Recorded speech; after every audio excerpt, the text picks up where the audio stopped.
Kundalini Shakti into your spine to consciously lift you to KAILASA.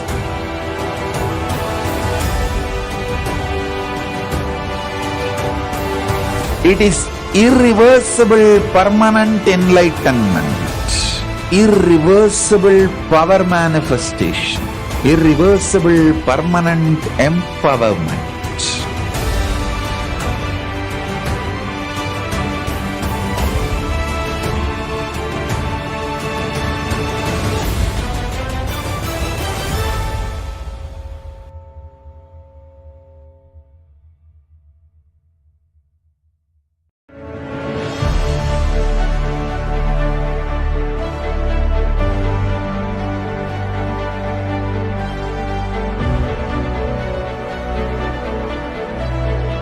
I am your Guru. I will make you enlightened. It's my commitment.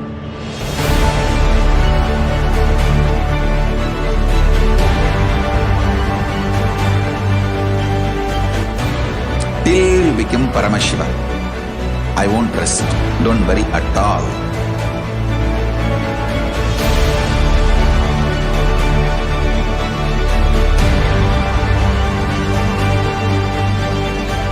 To all my disciples, I give you this as a boon. I'll swallow everything with which you are stuck and liberate you all.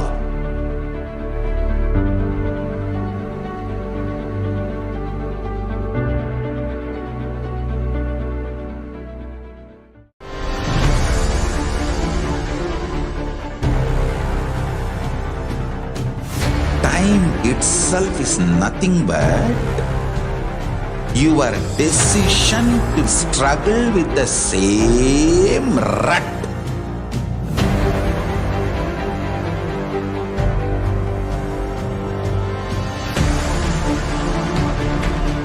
Your decision to struggle with the same rut is time, Kala. Your decision to swallow time is Kala Bhairava.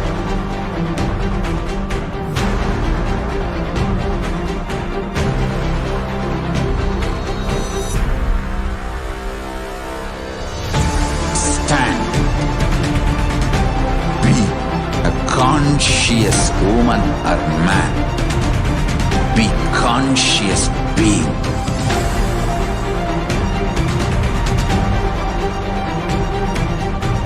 Shrink the time through conscious will persistence. Make the future into present by being ferocious with yourself.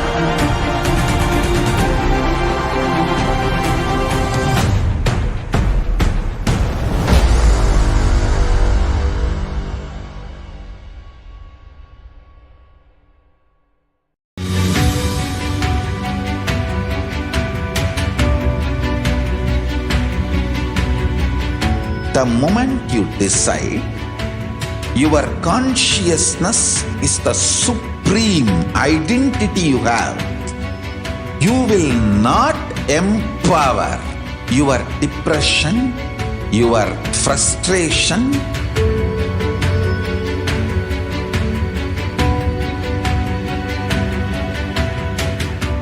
deal your problems, whether it is simple headache or depression, or the worst suicidal patterns, or life negativity, only through consciousness. Don't go for any other solution.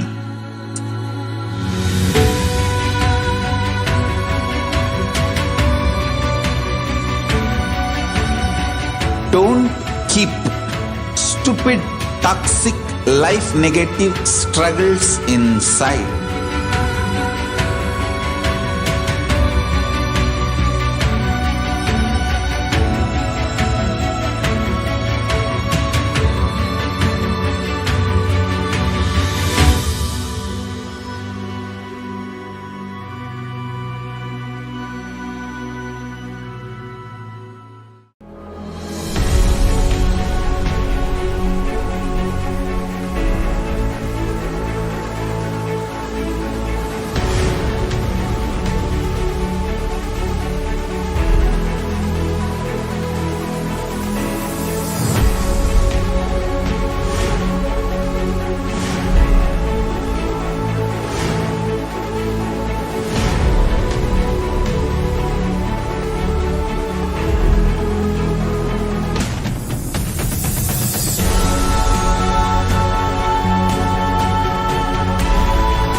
greater science of life can be realized with a greater ability to visualize.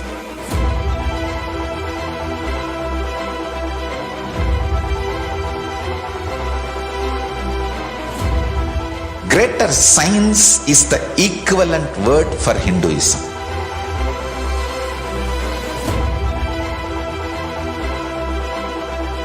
When you understand the greater science of life, greater courage, more possibility, more fearlessness, more joy, more bliss.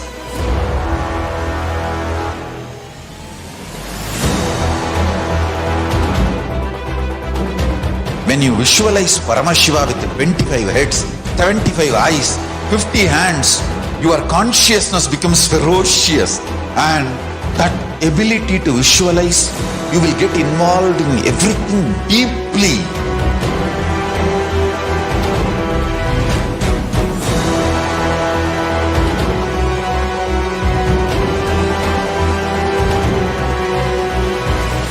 Involved people are the most delicious, most sweet, most beautiful, most juiciest beings of planet Earth.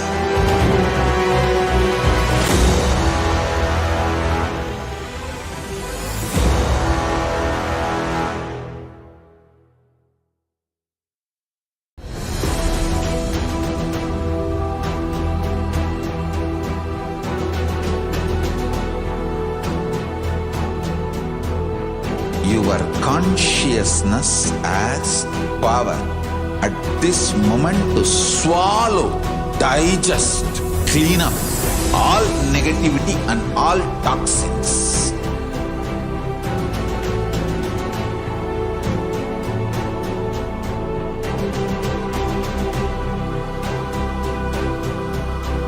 Develop a powerful will persistence.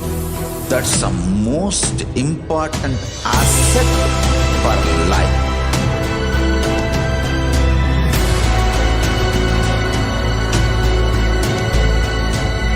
I am not giving you some life positive blah blah.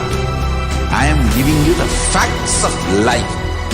I am triggering your consciousness.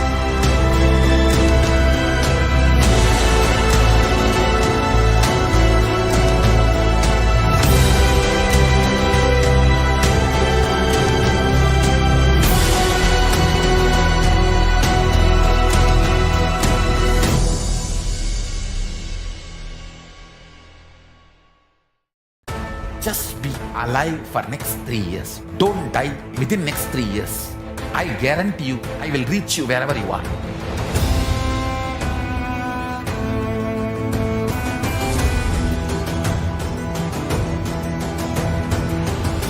Be alive, somehow be alive for next 3 years.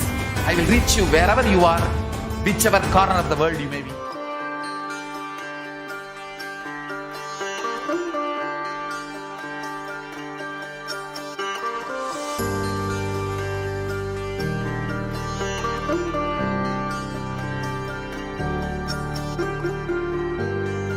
KAILASA, the good God country. Hinduism has something great to offer. Hindu God Paramashiva is good. We love him not just because he gives us what we want, but because he is good, and he has so much to offer to the world that makes the best nation. Hindu God has life positive, all-inclusive, good, spiritual, social, political, and moral principles.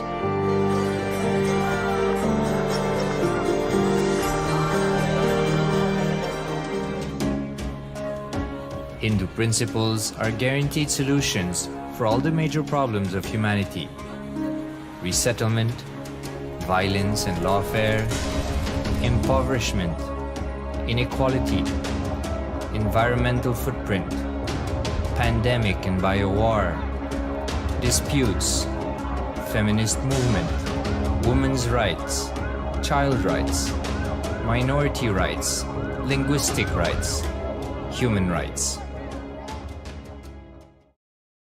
Because Hinduism has the best to offer to the world, KAILASA, standing tall since 1994 for the grand narrative of Hinduism, is the good God's country.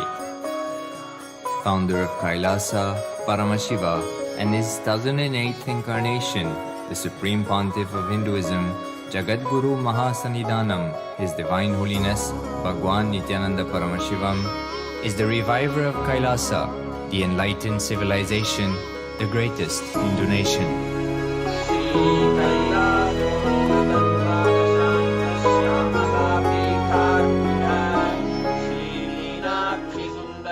His Divine Holiness was birthed by his predecessors of enlightened masters,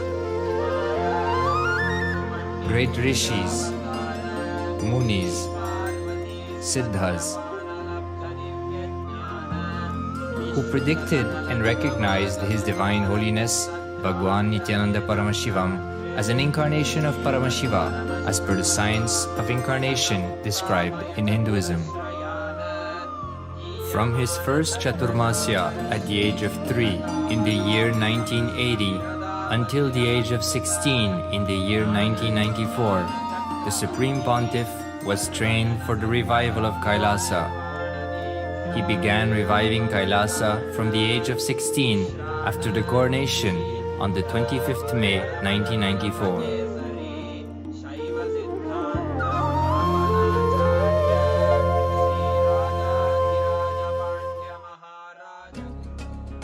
KAILASA that we see today is 26 years of sincere hard work of the reviver and Hindu diaspora all over the world.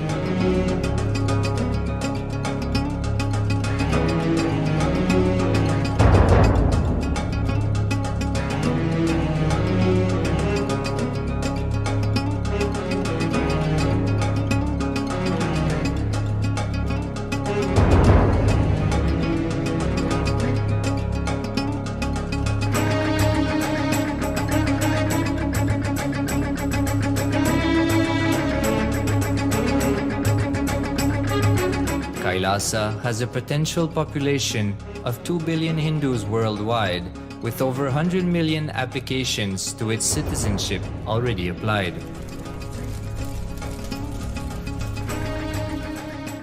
Hinduism has stood over 10,000 years as an enlightened civilization, has been a global beacon of spiritual and timeless wisdom, technology,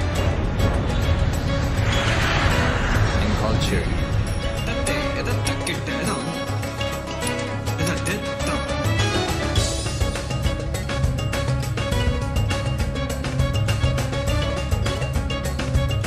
He's wearing a grey jacket. His name is Boris.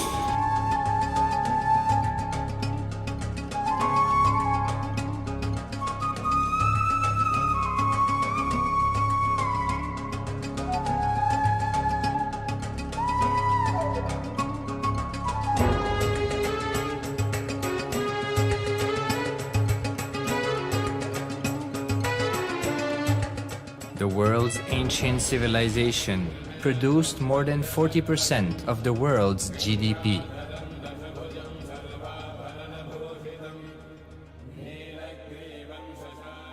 Purpose of life is to experience oneness with the ultimate reality, Paramashiva.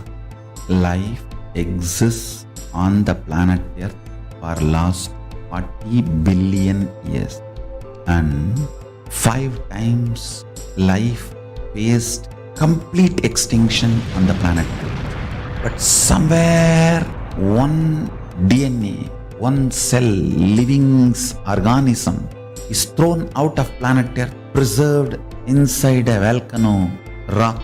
After millions of years comes back to Earth due to gravity or whatever reason, gets into the ocean and starts the life again.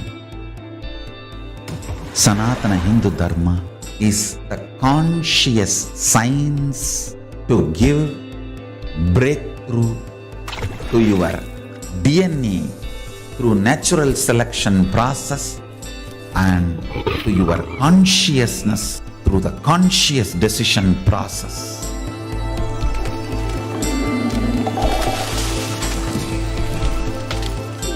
Sanatana Hindu Dharma is a sacred spiritual science. It is not bunch of do's and don'ts. No. Please understand, it is the revelations of sacred truths, cosmic truths, powerful cognition. It is still alive, that science is available, time-tested, foolproof.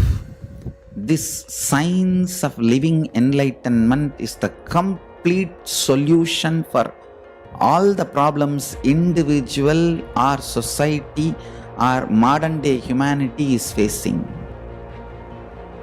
Then you will understand all the problems of the modern day humanity. Sanatana Hindu Dharma is solution. Whether the terrorism or climate change, natural calamities or man-made calamities, for all the problems humanity is facing, the only solution is science of living enlightenment, revealed by Paramashiva from the Vedagamas in the modern day through this body. I am a Hindu revivalist, not by any revolution, but by evolution and setting model communities. Understand? KAILASA is reviving the ancient Hindu enlightened civilization. Paramashiva manifested this KAILASA mandala, the enlightenment ecosystem and the lifestyle. I am going to revive this whole enlightenment ecosystem, KAILASA, by creating a model KAILASAs all over the world. I will work sincerely and revive this spiritual science, which is the core for enlightenment ecosystem, making you all manifest the state, space, powers, being, superconsciousness and KAILASA of Paramashiva, and making all of us manifest Paramashiva. In a world ravaged by war, ecological destruction, hatred and division, KAILASA stands as a bold vision of human potential, coexistence, organic living, and alignment with nature.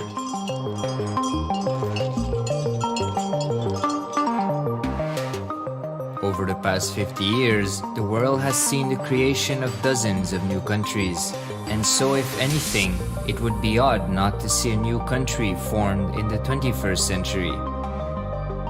Without the protection of political legitimacy, there is an imminent danger that the great tenets, scriptures, and science of creating an enlightened civilization, which spanned 56 states, 200 kingdoms, 1700 samsthanas, and 10,000 sampradayas, will be forever lost to humanity.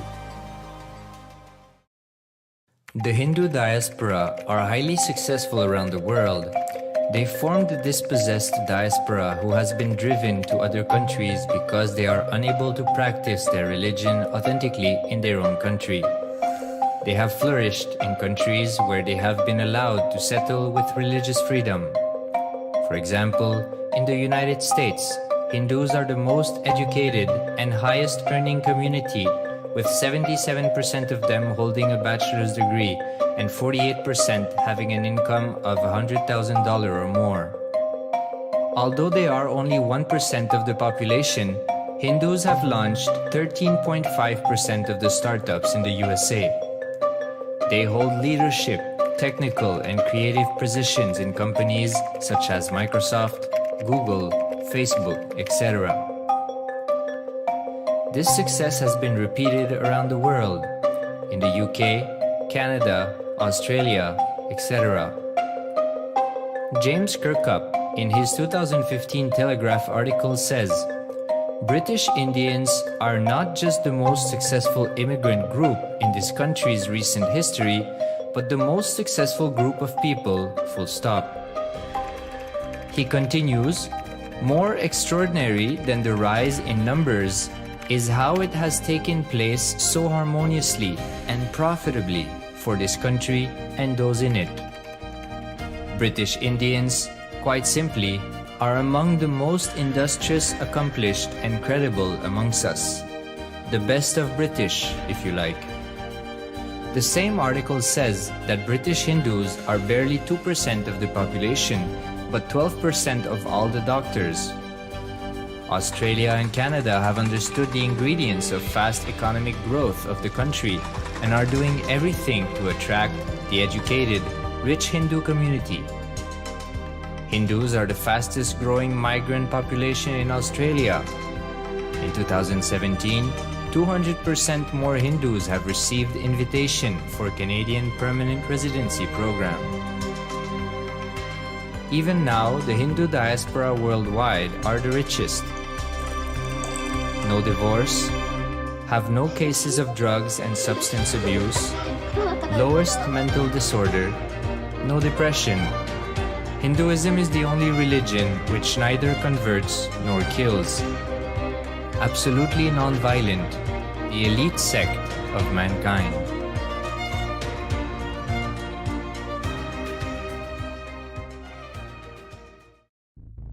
Because the Hindu diaspora worldwide and the Supreme Pontiff are successful in spreading their spiritual Hindu message of openness and inclusiveness against the forces of hatred and exclusivity, they have become the victims of relentless attacks by multi-armed apparatus of state power.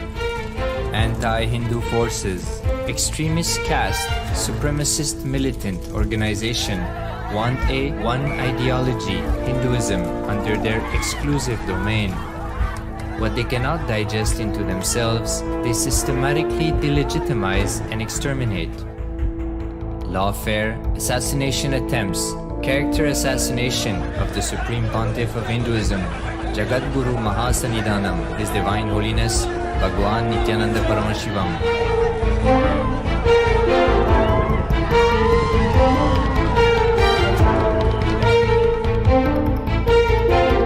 Attempted assassination and assassinated Kailasians.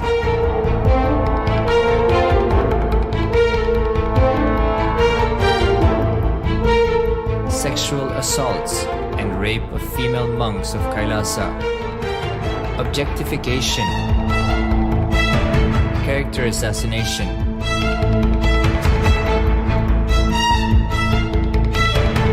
State-funded child abuse and sexual abuse on the children of Kailasa. Then I told I don't want to see a picture. Then I told I don't want to see a picture. Then they showed him a picture.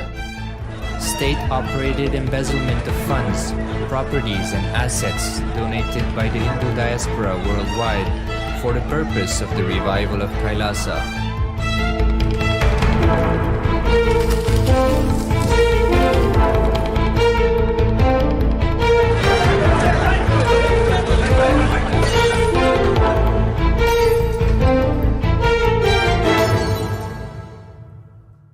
Since 1994 up to until now.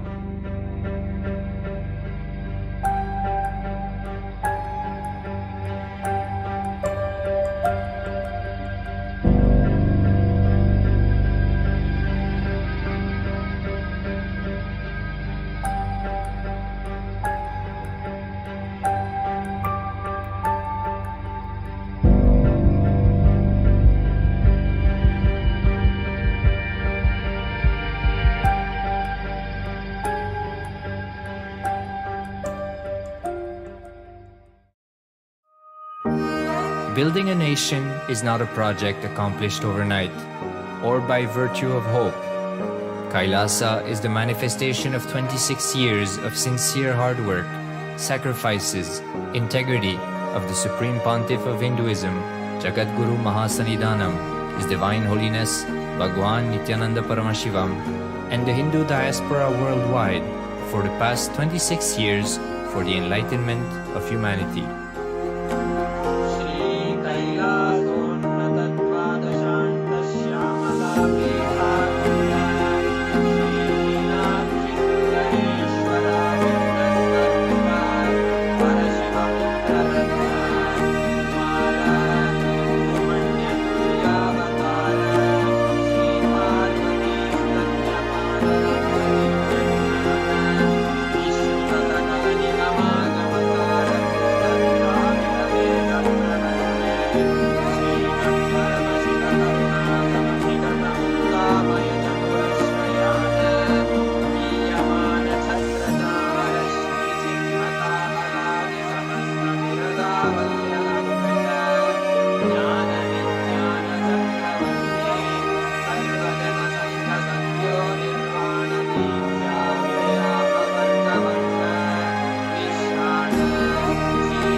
नित्यानन्दं परमसुखदं केवलं ज्ञानमूर्तिं द्वन्द्वातीतं गगनसदृशं तत्त्वमस्यादिलक्ष्यम् एकं नित्यं विमलमचलं सर्वदी साक्षिभूतं भावातीतं त्रिगुणरहितं सद्गुरुं तं Namami.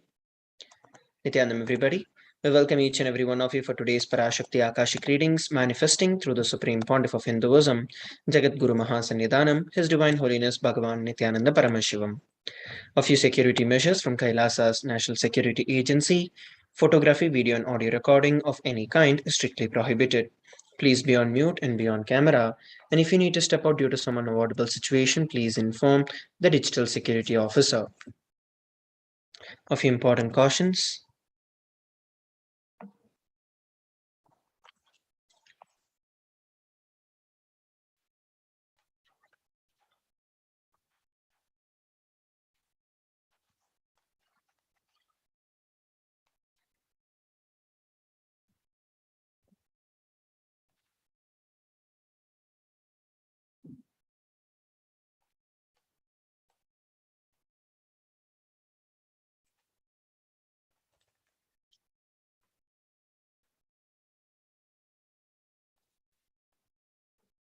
We welcome all the Kailasavasis attending from Kailasa's monasteries, gurukuls, temples, ashrams, and centers from around the world. We welcome all the Facebook, Instagram, Nithyananda TV, Kailasa TV, Hinduism Now TV, Twitter, and YouTube viewers, and all those who are blessed to have the Nayana Diksha, which is the two-way video conferencing, for joining us for today's sacred spiritual program, the Devi Bhava Samadhi Darshan. Let us now learn about Devi Parashakti, the Divine Cosmic Mother. Devi is the ultimate pure feminine consciousness, the cosmic mother. She is the source Shakti, and it's her cosmic womb, the Brahmanda Yoni, from which billions and billions of universes comes out and goes in.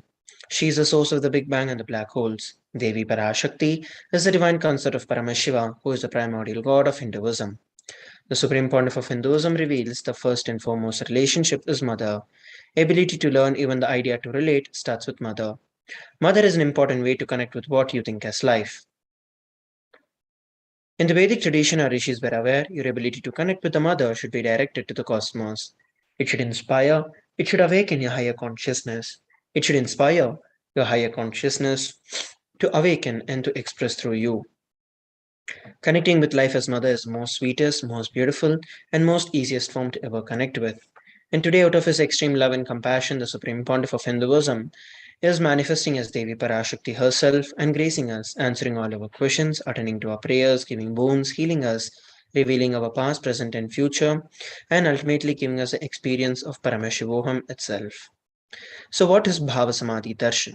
The very word Samadhi comes from the Sanskrit root word Sama and Adi. Sama means oneness and Adi means source. So, Samadhi means one with the source, and Bhava means attitude or aspect. Bhava Samadhi means being one with the source through this aspect. And darshan means to have a glimpse of. In the Vedic tradition, it is used to describe the moment when we behold a deity, an avatar, a saint, or an enlightened being, as just seeing such a being can cleanse karmas of lifetimes and create a deep and a lasting transformation in the receiver. Darshan is a powerful superconscious vibration that is present around an avatar at all times. He simply radiates darshan, just as the sun continuously radiates light. The auspicious moment when you're able to catch it becomes the moment of darshan for you, raising you to the next level of superconscious breakthrough, like hitting the reset button on your very being. The signs of Bhava Samadhi Darshan. Divine cosmic beings are real and they manifest from Kailasa, the enlightened time space zone, through the deities and incarnations.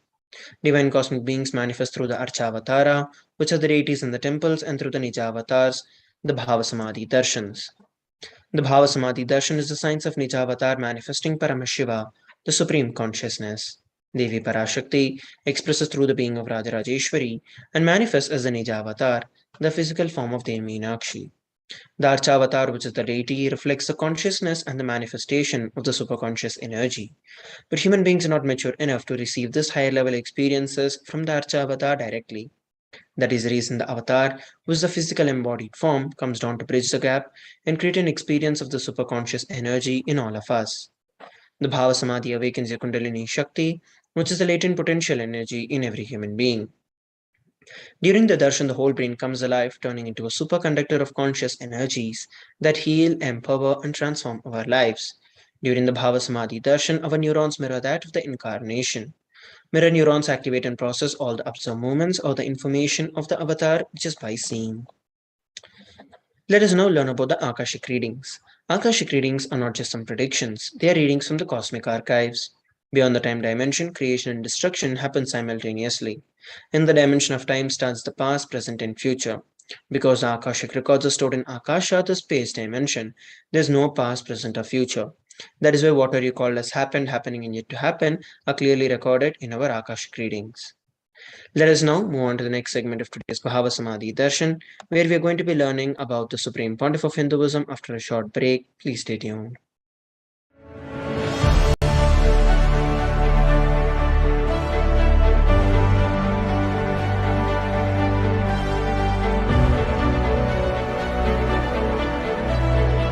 I'm your Guru. I will make you enlightened. It's my commitment.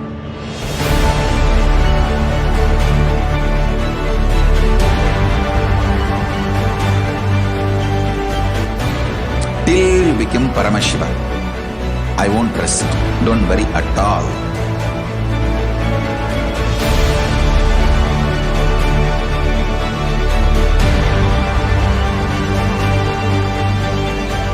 To all my disciples, I give you this as a boon. I'll swallow everything with which you are stuck and liberate you all.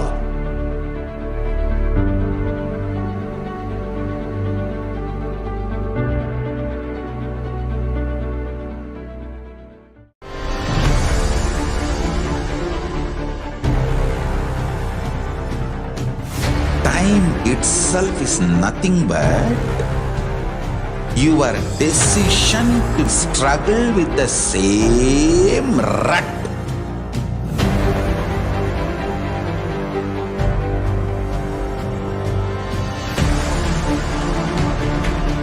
Your decision to struggle with the same rut is time, Kala. Your decision to swallow time is Kala Bhairava.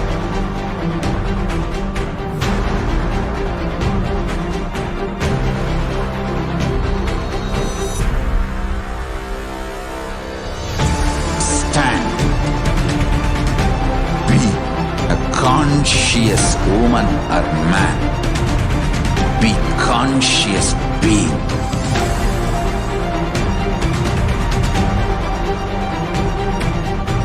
Shrink the time through conscious will persistence. Make the future into present by being ferocious with yourself.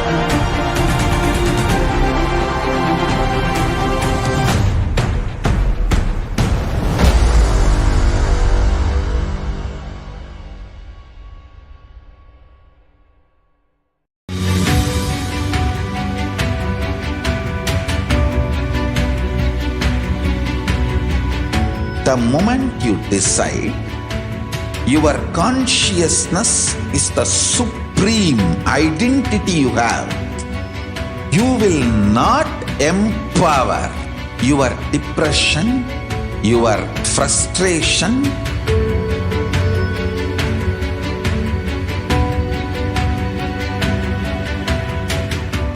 deal your problems, whether it is simple headache or depression or the worst suicidal patterns or life negativity, only through consciousness. Don't go for any other solution.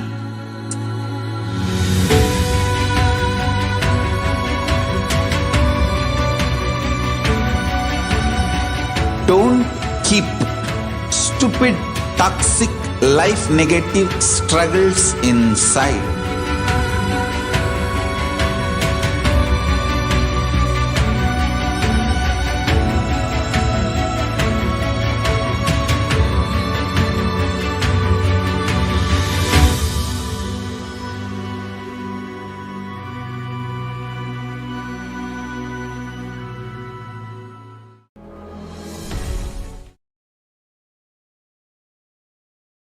Nithyanam, everybody. Welcome back. Let us now move on to the next segment where we're going to be learning about the Supreme Pontiff of Hinduism. The Supreme Pontiff of Hinduism, Jagadguru Mahasannidhanam, His Divine Holiness Bhagavan Nithyananda Paramashivam, is the reviver of KAILASA, which is a macrocosmic, ancient, enlightened Hindu civilizational nation. The Supreme Pontiff of Hinduism is the 1008th living incarnation of Paramashiva as per Hinduism. He has been recognized by his predecessors who are enlightened masters and adepts. The Supreme Pontiff of Hinduism has made the science of power manifestation, yoga, and temple-based universities a lifestyle for humanity. Let us look at a brief timeline of the various coronations of the Supreme Pontiff of Hinduism. Before 1981, he was identified as the 1008th living incarnation of Paramashiva by spiritual adepts and enlightened masters of Hinduism. In the year 1981, he was initiated into Bala Sannyas and Chaturmasya at the age of 3. In the year 1988, he was coronated as the future Guru Mahasannidhanam of the Tunde Mandala Adinam, the oldest monastic university. In the year 1994, he was coronated as the successor of Arunachala Sarvanyapeetham by the Guru Parampara, and in the year 1999, he founded the mission Nithyananda Sangha to revive Kailasa internationally.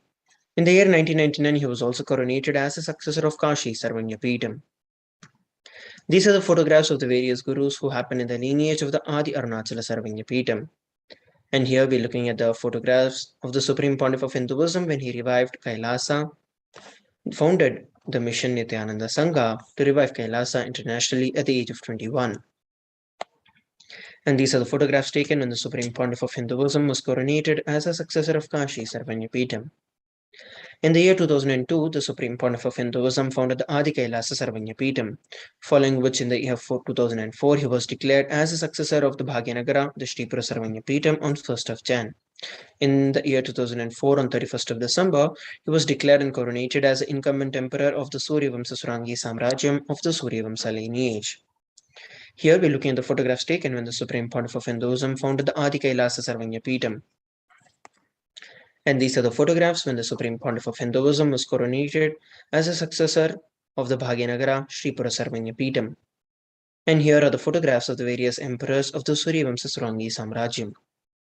In the year 2007, the Supreme Pontiff of Hinduism was declared as the Guru Mahasannidhanam of the Adi Pallava Sarvanyapeetham. Following which, the same year, he was also coronated as a Mahamandaleshwar of Mahanirvani Akhada. In the year 2012, on 27th of April, the Supreme Pontiff of Hinduism was coronated as the 293rd Guru Mahasannidhanam of Madurai Shyamalapita Sarvanyapeetham, the oldest Hindu papal state in the monastic kingdom. Here are the photographs of the Supreme Pontiff of Hinduism reviving the Adi Pallava Sarvanyapeetham. And here we're looking at the Supreme Pontiff of Hinduism being coronated as the 293rd Jagadguru Mahasannidhanam of Kailasa Unnata Shyamalapita Sarvanyapeetham. In the year 2013, the Supreme Pontiff of Hinduism was officially coronated as the Mahamandaleshwar of Mahanirvani Akhada and was also declared as the Acharya Mahamandaleshwar of Atal Akhada by Acharya Mahamandaleshwar Sukhdevanandaji. In the year 2014, he was coronated as the Guru Mahasannidhanam of the Tanjavur Adinam.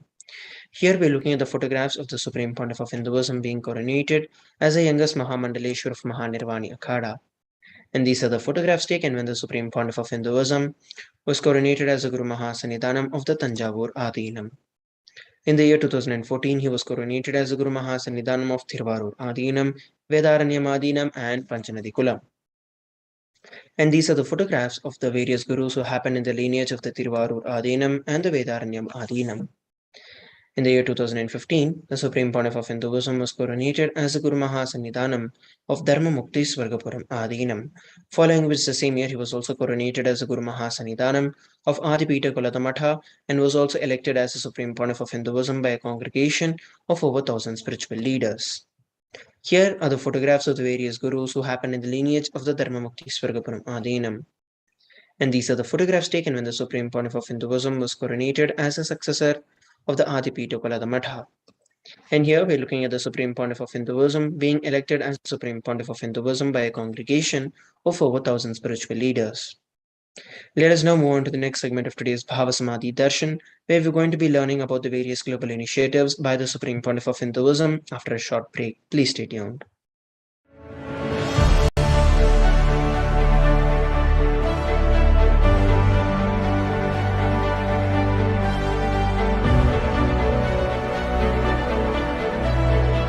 I am your Guru. I will make you enlightened. It's my commitment.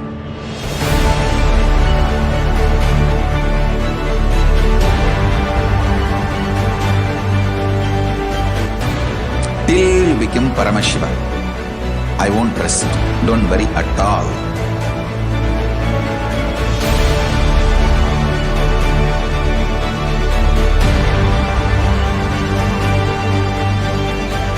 To all my disciples, I give you this as a boon. I'll swallow everything with which you are stuck and liberate you all.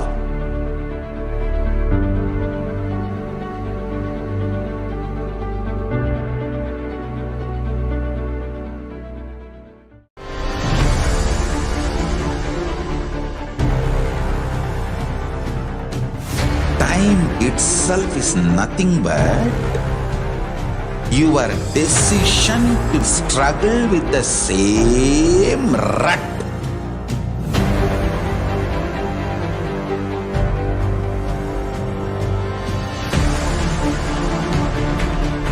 Your decision to struggle with the same rut is time, Kala. Your decision to swallow time is Kala Bhairava.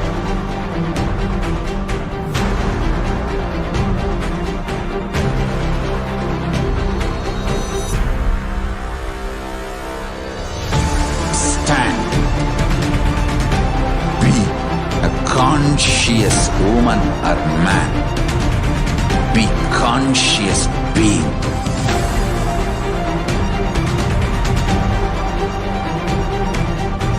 Shrink the time through conscious will persistence. Make the future into present by being ferocious with yourself.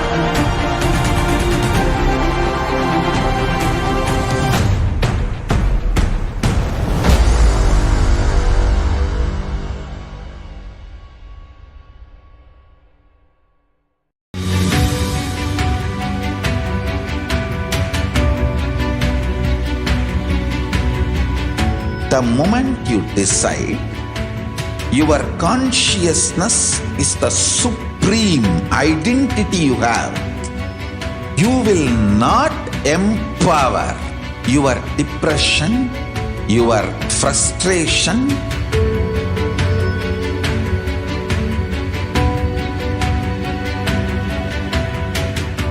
deal your problems, whether it is simple headache or depression or the worst suicidal patterns or life negativity, only through consciousness. Don't go for any other solution.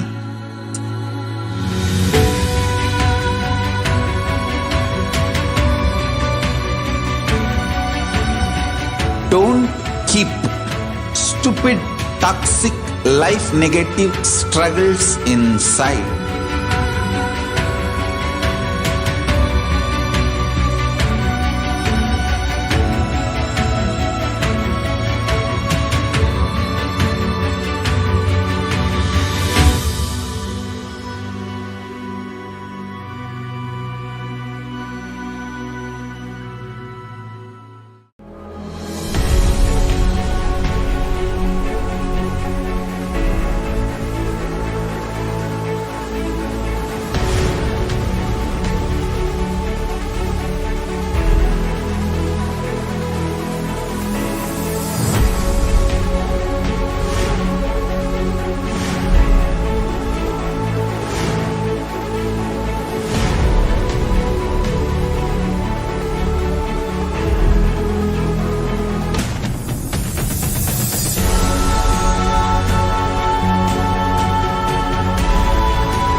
greater signs of life can be realized with a greater ability to visualize.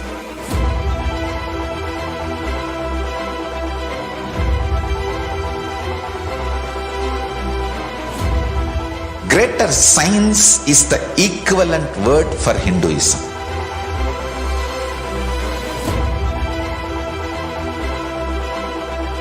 When you understand the greater science of life, greater courage, more possibility, more fearlessness, more joy, more bliss.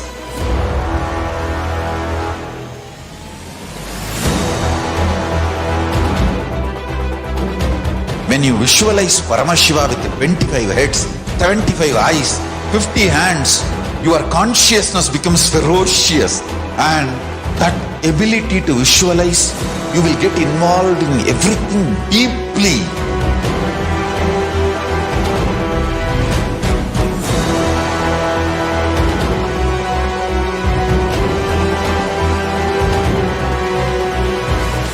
Involved people are the most delicious, most sweet, most beautiful, most juiciest beings of planet Earth.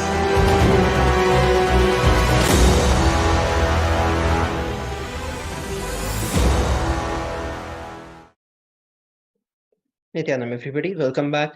Let us now look at the various global initiatives by the Supreme Pontiff of Hinduism. Over 26 years of relentless humanitarian services and initiatives, including free vegetarian food, medical services, natural disaster relief, women empowerment initiatives, conflict resolution and peace initiatives, sustainable Hindu practices through various international agencies and bodies. The Supreme Pontiff of Hinduism has authored over 300 books and 10,000 articles in 3 languages, English, Tamil, and Sanskrit. These have been translated into 50 languages with over 1,000 titles. Over 20 million copies of books and articles have been sold, read, and downloaded. The Supreme Pontiff of Hinduism has established the world's largest Hindu library with over 1 million books, million palm leaf scriptures, and over 20 million digital books. He has also been revered as one of the most prolific and most viewed guru in the digital world, read and watched by 1 billion plus followers in Hinduism. Over 10,000 hours of discourses and over 1 billion views on social media. The Supreme Pontiff of Hinduism has been respected as the commentator of all the sacred scriptures and Upanishads, such as the Upanishads, Bhagavad Gita, Shiva Sutras, Yoga Sutras, Ashtavakra Gita, Jain Sutras, etc. He has also been honored as a leader of Hinduism, the most awarded, internationally recognized Hindu leader. He has also been acclaimed as one of the top 100 spiritually influential living personalities by Watkins Mind Body Spirit magazine. The Sovereign Order of KAILASA, that is led by the Supreme Pontiff of Hinduism, and the Nithyananda Order of Monks, Nuns, and Hindu Diaspora are working for global peace and to give a superconscious breakthrough to the entire humanity. The Supreme Pontiff of Hinduism has established the world's largest Hindu university with satellite campuses in 150 countries. He is also the establisher of 1,000 plus KAILASA Enlightenment ecosystems around the world and the founder and reviver of over 100 Sarvanya Peetams.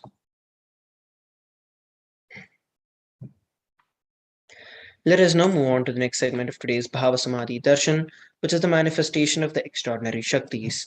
The Balasans, Nityananda Yogis, and the initiated disciples of the Supreme Pontiff of Hinduism will now be demonstrating the powers of Third Eye, sharing with all the experiences and the results of these power manifestations awakened in us through the Diksha or the initiation. In today's Bhava Samadhi Darshan, all of us will be receiving the initiation into the Third Eye Awakening and various other powers with the grace and the blessings of the Supreme Pontiff of Hinduism. And we'll be manifesting the powers of Third Eye, which is seen with the eyes blindfolded. The Third Eye is a cosmic browsing center that is located in between your eyebrows, which upon initiation one can effortlessly see through the Third Eye and express the powers. So what are Shaktis? In the Vedagamas, which are the source scriptures of Hinduism, Paramashiva reveals in elaborate detail that every human being is hardwired to manifest 463 plus extraordinary Shaktis or the divine powers. Manifesting powers are described as a system, a method, and a science for human beings to explore the various powers and possibilities and have access to various states of consciousness. Shaktis manifest from the fundamental cognition that you are divine and that you need to manifest divine, not that you're a man and that you need to reach divine. Let us look at some of the fundamental differences between Shaktis and Siddhis. Shaktis, expressed from the space of enlightenment, as a side effect of feeling connection with the divine and high integrity with the Guru. Shaktis are the source of enlightenment, whereas Siddhis are powers that manifest from tapas or penance for enlightenment, and Siddhis happen on the path of enlightenment. The Shaktis of Paramashiva manifest through ordinary human beings in an extraordinary way after the initiation from the avatar. Shaktis are permanent, whereas Siddhis are not, and Siddhis may devotee from enlightenment. Paramashiva is the primordial divinity in Hinduism. He is the source of these Shaktis. He is the ultimate reality and cause which is self-effulgent, Swayam Prakasha, all-pervading, unchanging beyond time, space, form, and causality.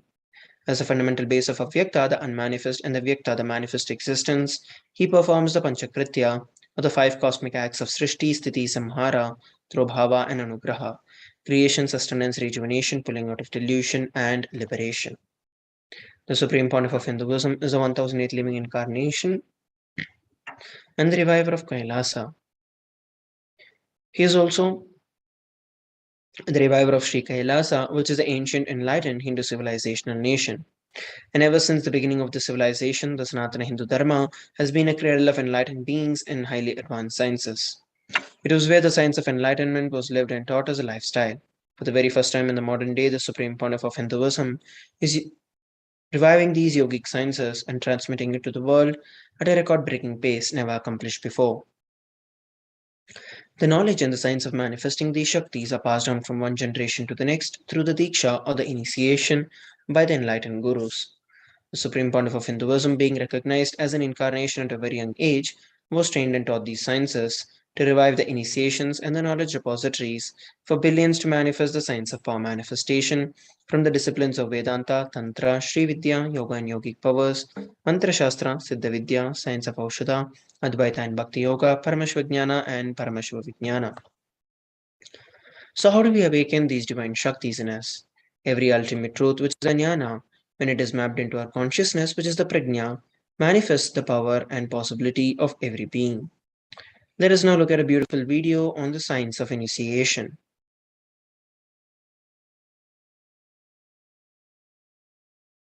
Diksha is the direct transfer of spiritual energy by an enlightened being through look, word, or touch.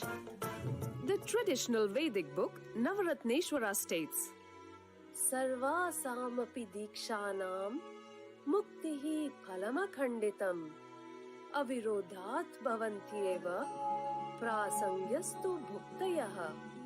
The main benefit of all initiations is moksha, enlightenment. As a side effect, health, wealth, leadership, and well-being happen. And in Rudrayamala Tantra, Shiva says, Devi diksha vihinasya na siddhihi na cha sadgatihi tasmat sarva prayatnena guruna dikshito bhavet. The one who is not initiated does not attain liberation nor a better future. So by all efforts, one should get initiated by Guru. What is the science of initiation? Neuroscience has proved that the process of initiation floods the brain with energy. This is the superconscious energy of Kundalini, our own highest inner potential energy. As the Kundalini flows from the thalamus to the cortex, it sets up a powerful energy loop within the brain, which awakens the latent non-mechanical parts which we have never used before. With increasing levels of coherence, the whole brain comes alive, turning into a superconductor of conscious energies that heal, empower, transform our lives, bliss and fulfillment. Initiation creates high awareness, visualization, creativity. It also slows the aging process and improves the immune system. Kundalini awakening, healing experience, levitation, teleportation, materialization. Experience the power of initiation through a range of exclusive programs conducted at the ashram.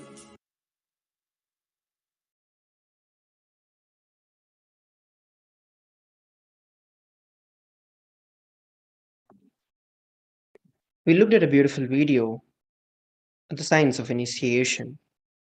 Let us now look at how this science of power manifestation is authenticated through the four aspects of the evidences or the pramanas.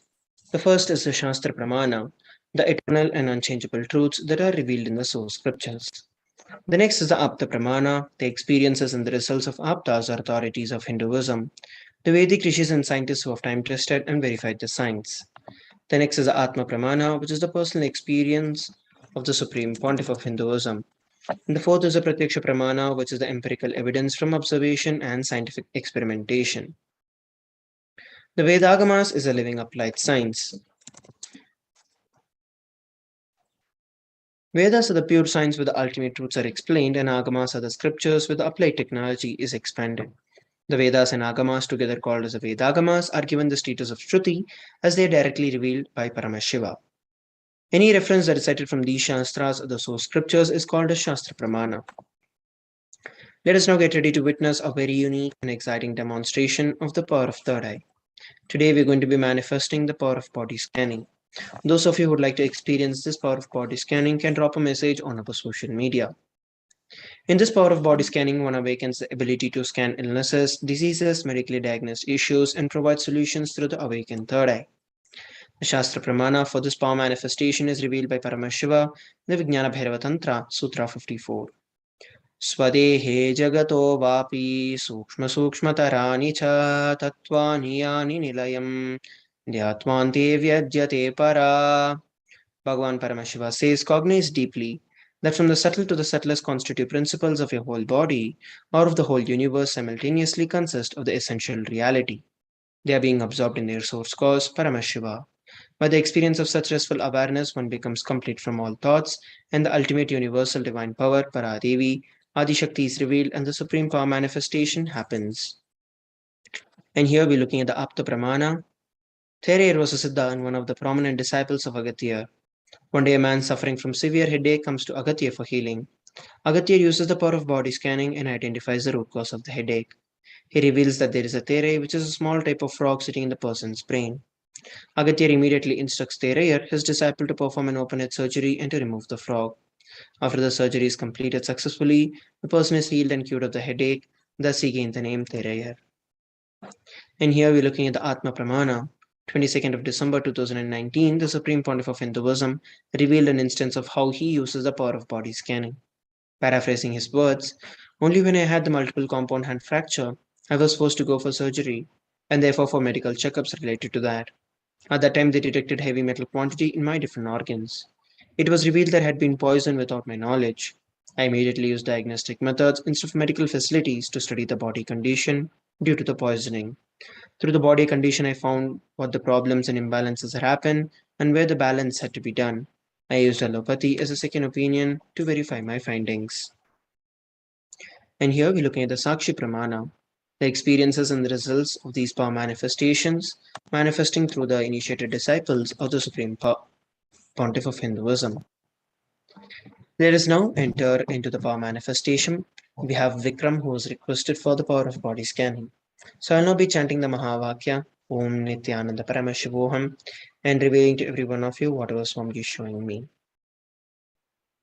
Om Nithyananda Paramashivoham. Om Nithyananda Paramashivoham. Om Nithyananda Paramashivoham.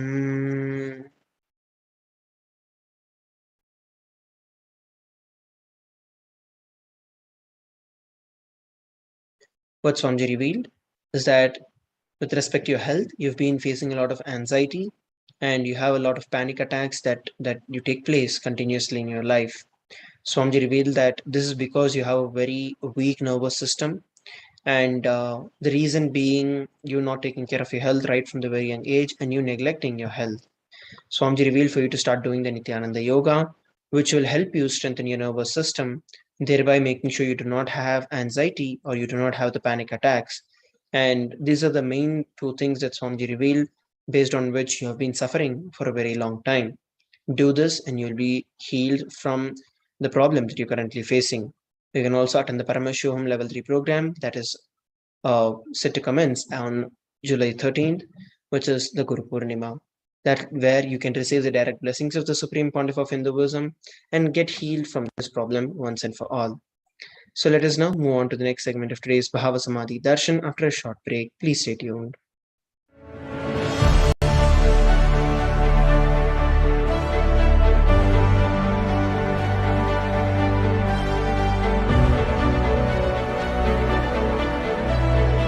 I'm your Guru.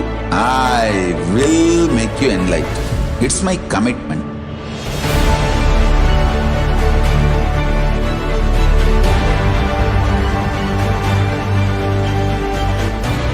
Till you become Paramashiva, I won't rest. Don't worry at all.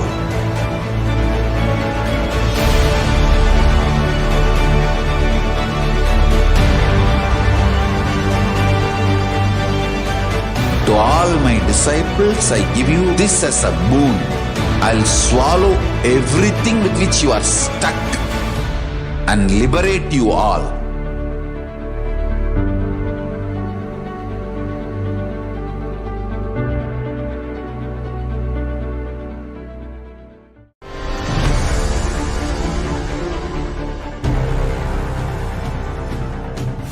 Time itself is nothing but your decision to struggle with the same rut.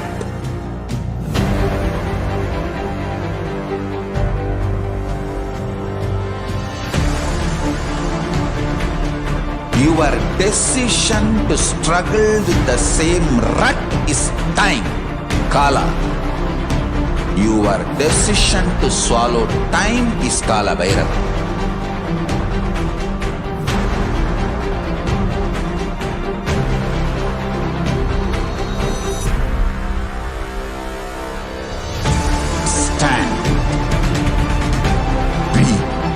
Conscious woman or man, be conscious being.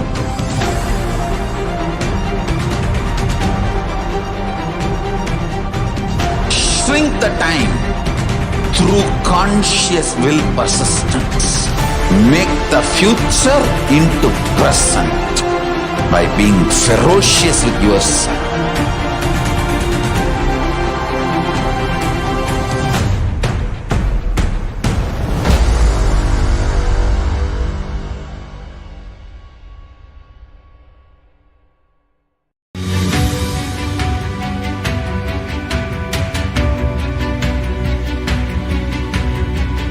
The moment you decide, your consciousness is the supreme identity you have.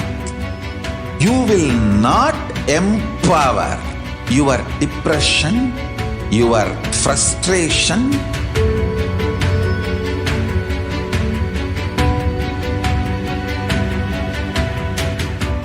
deal your problems, whether it is simple headache or depression or the worst suicidal patterns or life negativity, only through consciousness. Don't go for any other solution.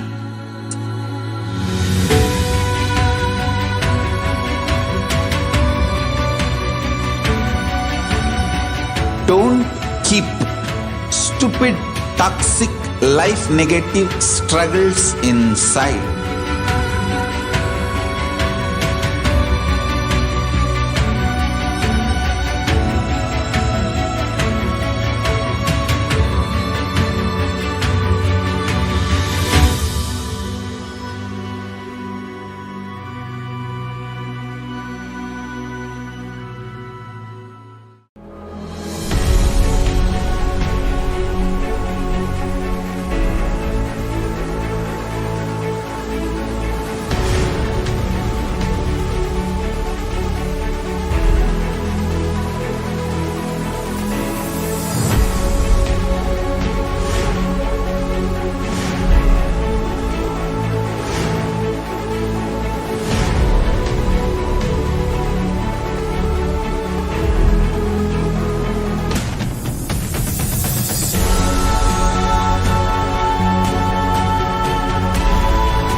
greater signs of life can be realized with a greater ability to visualize.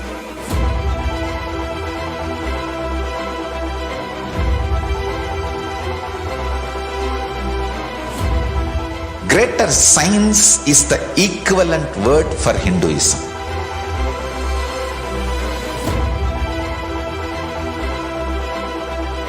When you understand the greater science of life, greater courage, more possibility, more fearlessness, more joy, more bliss.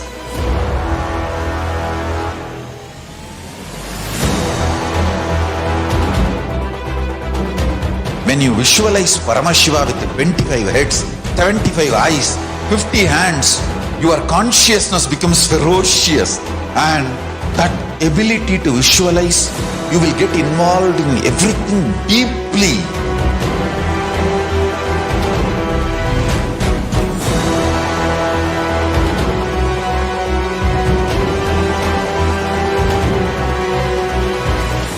Involved people are the most delicious, most sweet, most beautiful, most juiciest beings of planet Earth.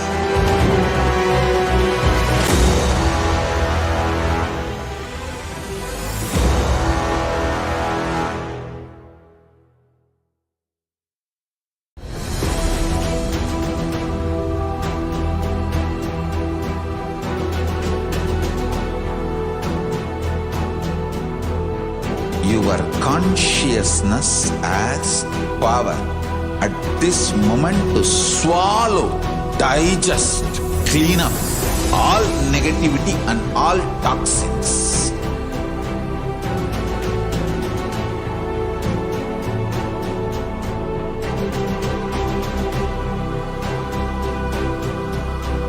Develop a powerful will persistence.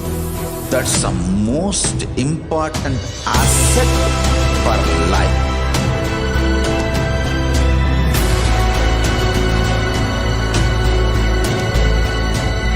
I am not giving you some life positive blah blah. I am giving you the facts of life. I am triggering your consciousness.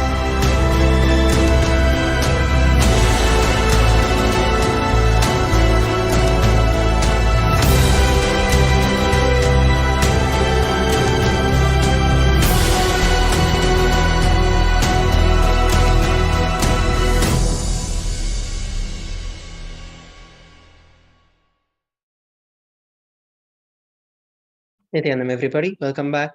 Let us now enter into the next segment where we're going to be learning about the divine feminine consciousness and how it is unique to Hinduism.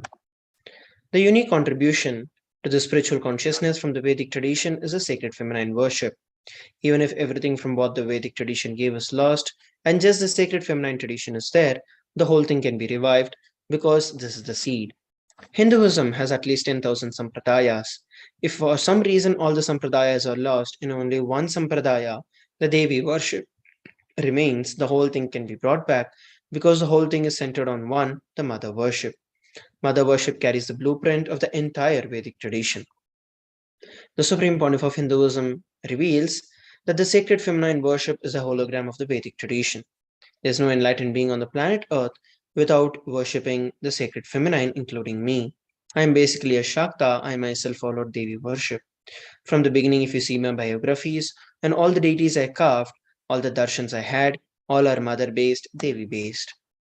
Let us now look at a beautiful video where the Supreme Pontiff of Hinduism describes about the Sanatana Hindu Dharma and the feminism.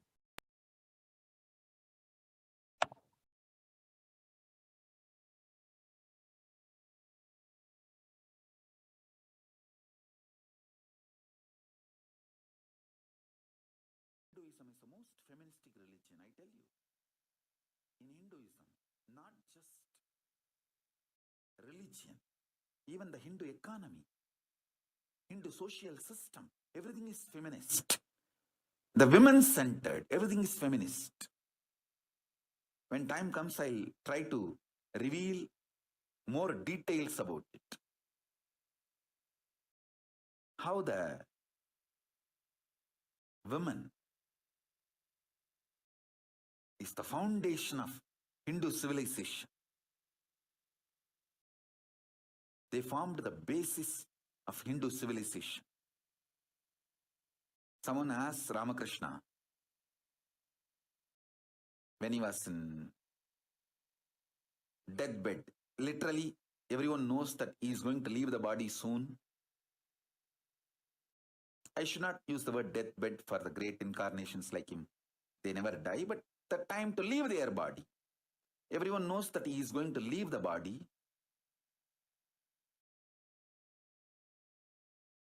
Close, sincere devotees of him, they come and ask him, Bhagavan, how can you leave the body so soon? Still, you have not trained enough people to continue your mission. Only few boys are trained and they are too young. He smiles and says, one woman is enough to carry my mission. She is already trained. Sharada Devi.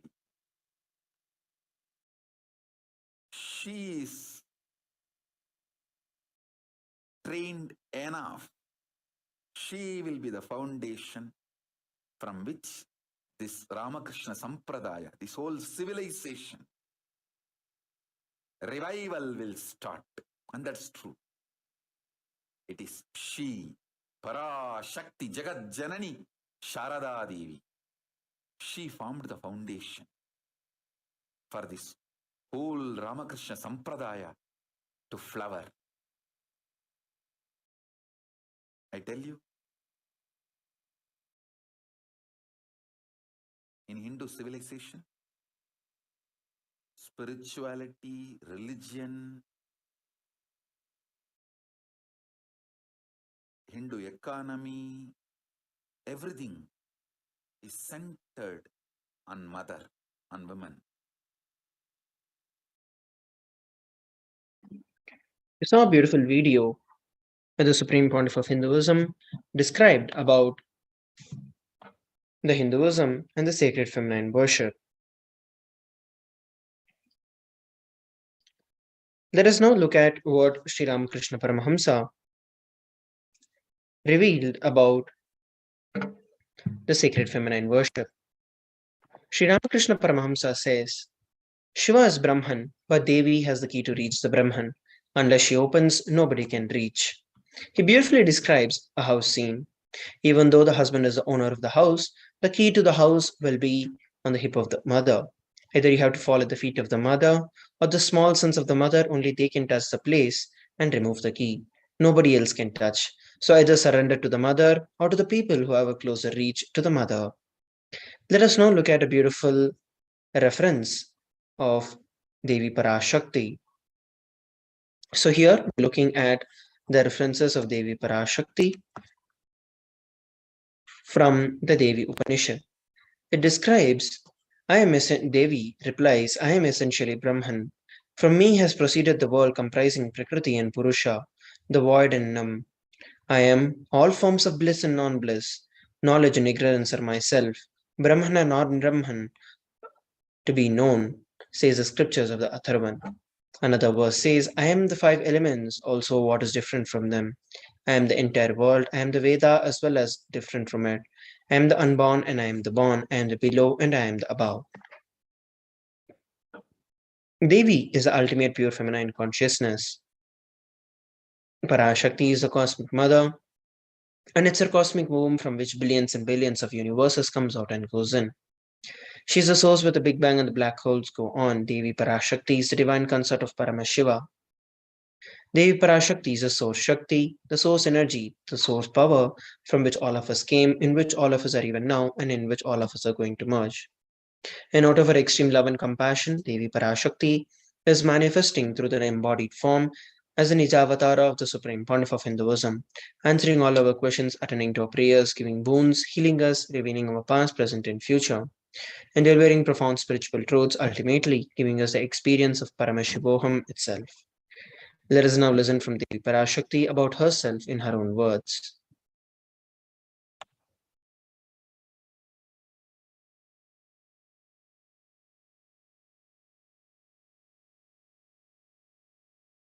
ஓம் ஓம் ஓம் ஓம் ஓம் ஓம். ஓமெனும் ஓங்காரத்து உட்பொருளாய் மலர்ந்து உயிர்த்தெழுந்து இறையனார் இடப்பாகத்திருந்து குமரிக்கண்டம் ஆளும் மீனாட்சி மலர்ந்தேன் இங்கு நல்லருள் செய்திடவும் நல்வாக்கு தந்திடவும் ஆனந்தம் ஞானத்தொடு பூரண அன்பு ஏகம் அநேகமாய் ஆகிய இப்புவுலகிற்கு பரமசிவன் ஞானம் தர வந்தேன் பராசக்தி மீனாட்சி. அருளாட்சி அரசாட்சி பொருளாட்சியொடு நன்மாட்சிமையொடு ஆட்சி செய்யும் பராசக்தி மீனாட்சி நான். கருணையே வடிவாய் கண்மலர்ந்து நன்மை செய்திட வந்திட்டேன். மாந்தர்கள் கேளுங்கள் இந்த பெருநன்மை சத்தியத்தை. கேட்டு நீங்கள் வாழ்ந்திட கேடும் பெருந்துக்கமும் உங்களுக்கில்லை. கேட்டிடுங்கள். இவ்வினாடி என்னை கண்டுகொண்டும் கேட்டுக்கொண்டும் இருக்கும் உங்கள் எல்லோர்க்கும் நான் அளிக்கும் தீட்சை. நானே நினைப்பும் மறப்பும் கடந்த உயிர்ப்பாய் உங்கள் எல்லோருக்குள்ளும் இருக்கின்றேன். பரமசிவோகம் பரமசிவோகம் பரமசிவோகம் பரமசிவோகம் பரமசிவோகம் பரமசிவோகம் பரமசிவோகம். இதை தீட்சையாய் ஏற்று இதே உணர்வோடு அமர்ந்திருங்கள். உங்கள் எல்லோருக்கும் எல்லா நன்மையும் வரமும் ஞானமும் அருளும் அளிக்கின்றேன். ஓங்காரத்தின் உட்பொருளாய் வேதமொடு ஆகமம் மெய்யாய் வெளிப்பட்டு உபவேதங்கள் உபாகமங்கள் அனைத்துமாய் உயர்ந்து நின்று தத்துவங்கள் ஆராய் உண்மையை செப்பி ஜகம் முழுவதும் ஞானம் அளிக்கும் பாரதி பராசக்தி மீனாட்சி நான். ஆய கலைகள் 64 உடலும் மனமும் உயர்வை அடைந்திடும் பரமசிவ சக்திகளை உங்களுக்குள் மலர்த்தவே வந்திருக்கின்றேன். அஷ்ட சித்திகளும் அஷ்ட கன்மமும் ஆதி சக்தி பரமேஸ்வரியாய் மலர்ந்து உங்கள் அத்துணை பேருக்கும் ஆனந்தம் அளிக்கின்றேன். அஞ்சாதீர், ஆனந்தத்தோடிருப்பீர். ஓம் ஓம் ஓம் ஓம் ஓம் ஹ்ரீம் ஓம் ஹ்ரீம் ஓம் ஹ்ரீம் ஓம் ஹ்ரீம் ஓம் ஹ்ரீம் ஓம் ஹ்ரீம் ஓம் ஹ்ரீம் ஓம் ஹ்ரீம் ஓம் ஹ்ரீம் ஓம் ஹ்ரீம்.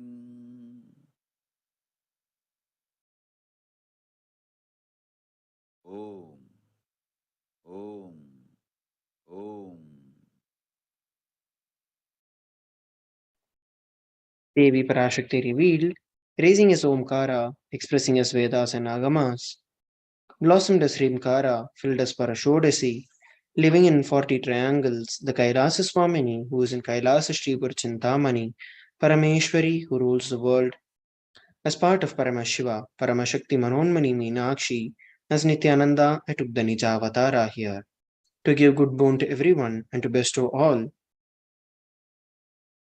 goodness, Hiranyagarbhaswarupini, Brahmandayoni, Shami, Chandramauli, Rapala, Aparana, Uma Parvati, Savitri, Navayavana, Samrajya Lakshmi, Parameshwari, Parashodasi, Meenakshi, taking the form of Nityananda, I came down as Nijavatara.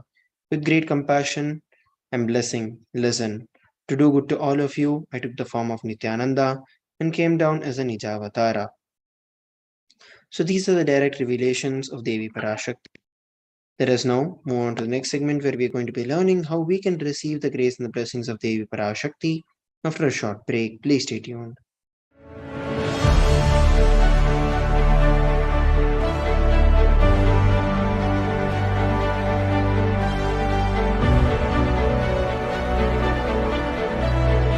I'm your Guru.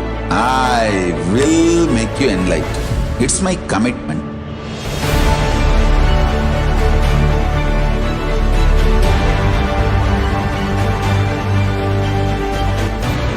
Till you become Paramashiva, I won't rest. Don't worry at all.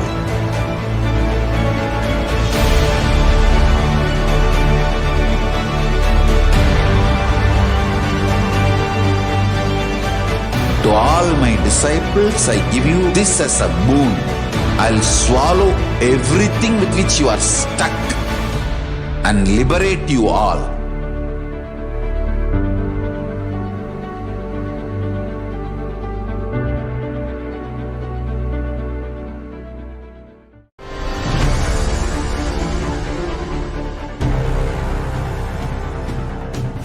Time itself is nothing but your decision to struggle with the same rut.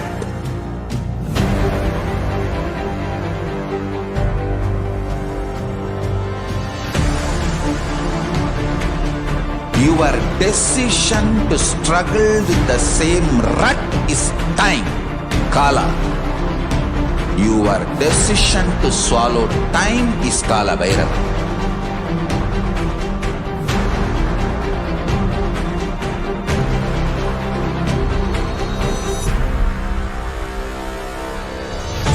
Stand. Be a conscious woman or man. Be conscious being.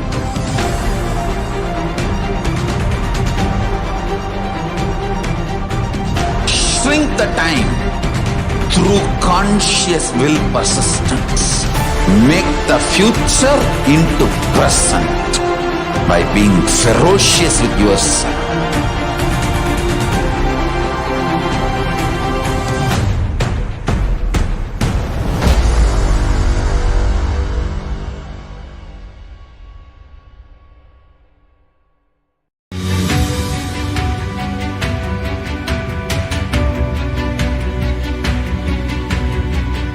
The moment you decide, your consciousness is the supreme identity you have. You will not empower your depression, your frustration,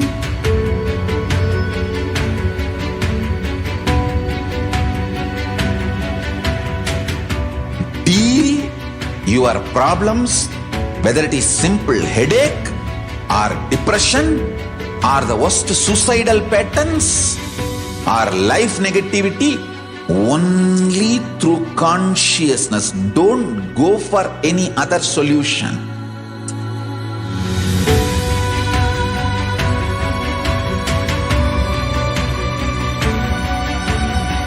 Don't keep stupid, toxic, life negative struggles inside.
Let us now look at how we can receive the blessings and the grace of Devi Parashakti.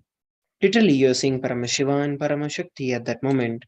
She is there on your screen, so always receive her very traditionally. Keep the betel leaf, one banana and one betel nut, and one coin in front of the screen and watch Devi Parashakti. Coin is considered as the traditional Lakshana in the Hindu tradition and it can be of any value. Offer that to Devi, and after the darshan is over, do the namaskar and eat the banana, the betel leaf, and the betel nut, and take it as a prasadam immediately. Collect the coins and send it to the LA temple. The betel leaf and the betel nut may look too small, but in a few days you will understand how much of value attached to your sentiment that Devi is really there, and you will not take Devi's darshan for granted. Let us now look at a video where we can listen as to how we can receive the blessings of Devi Parashakti.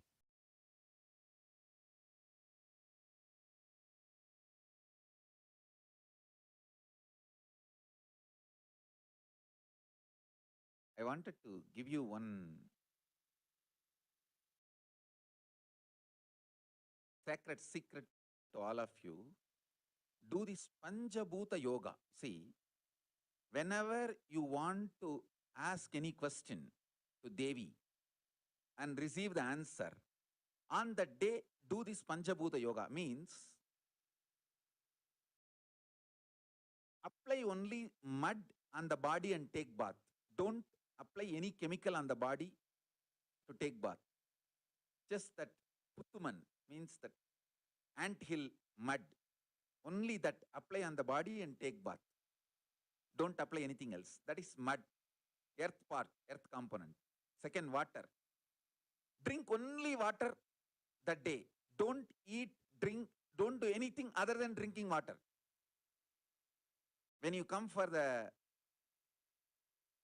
Parashakti's Akashic reading, at least for a few hours, prepare yourself. Maybe 10 hours ahead. Just drink only water and keep yourself active. Third, the fire in your stomach should be allowed to burn without any food dumped on it. Just the pure fire. You can chant Omkara to intensify it, or Mahavagya, Ajapa Japa, but pure fire. No food, nothing. That pure fire should be encouraged. And just be in the free air, open space, breathing the whole sky at least few hours before. And intensely unclutch to get the power of the space, Akasha. See, listen. Akasha is an intense energy. Just like the other bhutas, like earth, water, fire, air, the Akasha also is a pure consciousness. It is intelligence, living energy. Once you start unclutching, you manifest Akasha's energy in you, consciousness in you. So do this Panchabhuta Yoga. Your questions will be surely answered immediately by Parashakti. If you just do this Panchabhuta Yoga and come for the Devi Akashic reading, she will simply answer your questions. I'll repeat. Apply the ant hill mud and take bath, or even clay. Don't use any other chemical. Take bath just with a mud. Second, drink only water. No other food or juice at least for 10 hours ahead. If possible, that whole day. Third, intensify the Agni in your stomach without dumping any food on it. Just through the Omkara, Ajapa Japa, ignite it, intensify it. Fourth, walk around and breathe in an open space, at least for a few hours. before. Fifth, try to unclutch as intensely as possible to receive the Akasha energy, Chitambara, Chitambara, that energy of cosmic space. With this Panchabhuta Yoga, come to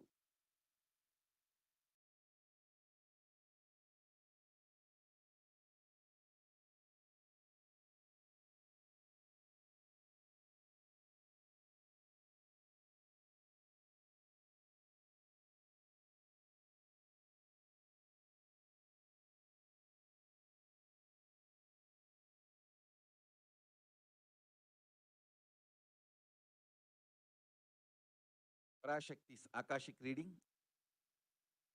Surely she will answer your questions.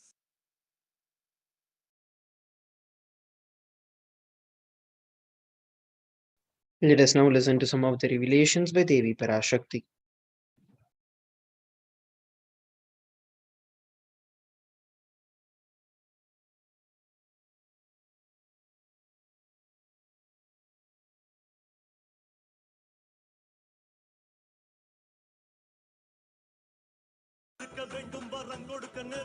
Om, Om, Om, Om, Om, Om, ஓங்காரத்துயர்ந்து பாங்காய் வேதமொடு ஆகமமாய் வெளிப்பட்டு ரீங்காரமாய் மலர்ந்து பரஷோடசியாய் நிறைந்து 40 முக்கோணம் வாழும்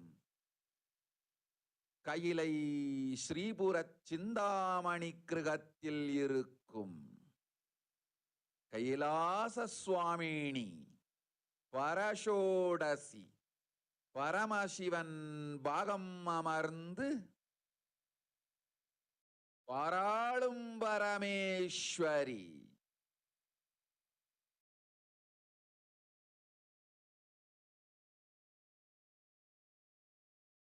பரமசக்தி மனோன்மணி மீனாட்சி நித்யானந்தனாய் நிஜாவதாரம் கொண்டேன் இங்கு எல்லோர்க்கும் நல்வரம் தந்திட எல்லா நன்மையும் அருளிட ஹிரண்ய கர்ப்பஸ்வரூபிணி பிரம்மாண்டயோனி சாம்பவி சந்திரமௌலி ரபலா அபர்ணா உமா பார்வதி சாவித்ரி நவயவனா சாம்ராஜ்யலக்ஷ்மி பரமேஸ்வரி பரஷோடசி மீனாட்சி நித்யானந்தனாய் உருக்கொண்டு இங்கு நிஜாவதாரமாய் வந்தேன். அருட்பெருங்கருணையினால் அருளுகின்றேன் கேளுங்கள்.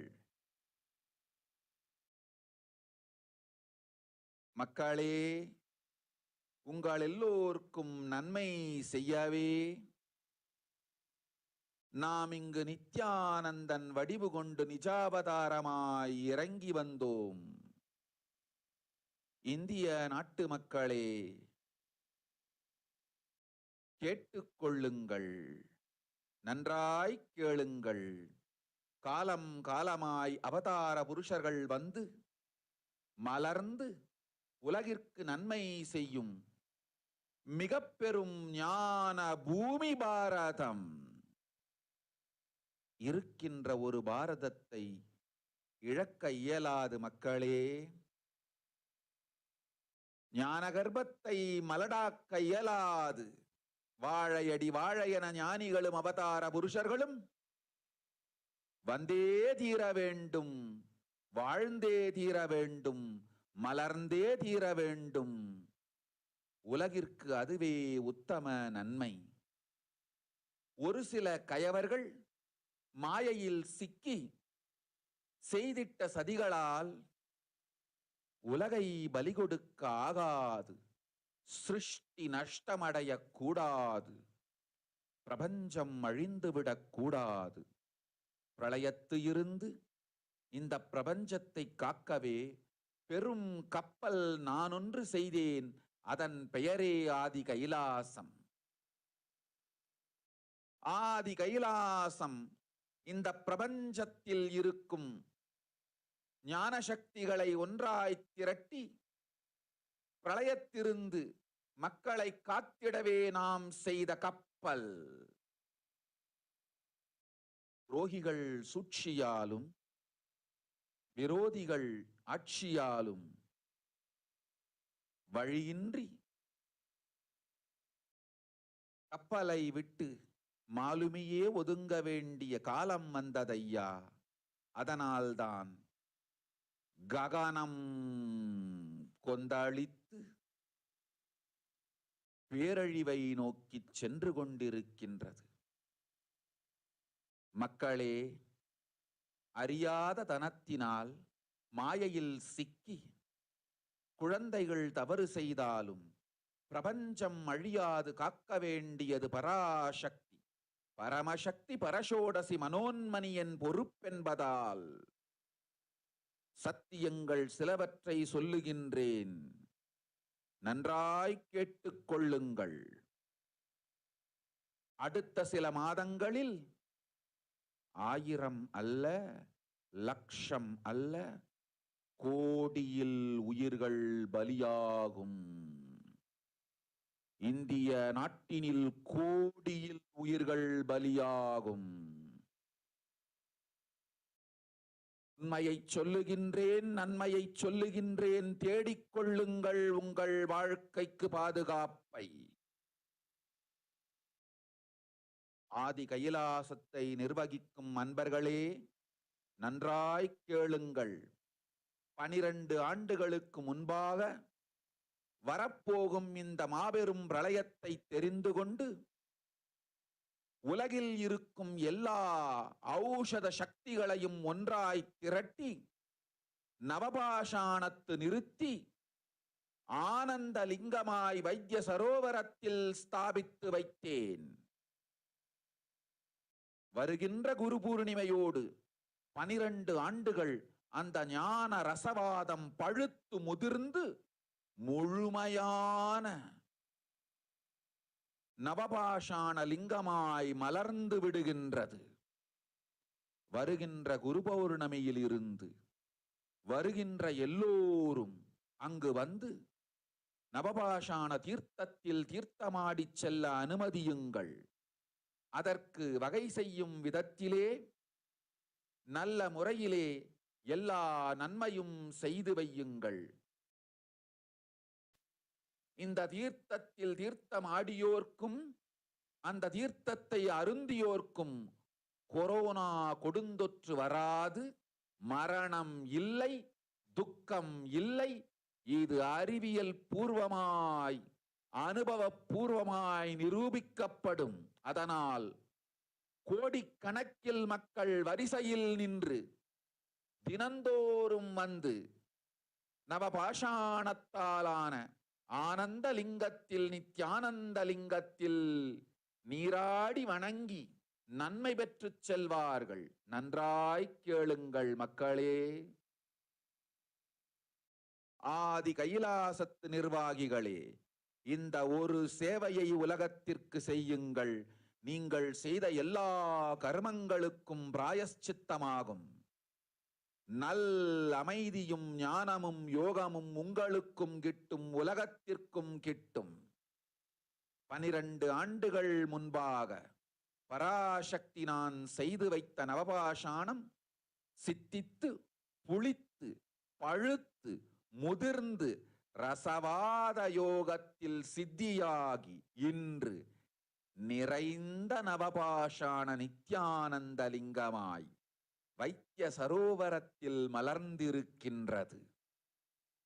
இதை செய்த காரணம் வரப்போகும் பிரபஞ்சத்தின் பிரளயத்திலிருந்து மக்களை காத்திடவே. எல்லோரும் கேளுங்கள்.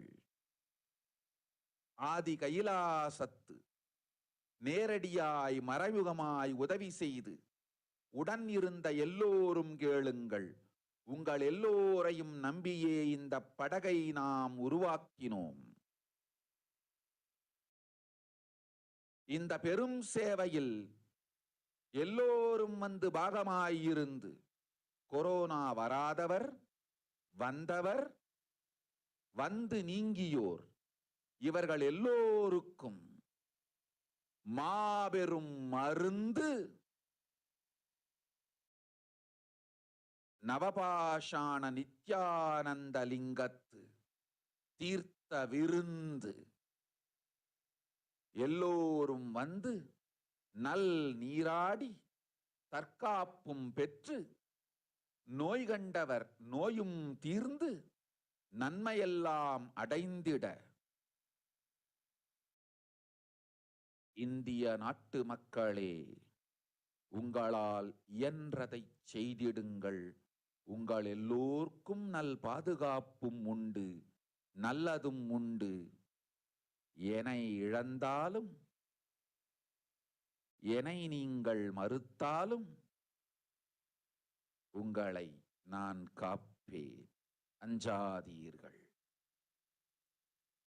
பெருங்கருணை பேரருளால் நான் செய்து வைத்த கப்பலை உபயோகித்து இந்த ஆழிப் பிரளயத்தின் பெருங்கூத்து ஊழிக் கூத்திலிருந்து உங்களை காத்துக் கொள்ளுங்கள். உண்மையை சொல்லிவிட்டேன், நன்மையை சொல்லிவிட்டேன். பிராயஷ்சித்தம் வேண்டுமென்றும் காப்பாற்ற வேண்டுமென்றும் கதறிய பக்தர்கள் எல்லோருக்கும் பெருங்கருணையினால் தீர்வை தந்து விட்டேன். அன்பர்களே, பக்தர்களே, சீடர்களே, என் சொல் கேட்கும் நேர்மையான தொண்டர்களே, புயல் என புறப்படுங்கள். ஆதி கைலாசத்திற்கு தேவையானதெல்லாம் உடனடியாய் செய்து வரப்போகும் மக்களுக்கெல்லாம் அன்னதானம் செய்து அவர்கள் நல்லபடி வைத்திய சரோவரத்தில் தீர்த்தமாடி நவபாஷாண மருந்தையே விருந்தாய்க் கொண்டு நோயிலிருந்து தற்காப்பும் பெற்று உயிர்காப்பும் பெற்று நல்லபடியாய் வாழ்ந்திட தேவையான சேவைகளை செய்யுங்கள். இதுதான் உங்கள் எல்லோருக்கும் பிராயஷ்சித்தம். நித்யானந்தன் வடிவு தாங்கி நிஜாவதாரமாய் நான் இந்திய நாட்டில் வந்தபொழுது என்னை வைத்து வாழாத பெருங்குற்றத்திற்கு பிராயஷ்சித்தம் இதுவே உங்களுக்கு.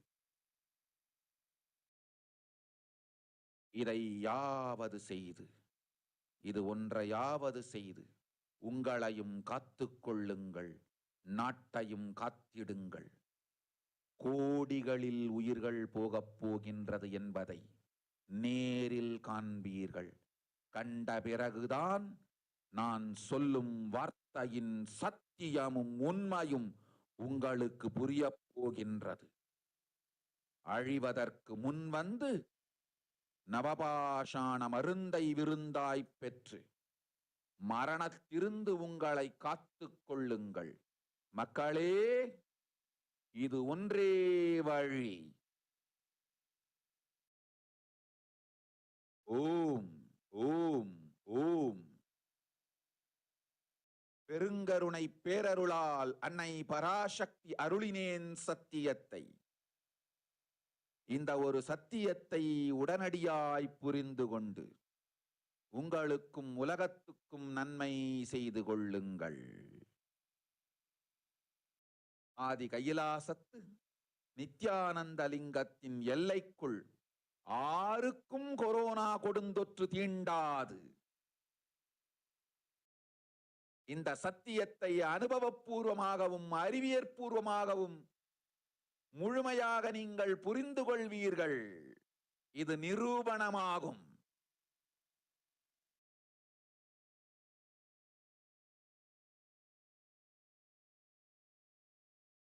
அன்னை பராசக்தி 12 ஆண்டுகளுக்கு முன்பாக உள்ள ஞான ஔஷத சக்திகள் அனைத்தையும் பிரம்மாண்ட யோனி ஹிரண்ய கர்ப்பத்திலிருந்து கொண்டு வந்து உருவாக்கி வைத்த நவபாஷாண லிங்கம் இன்று பிரளயத்திலிருந்து காக்கும் பெரும் கப்பலாய் உங்களுக்கு ஊதாவும். என இழந்தாலும் நான் செய்து வைத்த இந்த ரசவாத ஞானத்தின் துணை இழக்காமல் உங்களை நீங்களே காத்துக் கொள்ளுங்கள். இது ஒன்றே வழி மக்களே, இது ஒன்றே வழி. ஓம் ஓம் ஓம் ஓம் ஓம்.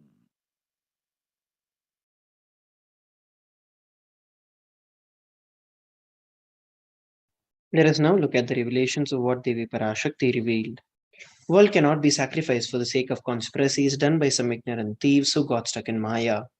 Srishti should not have loss, cosmos should not have destruction.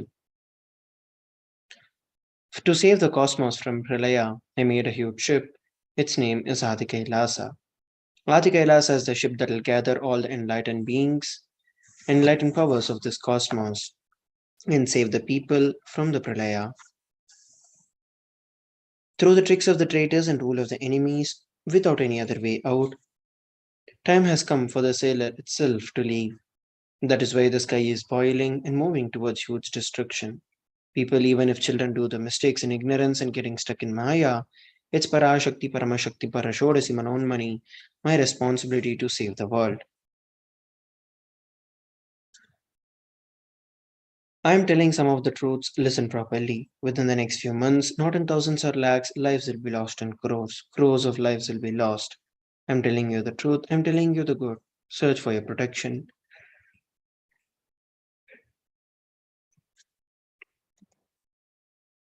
So let us now look at the state of the world as revealed by Devi Parashakti. Authorities in over 223 countries have reported over about 6 million confirmed cases and over 6 million deaths since China first reported its cases to the World Health Organization. And recently, we have seen Taiwan has seen about 68,000 new cases and over 19 deaths. The COVID virus in Taiwan has increased for the 4th straight day on Sunday as it reported over 68,000 new cases. The new cases consisted of 68,000 domestically transmitted infections and 38 cases that were contracted abroad. Of the 672 100,000 domestic cases that were reported in Taiwan, 1,151 have been classified as moderate infections and 294 as severe, accounting to 0.17% and 0.04% totally. Here, we're looking at a graph that shows about the number of COVID deaths. In Beijing's COVID-19, the wave is unlikely to grow into mass outbreak, China health officials confirm. A wave of COVID-19 in Beijing is unlikely to become a large-scale outbreak, according to China's top health report. And North Korea's explosive COVID outbreak, we have over 820,000 cases in 3 days. State media KCNA said a total of 42 people had died, with 820,000 cases and at least 324,000 under medical treatment. Leader Kim Jong-un has said the outbreak has caused a great upheaval in the North Korea. KCNA has reported that all the provinces, cities, counties of the countries have been totally locked down, and working units, production units, and residential units have been closed from each other. Since the beginning of the pandemic, there have been over 1 million cases in New Zealand, and yesterday alone there were over 5,745 cases, and about 15 people have died due to this virus. And COVID cases in the UAE are also on the increase. The UAE Ministry of Health and Prevention reported 319 cases of COVID infections, along with 344 recoveries. Over 159.1 million PCR tests have been conducted in the country so far. The total number of active cases are at 14,000, about 140,000. The new cases detected are about 124,000 additional tests. A total number of cases in UAE on May 16th are about 900,000, while the total recoveries are at 8,800,000. Death tolls are at 203,000. And there have also been several case studies that say that patients who have overcome severe COVID infections are suffering the same cognitive impairment that people generally go through between the ages of 50 and 70. That is equivalent to losing about 10 IQ points, says a team from the University of Cambridge. There's a growing evidence that the COVID-19 causes lasting cognitive and mental health problems with the recovered patients who are still experiencing symptoms months after the infection. These symptoms include fatigue, brain fog, problems with recalling words, sleep disturbances, anxiety, and even PTSD. The World Health Organization, a report has estimated that there were 47 lakh COVID-19 deaths in India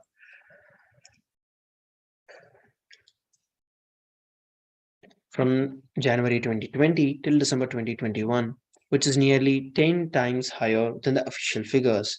India has rejected the estimates by calling the data collection methodology questionable and said, despite India's objection to the process and methodology, the outcomes of this modeling, the WHO has released the excess mortality estimates. The Omicron variant of the SARS-CoV-2 virus is intrinsically a severe previous variants, according to a preprint version of a large US study that counters assumptions in other studies that it was more transmissible but less severe. The findings, which estimated Omicron severity after accounting for the impact of the vaccine, should reinforce the importance of inoculations and booster shots, said the experts. There have been 2 new strains of COVID that have arrived in the US. These variants evade antibodies from the vaccination and prior infections, which could create a possibility of a new wave. The Africa Health Research Institute in South Africa has conducted a study that found the BA4 and BA5 variants that can also evade these antibodies. The low absolute neutralizations for BA4 and BA5, particularly in the unvaccinated group, are unlikely to protect well against the symptomatic infections. So we have looked at various articles that speak about the number of deaths and the COVID cases are on the rise. Let us now listen from the Parashakti, the solutions to protect ourselves from this COVID pandemic.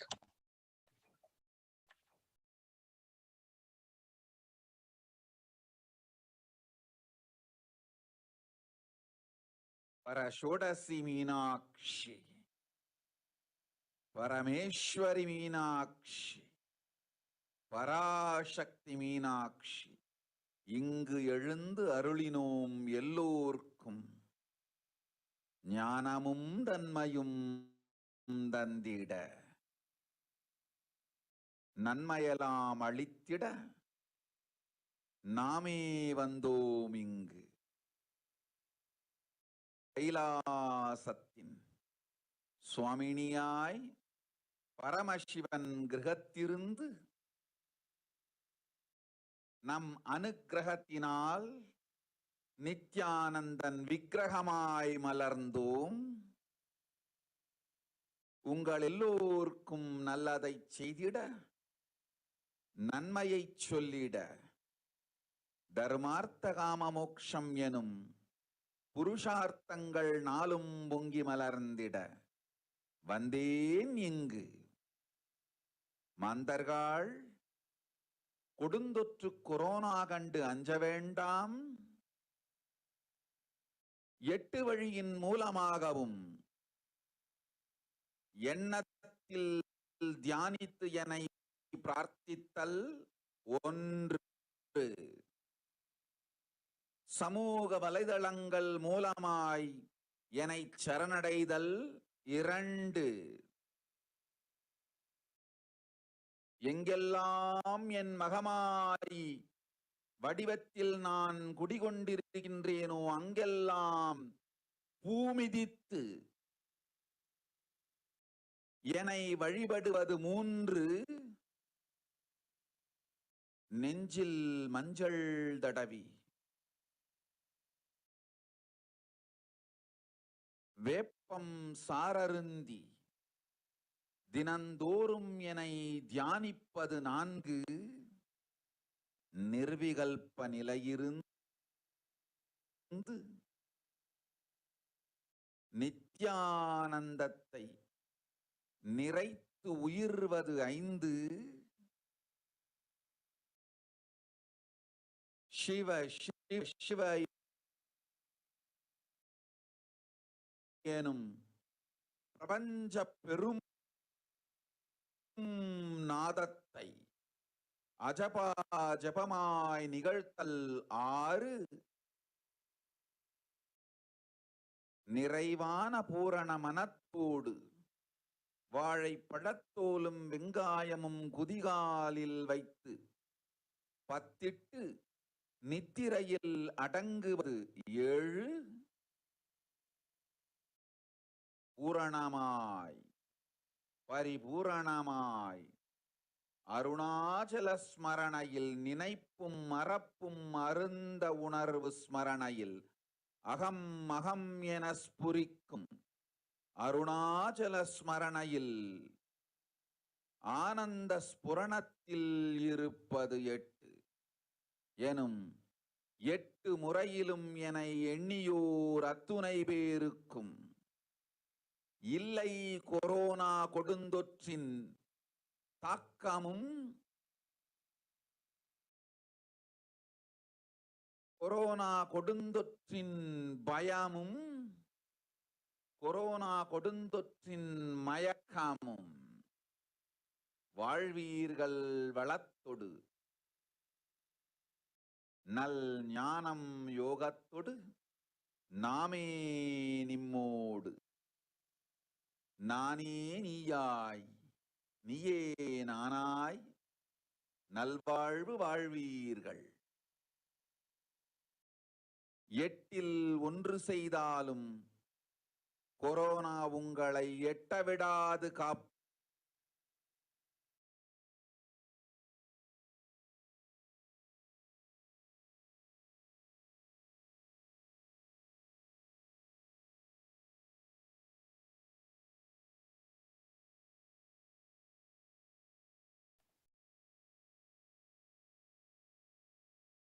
Let us now look at the solutions that Devi Parashakti revealed. Oh humans, don't be afraid of the deadly infection COVID. Through these 8 ways you can protect yourself. Praying and meditating on me, surrendering to me through the social media, wherever I'm residing, worshipping me by doing the fire walking, applying the turmeric in the chest, drinking the neem juice and meditating on me every day, being in the state of unclutched state, filling with eternal bliss, and doing the ajapa japa of the cosmic sound Shiva, with complete mind, applying the banana peel and onion in your heels and going to sleep, being in the state beyond any remembrance or forgetting in the Arunachala Spurana that blossoms as aham aham in the state of Ananda Spurana. These are the 8 techniques, the 8 solutions revealed by Devi Parashakti to protect ourselves from this pandemic. Let us now move on to the next segment of today's Bhava Samadhi Darshan after a short break.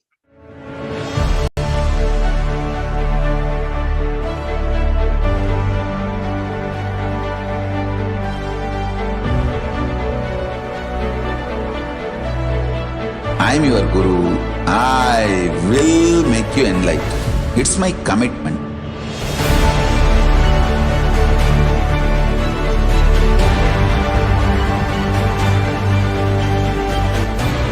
Till you become Paramashiva, I won't rest. Don't worry at all.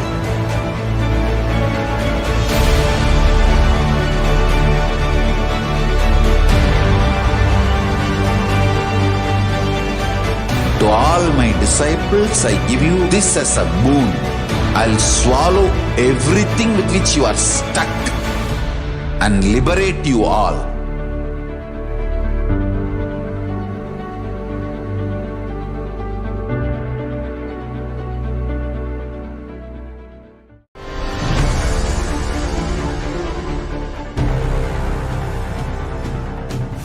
Time itself is nothing but your decision to struggle with the same rut.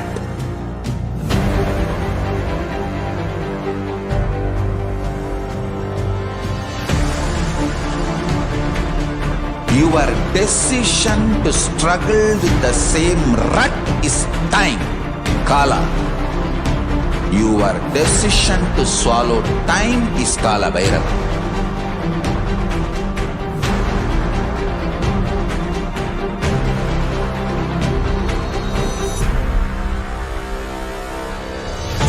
Stand.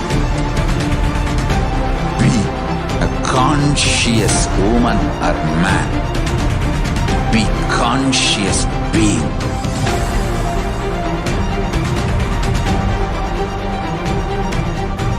Shrink the time through conscious will persistence. Make the future into present by being ferocious with yourself.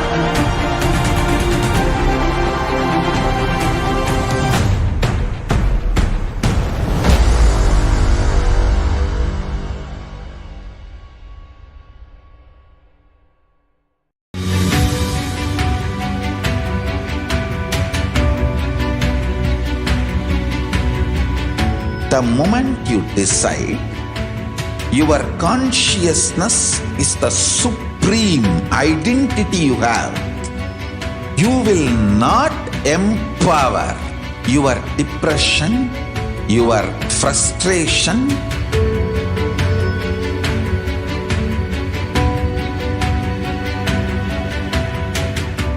deal your problems, whether it is simple headache or depression or the worst suicidal patterns or life negativity, only through consciousness. Don't go for any other solution.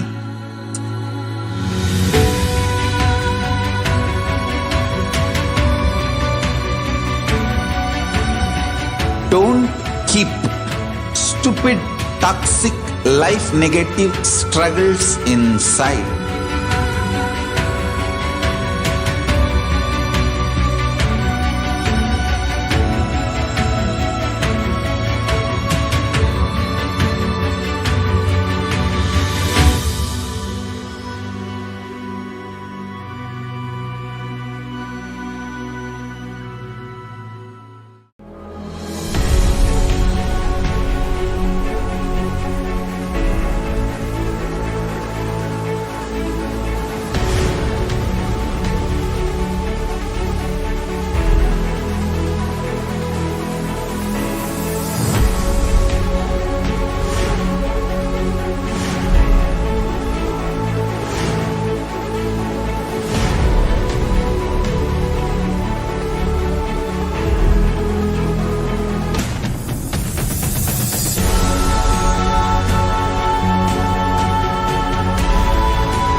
Greater signs of life can be realized with a greater ability to visualize.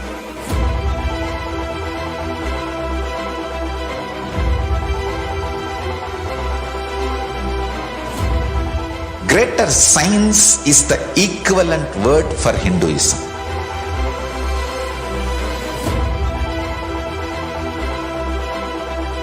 When you understand the greater science of life, greater courage, more possibility, more fearlessness, more joy, more bliss.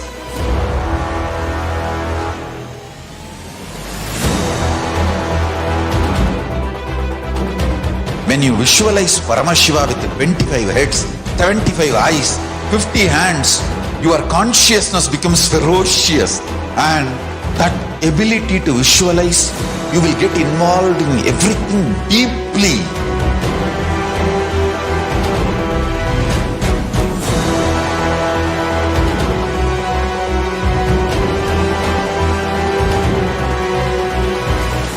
Involved people are the most delicious, most sweet, most beautiful, most juiciest beings of planet Earth.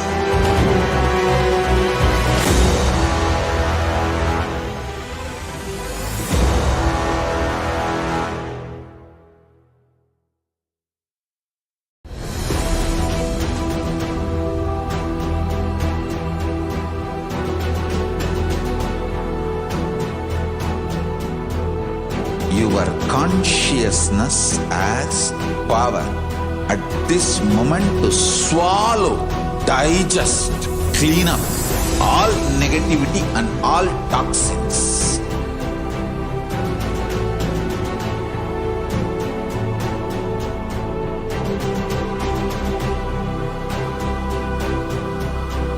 Develop a powerful will persistence. That's the most important asset for life.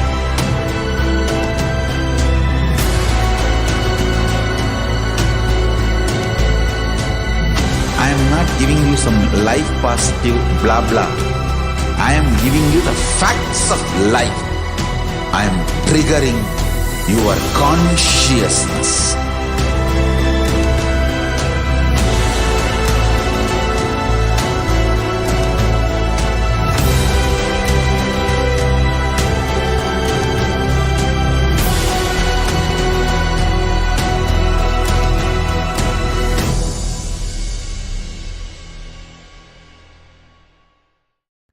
Just be alive for next 3 years. Don't die within next 3 years.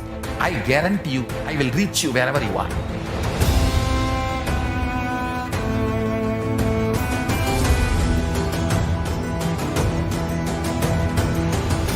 Be alive, somehow be alive for next 3 years. I will reach you wherever you are, whichever corner of the world you may be. I will reach you with enlightenment. It's my commitment to humanity.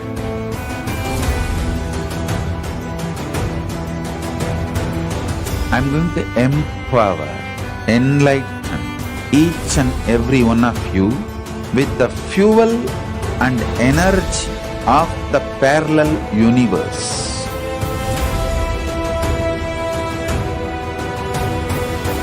I'll infuse this intense supernal effulgence DNA, Tejas, Ojas, Kundalini Shakti into your spine to consciously lift you to KAILASA.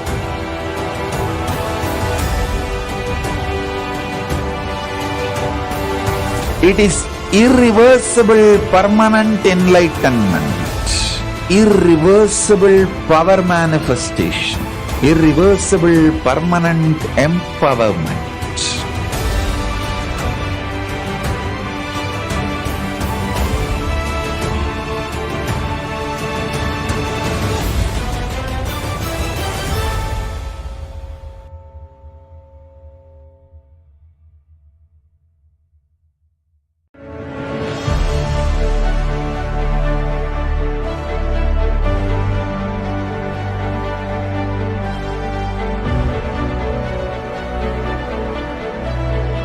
I am your Guru. I will make you enlightened. It's my commitment.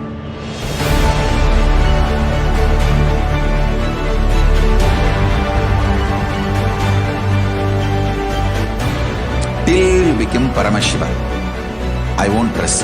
Don't worry at all.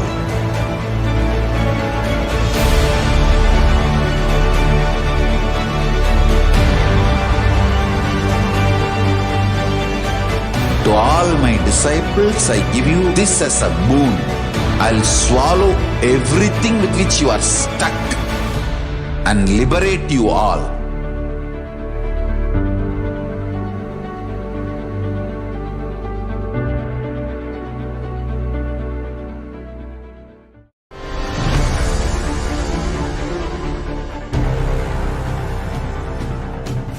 Time itself is nothing but your decision to struggle with the same rut.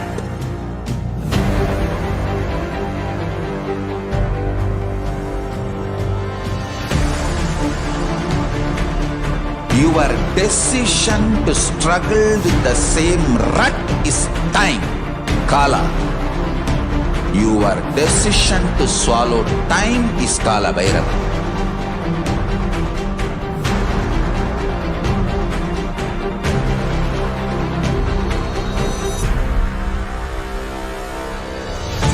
Stand. Be a conscious woman or man. Be conscious being.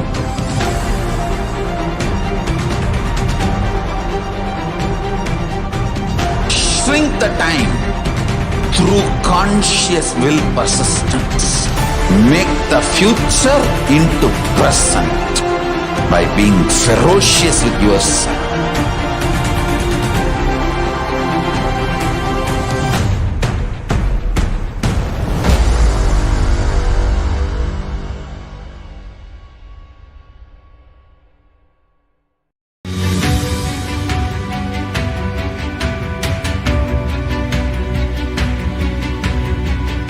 The moment you decide, your consciousness is the supreme identity you have.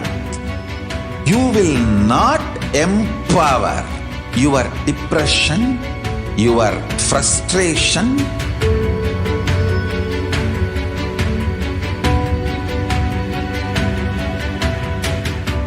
deal your problems, whether it is simple headache or depression or the worst suicidal patterns or life negativity, only through consciousness. Don't go for any other solution.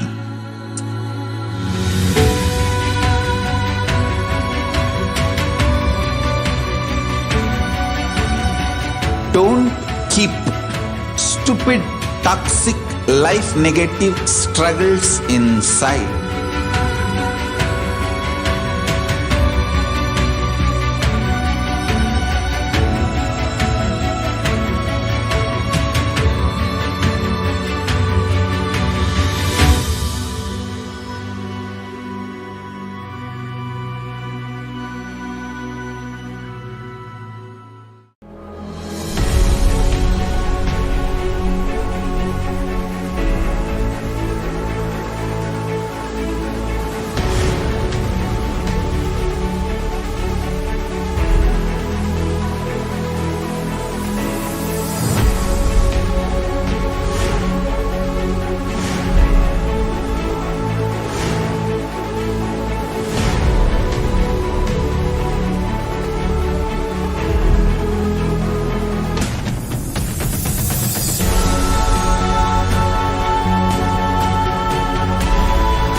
greater signs of life can be realized with a greater ability to visualize.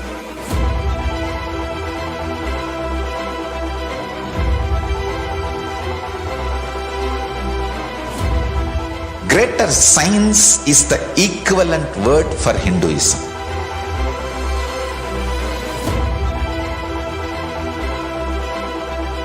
When you understand the greater science of life, greater courage.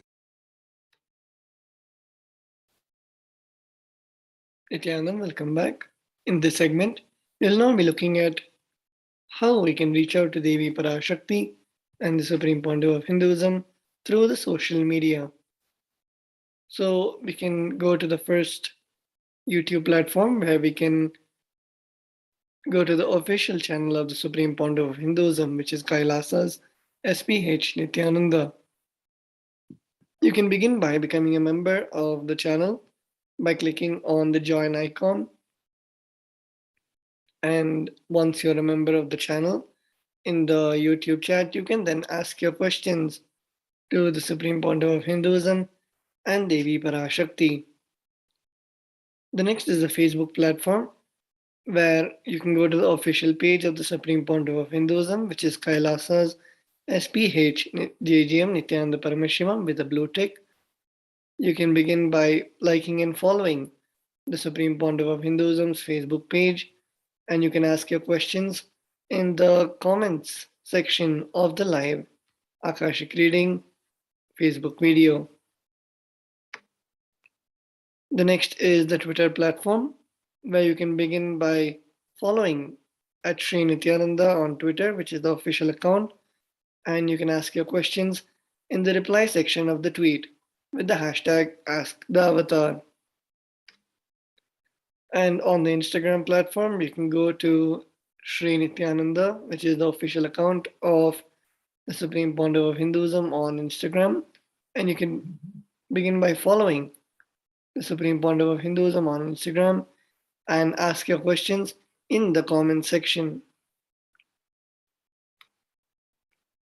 And also, you can go to the website of KAILASA, which is kailasa.org, and you can ask your questions in the WhatsApp chat in the bottom left corner of the kailasa.org Facebook page. The WhatsApp chat box is there where you can ask the question on WhatsApp to Devi Parashakti and the Supreme Pontiff of Hinduism. So with that, we saw all the 5 ways through which you can connect to Devi Parashakti and the Supreme Pontiff of Hinduism through the social media. The next, we are now looking at the offerings to Devi Parashakti. And first, let us look at the context of the benefits of the offerings to Devi Parashakti. The first is from the Bhagavata Purana, Shastra Pramana, from the verse 37. Dharmaya yashasirthaya kamaya svajanaya cha panchadha vibhajan vittam iha mutra cha modate. One part should be used for dharma, second for yasha, third should be reinvested to generate more wealth, fourth for kama, and fifth for one's family and friends. 20% should be donated for dharma. The next Shastra Pramana is from the Dharma Shastras. Grihi dashagunam danam goshti chaiva shatadikam punyatirtheshu sahasram anantam shiva sannidhau. Dana given at home yields 10 times as much merit, 100 times when made in a goshala, 1,000 times when made in sacred places, and an infinite number of times when made in the premises of a Shivalinga. The next is the Shastra Pramana from the Brahmanda Purana, the verse 55 and 56. Dhanam trividhamityetat kanishta jyeshta madhyamam tatra naishreyasam jyeshtam kanishtam swartha siddhage karunyat sarvabhuteshu samvibhagastu madhyamaha. Dana given in order to achieve moksha is considered the most valuable form. Dana given out of pity or kindness for others or for one's own kith and kin is considered to be of medium value. It is also called as Dayadana. Dana given to achieve one's own selfish ends is known as the least valued of all. The first offering to Devi Parashakti is offering of the E-Hundi, and we have the Shastra Pramana from the Lalita Sahasranama, the verse 42. Bhakti Priya Bhakti Gamya Bhakti Vashya Bhayapaha Shambhavi Sharada Radhya Sharvani Sharmadayini. The meaning of the mantra is Devi is fond of true devotion and is realized through true devotion. She can be won over by true devotion. She removes all fears. If there are fears in the minds of devotees, Devi will surely remove those fears. You can offer your kanika and gratitude to Devi Parashakti, and your name shall be chanted out during the puja to Devi. The next is the offering of the Sankalpa chanting, the offering of the conscious resolution, and the offering amount for this is from the Devi Mahatmyam, the 12th chapter, verse 37. Taye tanmohyate vishwam saiva vishwam prasuhyate saya chitta cha vijnanam tushtaridhim pragachati.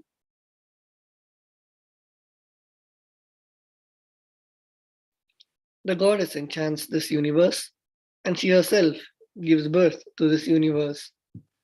That goddess, being prayed without interest in anything, gives that knowledge that leads to salvation and gives wealth in materialistic sense. Offering the sankalpa, the conscious resolution, blesses the person offering with all fruition of the desires and wishes he or she is yearning for. Let us now look at the significance of the divine element gold. Gold is present in all scriptures, agamas, Vedas, Shrutis, Smritis, Itihasas, and Puranas. In all Hindu scriptures, it is abundantly displayed that gold is the most auspicious and purest metal which purifies our being. In the Hindu civilization, everything was built in gold, exchanged in gold. Ritual fees were offered in gold bricks. When one was to be saved from life threatening illness, gold was offered as a ritual fee. Gold was in abundance and used for weighing equivalent amounts of commodities, including cows. Kingdoms were built with huge doors of gold. The streets would have huge columns and huge archways made of gold. Horses and cows were dressed in gold. The Hindu civilization thrived on the banks of rivers of gold.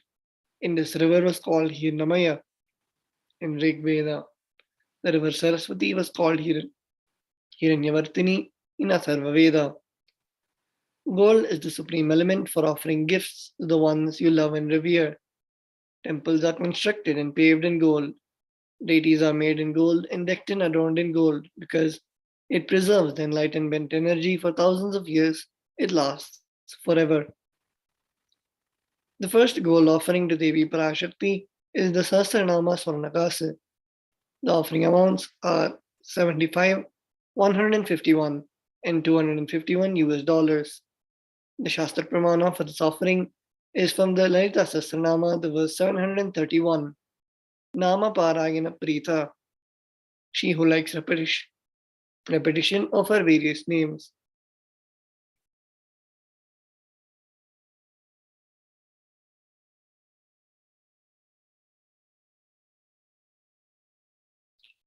This is the offering of 1008 names of Devi Parashakti. It's a very special and unique archana offered to the Mahameru of Devi Parashakti. Offer the gold coin to Devi Parashakti to manifest any dimension or attribute of hers that you always wanted to imbibe within you. The next offering to Devi Parashakti is the Mukta Anguti, the finger ring with a pearl. The offering amounts are 251, 501, and 750 US dollars. The Shastra Pramana for this offering is from the Meenakshi Pancharatnam, the verse 2. The meaning of the mantra is, I bow to the goddess Meenakshi, whose crown has garlands of pearls, and the face shining like a full moon, who has anklets that are studded with gemstones and has small bells, who is shining like the splendor of lotus, who grants all the wishes, the daughter of the mountain, who is worshipped by goddesses Vani and Rama. I remain ever bowing to the goddess Meenakshi, the ocean of compassion. Offer the finger ring with a pearl to the Cosmic Mother and experience blessings and healing with your mother. We'll be continuing with offerings to Devi Parashakti after a short break. Please stay tuned.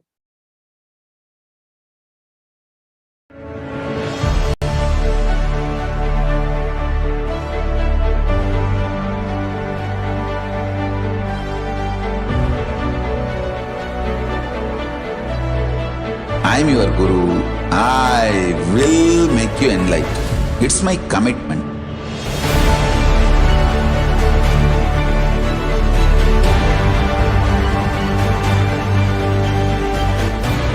Till you become Paramashiva, I won't rest. Don't worry at all.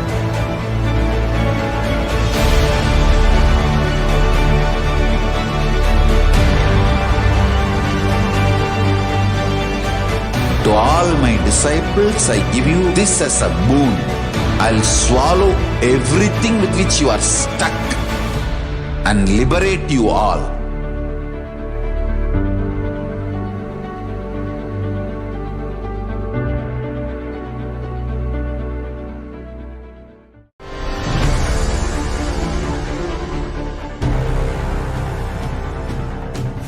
Time itself is nothing but your decision to struggle with the same rut.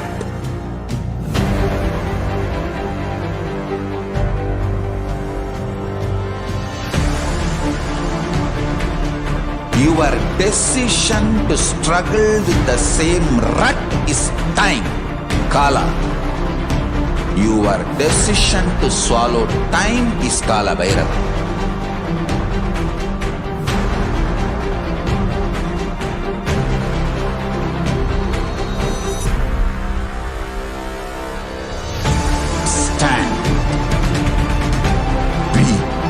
Conscious woman or man, be conscious being.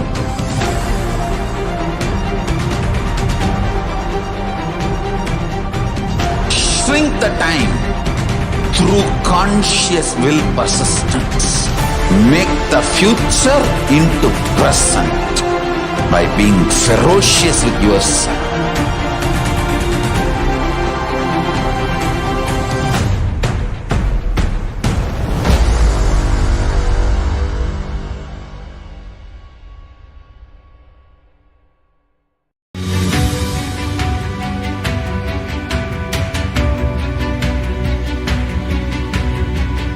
The moment you decide, your consciousness is the supreme identity you have.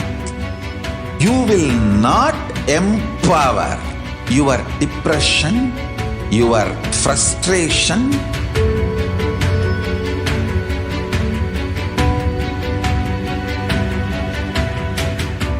deal your problems, whether it is simple headache or depression or the worst suicidal patterns or life negativity, only through consciousness. Don't go for any other solution.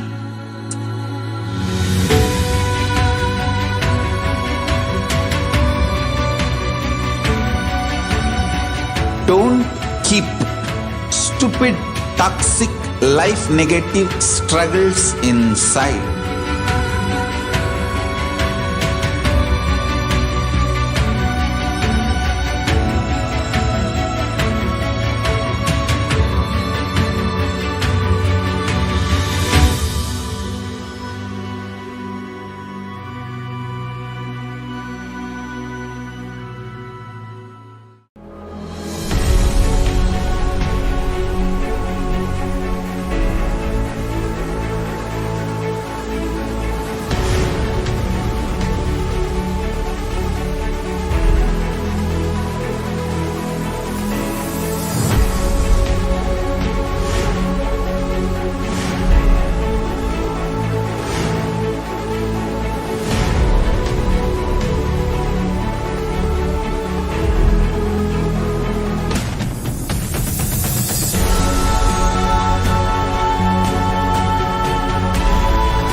Okay, and then welcome back.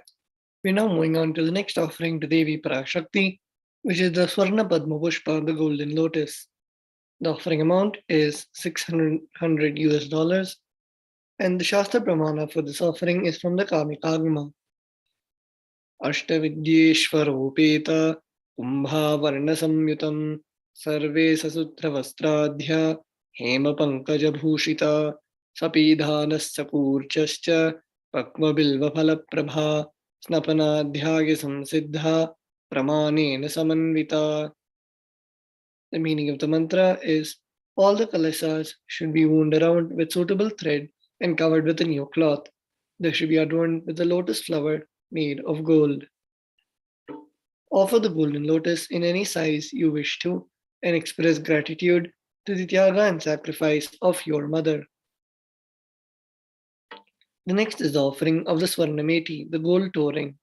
The offering amount is 750 US dollars, and the Shastra Pramana for this offering is Nakhaditi Sanchanna Namajjanatamo Guna Padadvaya Prabhajala Parakritasaroruha. You whose brightness from toenails destroy the darkness of ignorance from minds of your devotees who prostrate at your feet. You whose brightness from your 2 feet overpowers that of the lotus flower. Offer the touring to Devi Parashakti, adorning her sacred feet, to be in constant gratitude for receiving her blessings in even the most difficult aspects of our life. The next is the Swarna Mangtika, the gold hairline jewelry. The offering amount is 750 US dollars, and the Shastra Pramana for this offering is Sudha Sarabhi Varshini.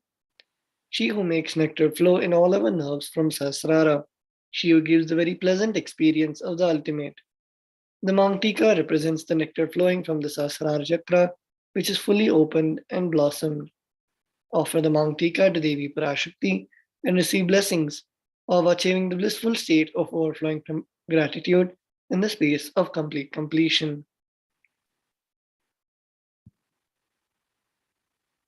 The next is the offering to the Guru, and let us see the Shastra Pramana, the context for this offering. We have the verse from the Kularnava Tantra, the 12th chapter, verse 12. Napaduka paro manyo nadeva shri gurof paraha nahi shaktat paradiksha na punyam kula pujanat. There is no mantra higher than Paduka, no God higher than Guru, no initiation higher than the Shakti, and no merit higher than Kula worship. The next verse we have is from the Kularnava Tantra, 12th chapter, verse 120. Rikta hastascha nopeyad rajanandevatam gurum phalapushyaam baradini yatha shakya samarpayet evam yonachara devi brahmarakshasatam brajet. One should not approach royalty, the deity or the guru empty-handed. He should offer fruit, flower, cloth, and the like according to his capacity. One who does not do so becomes a brahmarakshasa. So the first offering to the Guru is the Pratyakshapada Puja, which the offering amount is 1008 US dollars. And we have the verse from the Kularnava Tantra, the 12th chapter, verse 5, which says, Koti Koti Mantra Japat, Koti Tirtha Vagahanat, Koti Devachana Devi, Parashri Paduka Smritihi. O Devi, remember this Paduka which yields infinitely greater merit than billions and billions of mantra japa, billions and billions of pilgrimages, and billions of worship. The next is the Vastra Seva, the offering of the dress and jewelry to the Guru. We have the Seva also at 1008 US dollars, and we can offer all of these Sevas at gateway.nithyanandeshwarahindutemple.org/NHTLA. Let's now take a few moments for offering, and we'll be back with the next segment after a few minutes. Please stay tuned.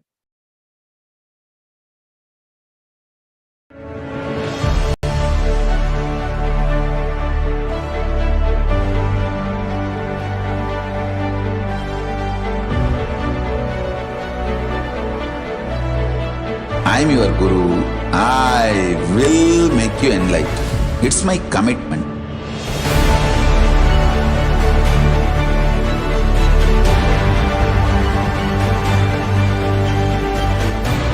Till you become Paramashiva, I won't rest. Don't worry at all.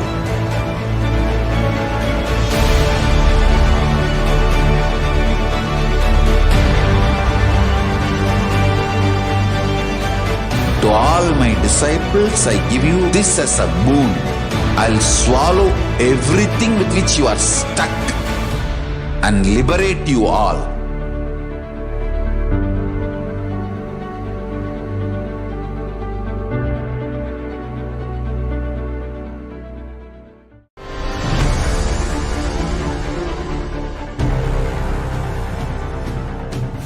Time itself is nothing but your decision to struggle with the same rut.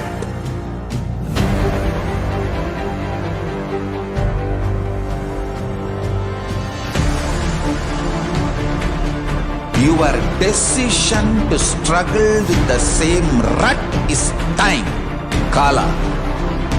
Your decision to swallow time is Kala Bhairava.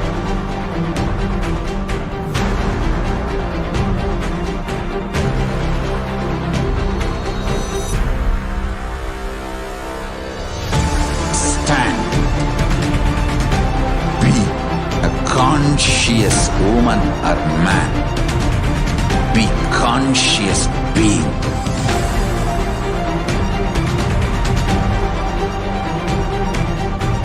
Shrink the time through conscious will persistence. Make the future into present by being ferocious with yourself.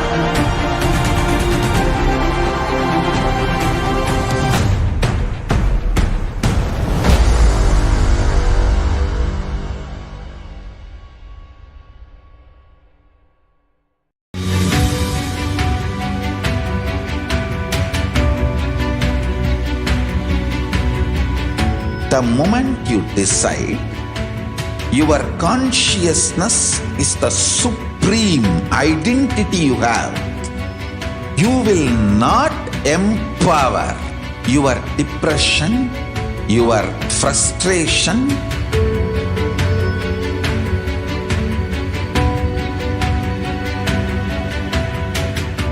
deal your problems, whether it is simple headache or depression or the worst suicidal patterns or life negativity, only through consciousness. Don't go for any other solution.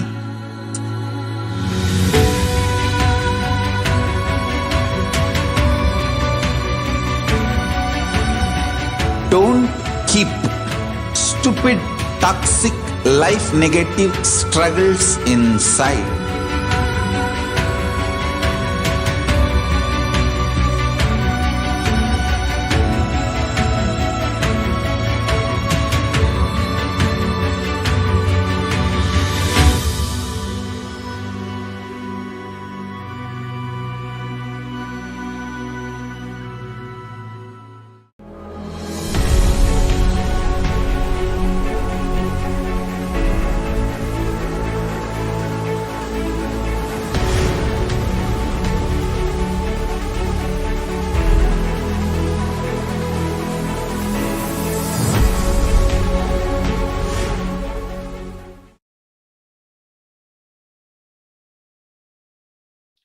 Nithyanandam, welcome back. We are now looking at the glimpses of the glorious past on the 19th of May. In this segment, we see about the great Tyaga done by the Supreme Pontiff of Hinduism in reviving the KAILASA, the only Hindu nation, and how the whole divine Leela unfolded. So we are now diving into the first year, which is the year of 2002. On that day, the Supreme Pontiff of Hinduism conducted the two-day Anandaspurna Convention in Bengaluru, India.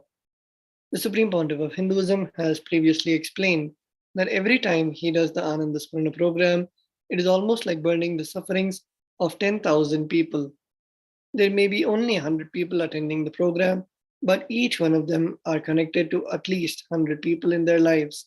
So when one person's suffering is burnt, he brings joy to the 100 people who are directly involved in his life. We now move on to the year 2004. On that day, the Supreme Pontiff of Hinduism explained to his devotees that they are the embodiment of energy, the Atma's Swarupa, and further elaborated on what is the Shakti Spurana. In our life, most of us feel tiredness, dizzy, and depression, which are expressions of low energy. The Supreme Pontiff of Hinduism explained with charts in which way we are actually missing our life and why we are unable to experience the Shakti Spurana. Let us now see the glimpses of that beautiful satsang.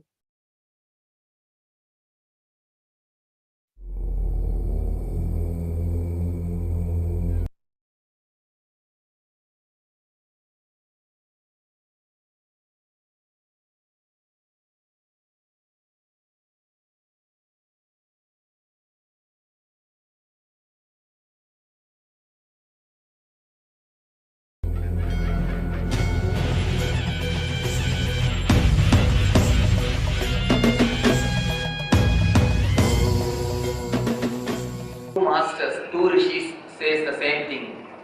Be very clear, someone is fake. It means two rishi cannot say the same thing. Two rishi cannot express in the same way.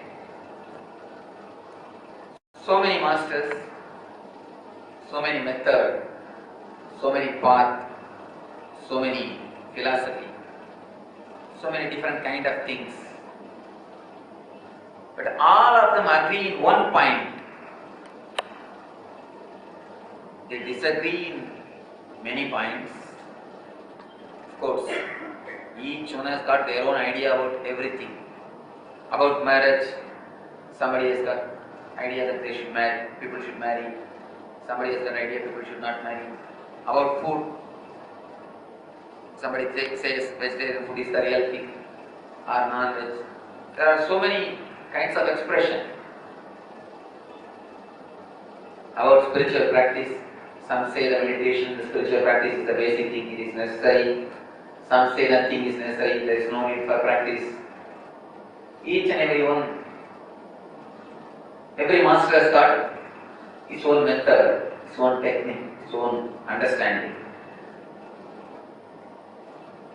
But in one subject, almost all the masters, they agree with each other. That must be something basic point. That is the reason everyone agrees on this one point. What is that one point? What is that basic point? Let us see. All of us are embodiment of energy. In every one of us, all of us are embodiment of energy. The Atma Swarupa. We are energy. We are the embodiment of Atman. We are embodiment of spiritual energy. In this one point, almost all the masters they agree with each other. In this one point, there is no disagreement. From the Buddha, from Shankara, from Ramanuja, from Krishna, from Rama, every master whomsoever expressed their experience, every master agrees in this one point. All of us are embodiment of energy. Continuous energy flow is happening inside our being. The continuous energy flow is what I call Shakti Spurana. Spurana means continuous flowing. Shakti Spurana means continuous energy flow. In every one of us, continuous energy flow is happening. All the masters are repeating this again and again, that in every one of us, continuous energy flow is happening. But in our practical life, in our real life, most of us feel tiredness, disease, depression, only the expressions of low energy. Why we are not able to experience the Shakti Spurana, the expression of high energy? Why? Where the gap between their teaching and our reality occurs. Every master says we are all embodiment of energy, but in our real life, in our practical life, somewhere we are missing it. How? Why? How we are missing it? Why we are missing it? How to come back to the energy expression? How to achieve the Shakti Spurana? These three questions only we are going to analyze today. First, how we are missing and why we are missing and how to have connection again with that Shakti Spurana, with that energy expression. Understand this word Spurana. Spurana means continuously flowing in you. Continuously flowing in you. Spurana means stream, fountain, fountain of energy. Shakti Spurana means the fountain of energy which is happening continuously. So, in every one of us, continuous Shakti Spurana is happening. How we are not able to use it? Why we are not able to achieve it? First thing, we need to understand, as we all think we don't have only one body, we have three layers of the body. We have three layers of body. One is the body called Stula Sarira, which you are using now. The body which you are using at present, made out of bone, flesh and blood. The body which you are associating yourself with now. The second, Sukshma Sarira, the body with which you associate yourself in the time of dreams. You may be lying and resting in Mumbai, but you will suddenly be dreaming as you have gone to Chennai or you have gone to Delhi. The body with which you associate yourself in the time of dreams is what I call the Sukshma Sarira, subtle body. This body is Stula Sarira, physical body. The body with which you associate yourself, the dream state, is Sukshma Sarira, subtle body. The third, the body with which you associate yourself, Karana Sarira, causal body. In the deep sleep, the third body is the body with which you associate yourself in the deep sleep state. One is physical body, now what you are experiencing. Second is subtle body, the dream state. Third is causal body, the deep sleep state.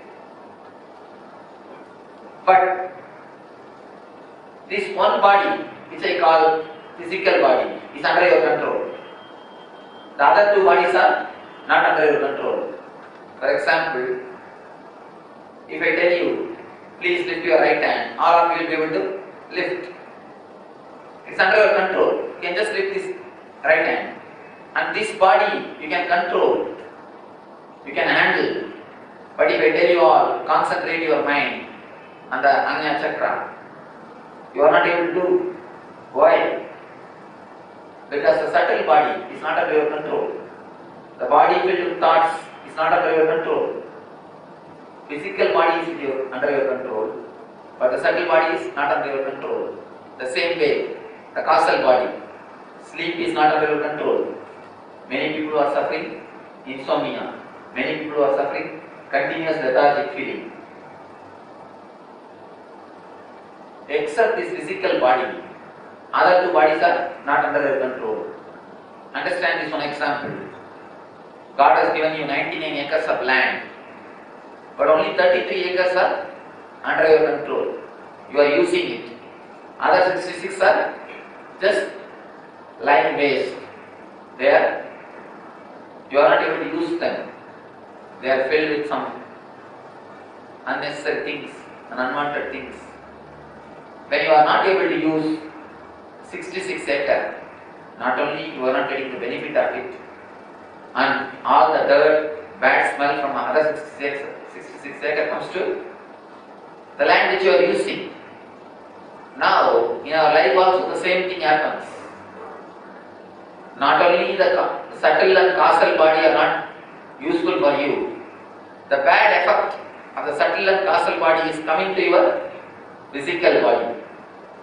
Those bad effects are coming and affecting your physical body. That is the reason you are not able to be totally happy. You are not able to enjoy the physical body which you have. Let us see one by one how the other two bodies interfere with the physical body.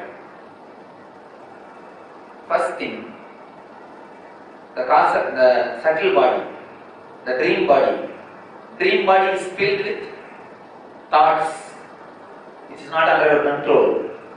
The causal body is filled with tamas, inertia, which is not again under your control. Now I will make a small diagram and explain to you how these bodies work. You can understand, then we will go into the subject deeply. You have two states of consciousness, with the awareness I and without the awareness I. Now you all have the awareness I. In the dream state and in the deep sleep state you don't have the awareness I. You don't feel I. You don't have separate awareness. If you have the awareness, you must be able to control, but you don't have the awareness. Same way, two type of mental states you have, with thoughts, without thoughts. With thoughts, now you have your thoughts. Your thoughts are working. But in the dream state, in the deep sleep state, of course the dream state you have thought, in the deep sleep state you don't have thoughts. Two type of mental states, two type of consciousness you have. They both cross each other. Understand?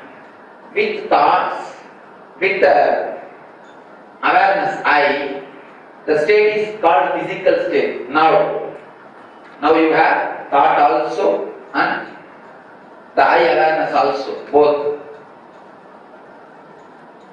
With thoughts will be there, but awareness will not be there. That is called subtle. In the dream state, you will have thoughts, but you will not have the awareness I. That is what we call subtle state. The third, you will neither have thought nor have awareness. Without thoughts and without awareness. The deep state, the causal body, the deep sleep state, you will neither have your awareness, the I awareness, nor you will have the thought I. Both are missing. That is what we call causal state, causal body. Of course, this is a little difficult to understand. You will have the thought I, but you will not have any thoughts. You will have the awareness, but you will not have thoughts. That is what we call samadhi. Don't bother about samadhi. If you understand these three, and if you know how to handle these three body, automatically you will enter the samadhi. That we don't have to bother. But now you understand these three body. That is more than enough. Our subject, if you understand these three body, that is more than enough. That will give you the totality. Anybody who is not able to understand this table, please raise your hands. Because based on this only the whole class is going to go. The whole class, today all the three sessions are going to happen only based on this table. Please. Can you do an example on this virtual sleep? Causal. Deep sleep. Deep sleep where when you sleep without any dreams. You neither have the thought I. You neither have any thoughts. You are just there. When you come back, what do you say? It was total darkness. It was totally blank. That's the state, causal body. Deep sleep state. This is a dream state, where you don't have an awareness I, but thoughts are coming and going. They are just floating. Dreams also, ultimately, suppose you think that in dream I am going to Bangalore, I am going to London, whatsoever. So my awareness is there in subtle state. In the subtle state, the moment you get, I am dreaming, you wake up from the dream. But then I do have the realization that I am being affected. One thing, when you get that the I is not under your control. If that I is under your control, then you must be able to guide the dream. Here you are able to guide your physical activity, but there are you able to guide your activity? No. I awareness always gives you the power to guide. So that I cannot be associated with this I. Here the I is very solid, there I is not solid. What is the I? The me. The awareness that me. Even when you are sleeping, when you come to sleep, then sometimes there is a dream, but you are still sleeping. Whenever you are dreaming, you are in subtle body. Whenever you fall deeply asleep, you are in causal body. You cannot sleep deeply. You cannot be in causal body more than 14 minutes. Every 14 minutes you come out, you dream, and then again you go back. Okay. So Any of your doctors in the field of psychology and psychiatry, you will know. More than 14 minutes, you cannot sleep. Every 14 minutes you come out. You wander in the plains of dreams, and then you again go back. And what if there are no dreams at all? Yes, then this body is disturbed. If there are no dreams, the body is disturbed. If there are more dreams, If there are no dreams. no dreams, it means you are healthy. This body is healthy. Sleep with minimum dreams is the healthy state of consciousness. Sleep one is not conscious. One conscious is No, he is not. That's what I have put. Without thoughts and without the I, consciousness. There is no consciousness, no thoughts. That is what I call causal body, deep sleep state.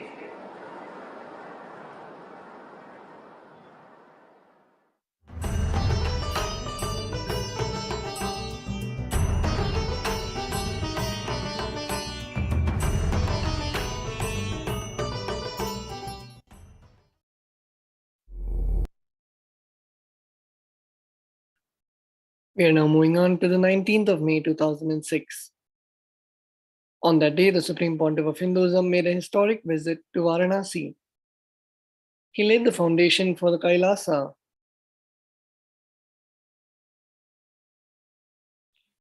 Kashi SJP Adhinam.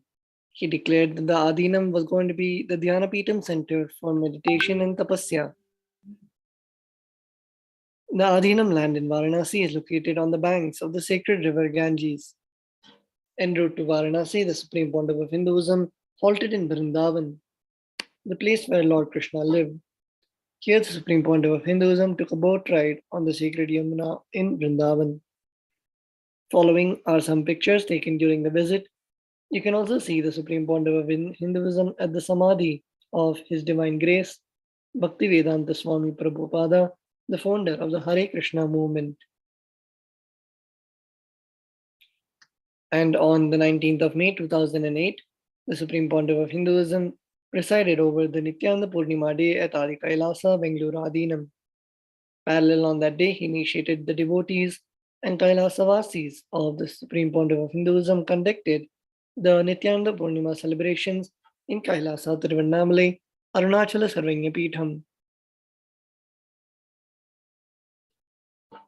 We are now looking at the 19th of May 2011, where we are seeing the discourse given by the Supreme Pontiff of Hinduism on the Patanjali Yoga Sutras.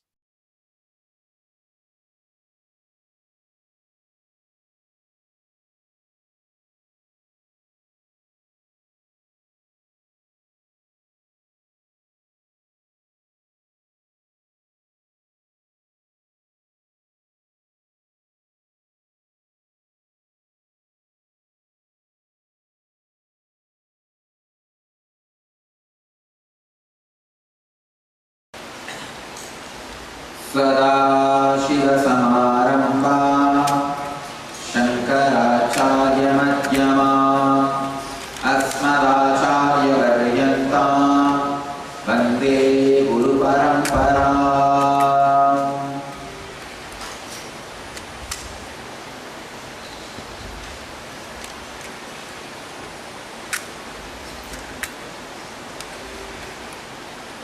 I welcome you all with my love and respect. Let's enter into today's sutra. In Patanjali's Yoga Sutra, 167th Sutra, in 4th chapter, 5th verse, subject, who is controlling your life? Answer is nobody. Let me enter into Sutra. Pravriti Vede Prayojaka Chittam Ekam Anekasham.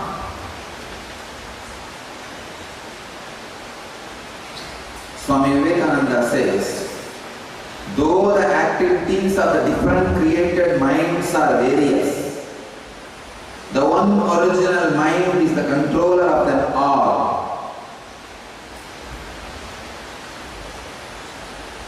Swami Prabhupada translates us, though the activities of the different created minds are various, the one original mind controls them all.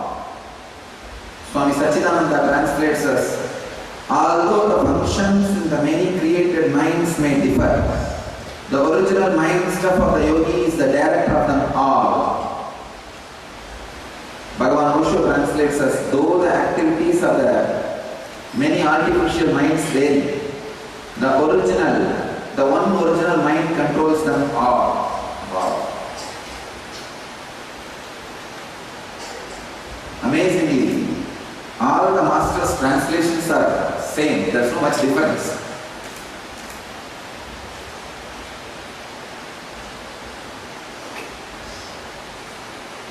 See, the sacred secret in the sutra is, even though you have multi-dimension, the center with which you are either clutched or unclutched controls the whole thing completely. Please understand. It controls the whole thing completely.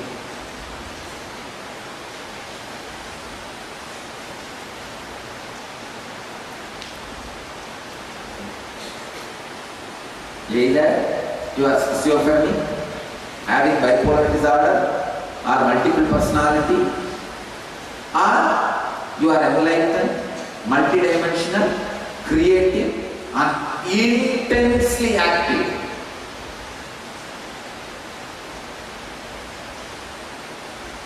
If you study Bhagavan Krishna and multiple personality disorder with a normal, useless, idiotic, third-rate mind which the psychoanalysts are having,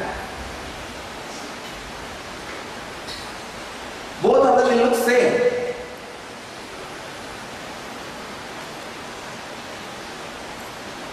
But only when you are able to look inside, beyond mind, you will see Krishna is the extreme expression of superconsciousness, and these multiple disorder personalities, the extreme expression of unconsciousness.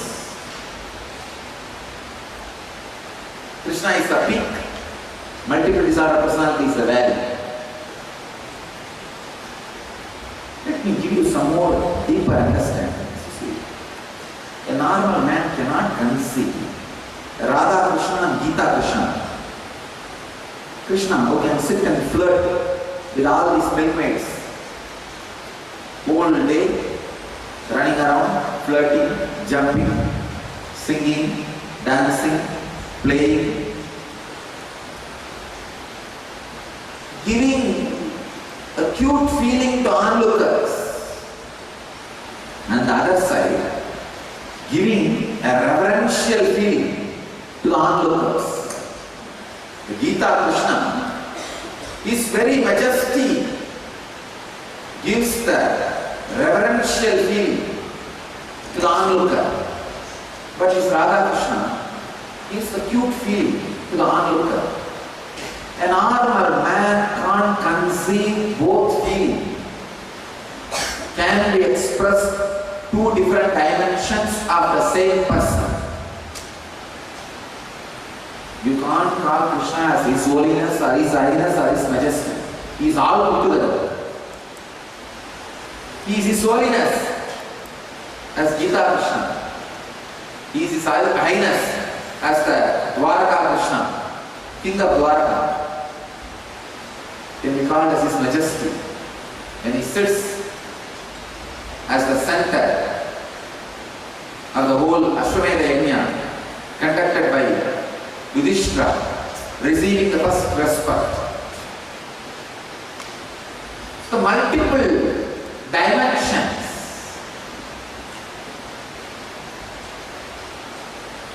Same way Shiva.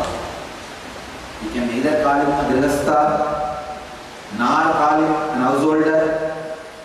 Guy is all that time in Samadhi, sitting in Kailash. How can you call him as householder? You may neither call him as a sadhu, nor call him as a householder. You can't put him in any frame. You cannot call him as a silent being because he is like a Dakshinamurti under a banyan tree. You can't call him as an angry person because he is beyond anger. So you can't say anything. He can be a Kala Bhairava and Dakshinamurti.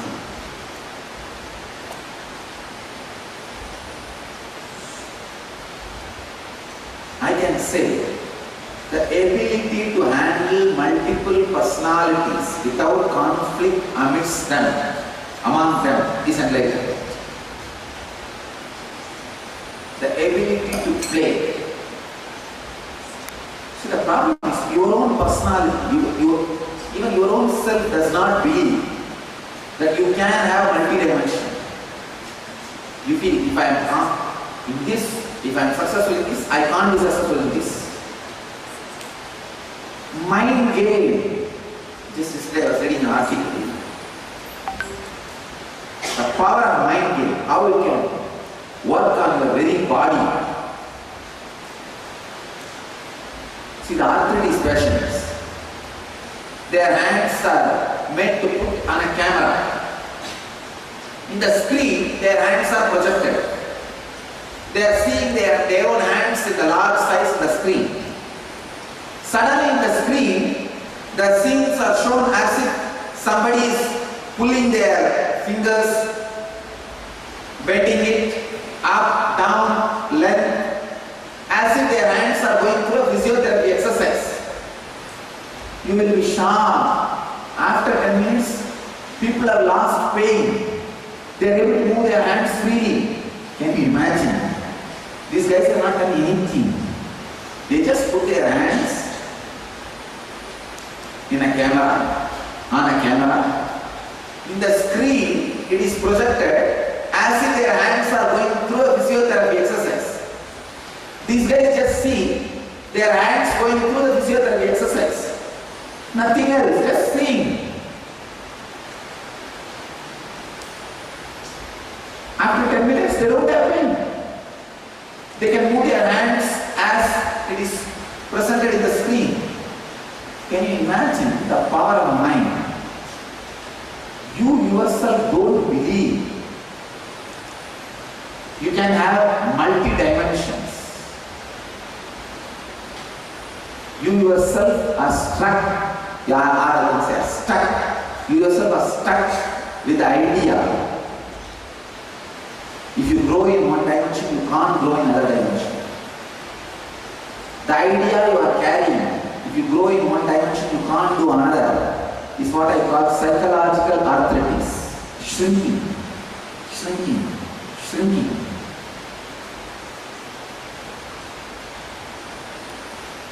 I am seeing in our own organization, the fellow who takes the photograph will be one, the fellow who downloads the photograph will be another, the fellow who writes the comment on it will be another one, the fellow who uploads it on the website is another one. Why? Third-rate mind, I can only click, I can't download. I can only download, I can't write the 2-3 English lines. I can only write the 2-3 English lines, I can't upload. Not growing in multi-dimension means you are growing towards multiple disorder, multiple personality disorder. Because you'll be fighting constantly with yourself. Oh, what will I do? What will I do? What will I do? What will I do? I tell you, I hardwired you when you landed on planet Earth at least to have 108 different dimensions. Understand? 108 different dimensions. At least.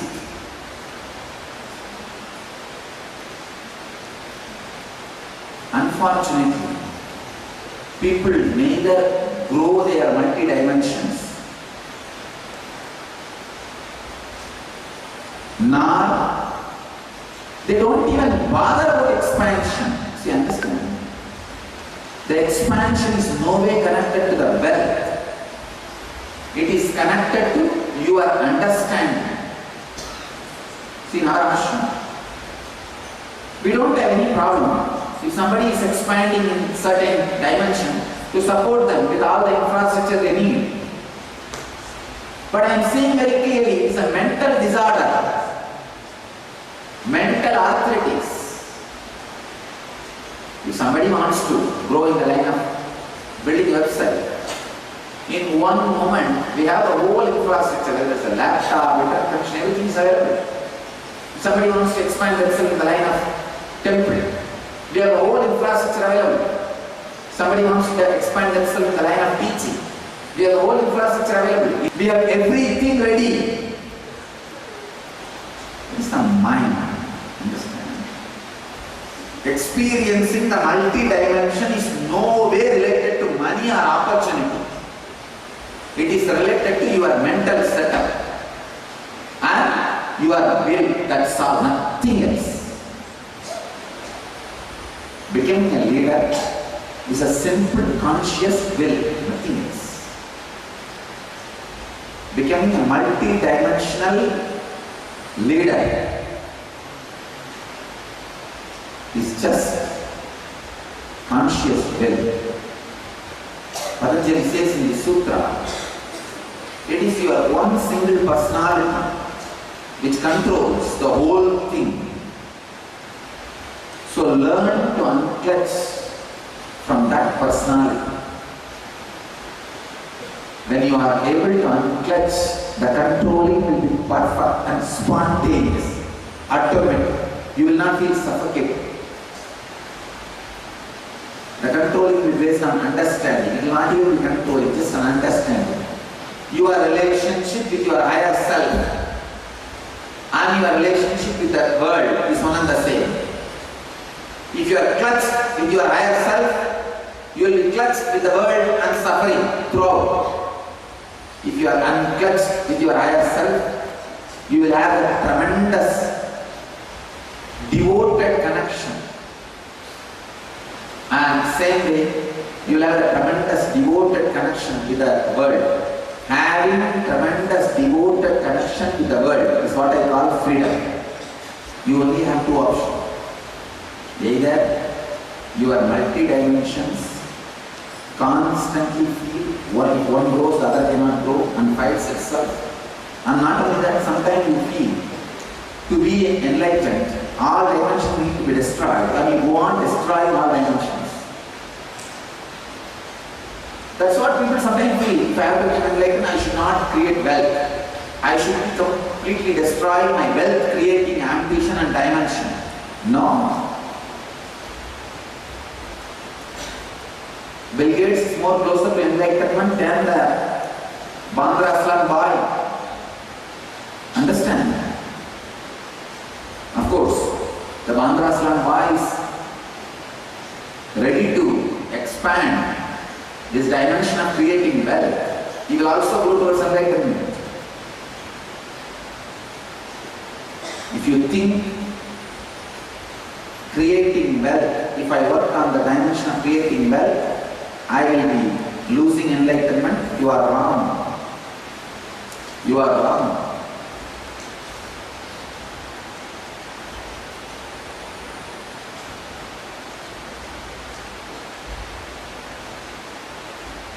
My great grandfather, great Siddha, Pulipani, whose family had the fortune of taking birth. sings very beautifully in one verse.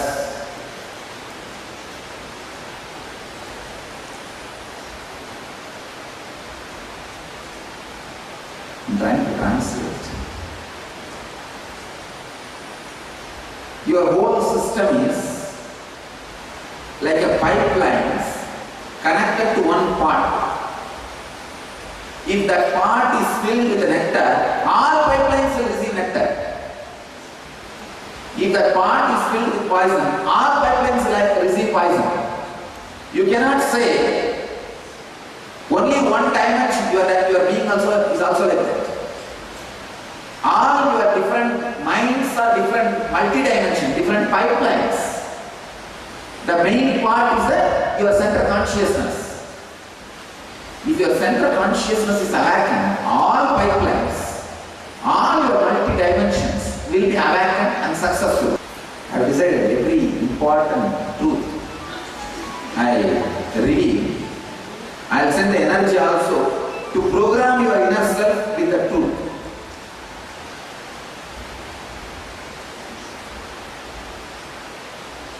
Let the Vani, Sarasavani, Saraswati flows through this tongue. Program your inner being also.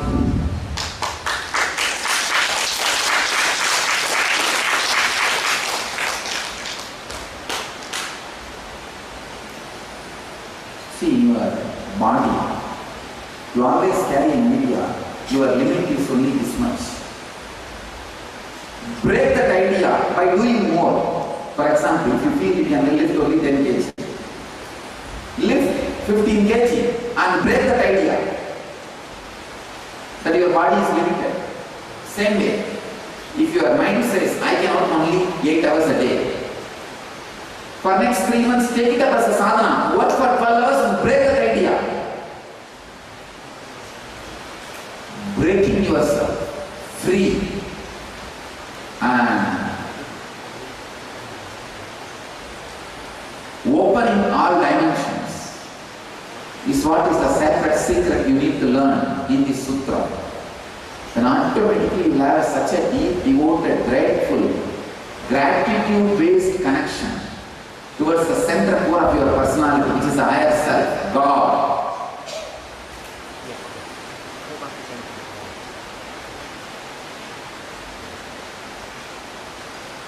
All the different dimensions of Shiva, Kala Bhairava, Veerabhadra, Chandeshanada, Gajasamhara Murti,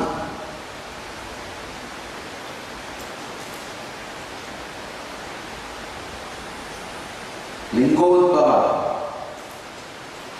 all different dimensions of Shiva, Chakradana Murti, Nataraja, all different dimensions of Shiva are controlled by center dimension, Dakshinamurti,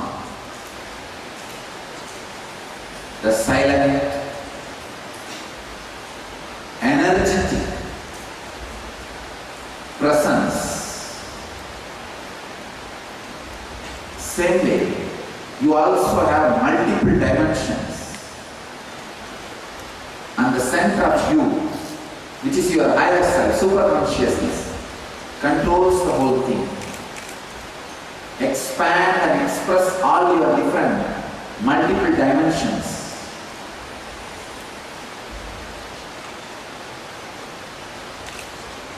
You will experience Shiva in your consciousness.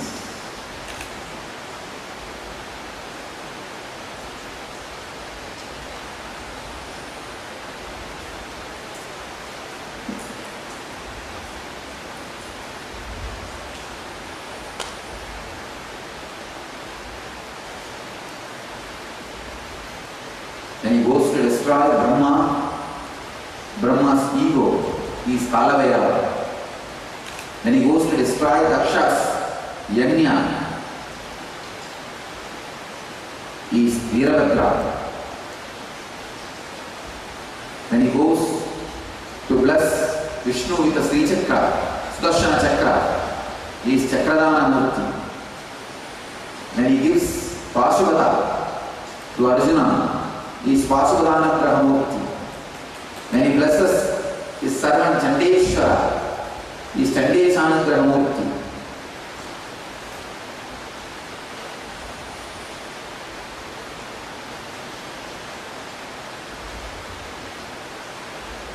Different dimensions of Shiva.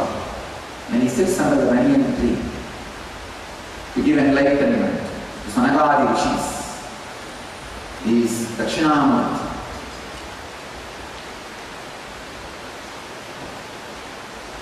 When he appears as a light shaft to destroy the ego of Brahma and Vishnu, he is a Ligodbhava.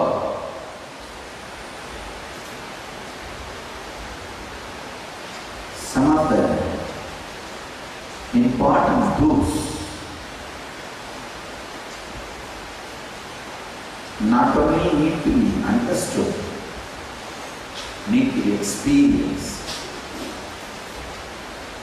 This multi-dimension, you should start experiencing. Just start trying to do some poetry. Start trying to do some small carvings. You don't need to get a Nobel Prize. Who is going to give? Nobody is interested. Relax. You don't need to bother about perfection. Just trying.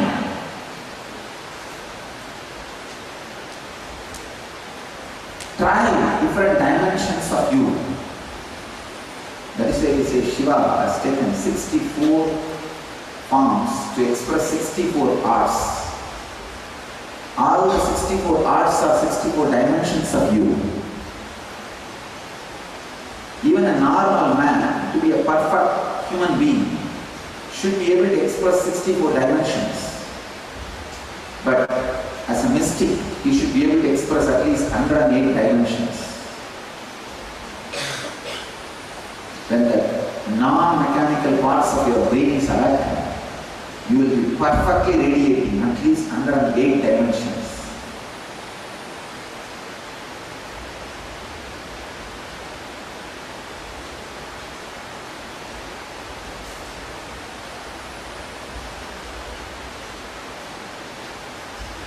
So try to express the multiple dimensions.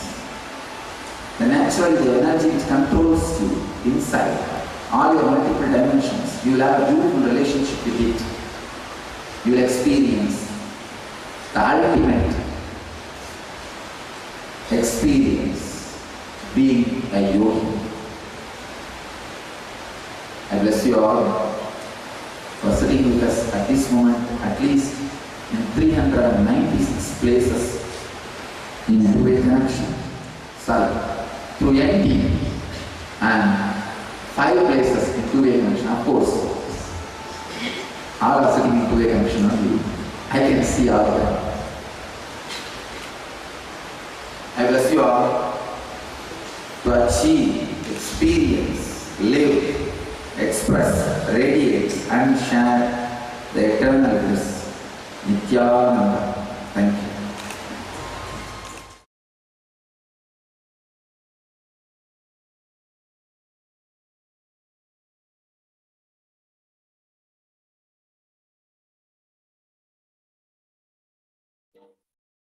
We are now looking at the 19th of May 2012. In the presidential address, the Supreme Pontiff of Hinduism intercepted the Akashic records of the 4th chapter, 30th verse of the Bhagavad Gita. From this grand cosmic download and the re-happening of the Bhagavad Gita, the Supreme Pontiff of Hinduism continued his instruction on self-remembrance. The Supreme Pontiff of Hinduism explained that when we offer all our actions to prana, to the ability to recall what we are, we gain immense benefit even from very small effort. At first, we may find it difficult to maintain this conscious recollection and still engage in the activities of daily life.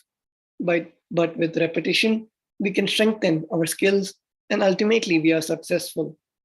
The Supreme Pontiff of Hinduism further shared that keeping a journal of each activity, driving to work, taking a meeting, allowing us to gauge our progress.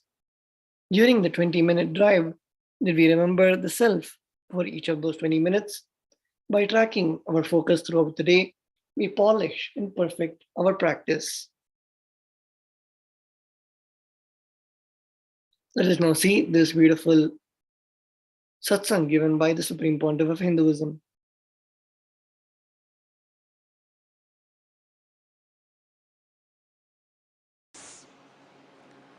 How much ever it may be demanding,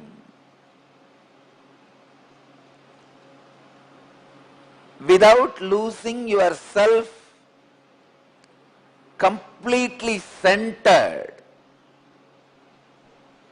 being centered in enchanting, feeling connection and unclutching.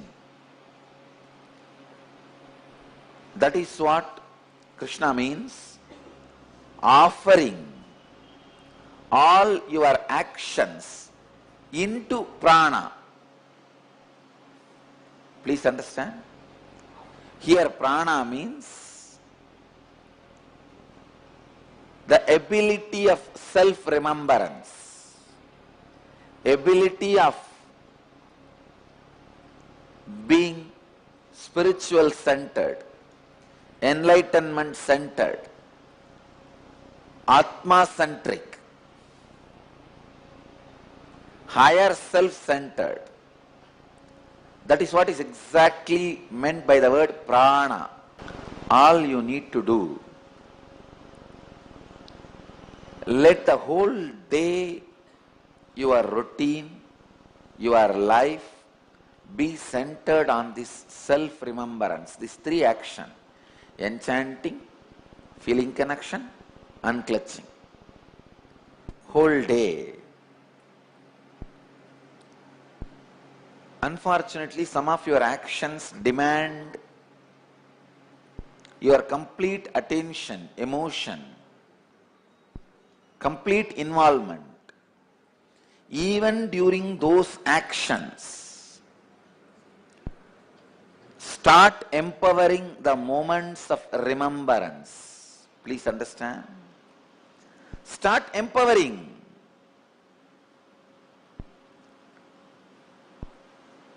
Many of your actions may demand your whole attention. In the beginning, it may not be that easily possible for you to be centered on unclutching and enchanting and feeling connection. But I tell you, any activity, any action is possible being centered on prana just by little practice. That is why Krishna says in another one Bhagavad Gita verse, even little bit of practice of this great science brings huge benefit. It's like billions of rupees worth diamonds and gold is there in one room. You are doing only one small action, opening the room. You would have never imagined just that small action of opening the room will make you rich in 1 minute. You would have never imagined such huge benefit will come by such a small action of opening the room. It was there in that room for ages. Just now you got the key. You opened it, suddenly you saw, wow, it is all yours.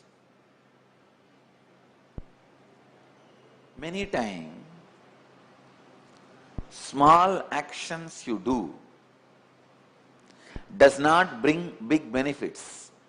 So you don't trust the small actions can bring big benefits.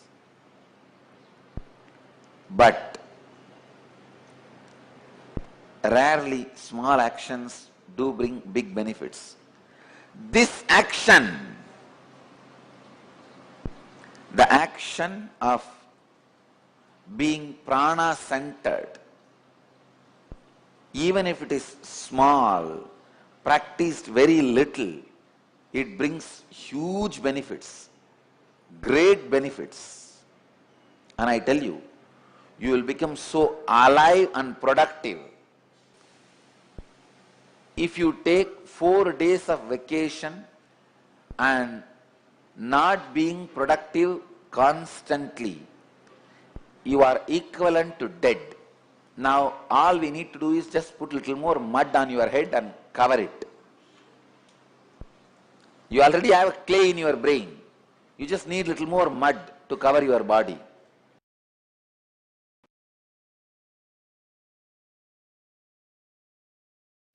We are now looking at the 19th of May 2014. In that day, the Supreme Pontiff of Hinduism expanded on living Advaita. He started by explaining that the body is intelligent as long as the consciousness resides in it, and that everything we understand should be from the context of consciousness. He encouraged us to be powerful and make spontaneous decisions through consciousness and let the body and mind understand eternity from the context of consciousness. Later that day, the Supreme Pontiff of Hinduism took the delegates to a visit to the Kalabhairava Mandir in Varanasi.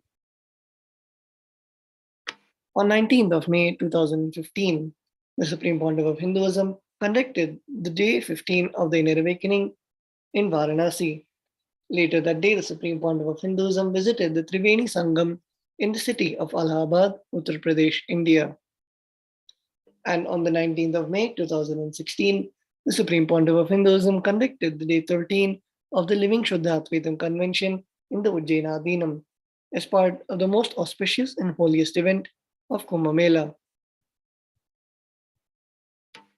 On the 19th of May 2017, the Supreme Pontiff of Hinduism conducted the Orientation Shivatva 2017 Orientation Program, and the participants shared about their journeys with Swamiji and why they made the decision to live in his home, the Nithyananda Peetham.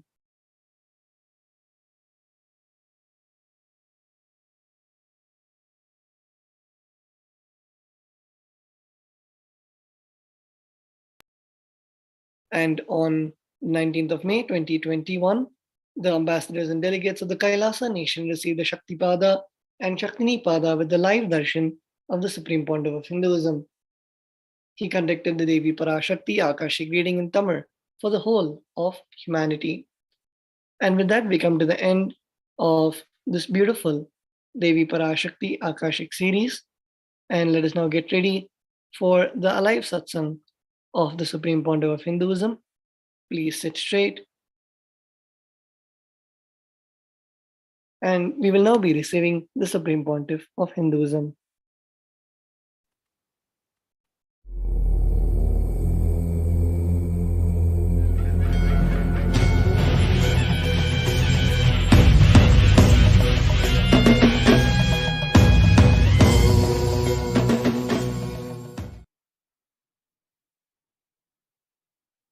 Paramashiva's message directly from KAILASA.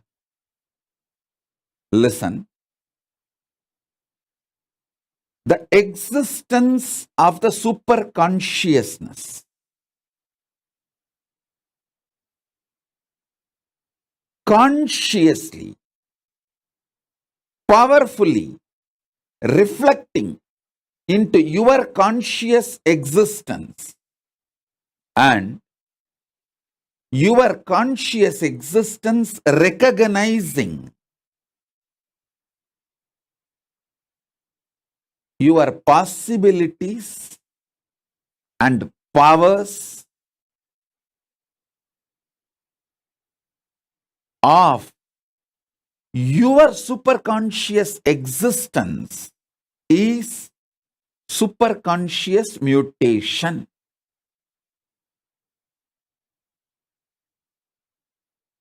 I wanted to make it very clear. This word mutants is misunderstood all over the world, especially the Hollywood movies and TV serials. The way they project the idea mutants, that is not the way Hinduism reveals about the conscious mutation. Please understand. The Hollywood movies and TV serials, what they talk about mutants is people with extra power but not enlightenment or the intelligence, compassion to handle the power, compassion to handle the responsibility. It is more like a unconscious mutants from the lower worlds. Atala, Vitala, Sutala, Talatala, Patala. The lower worlds. That concept only is presented in Hollywood movies and TV series like a Heroes, the New Heroes TV series. All these presents almost kind of a frightening depiction about the mutants. Completely forget about that.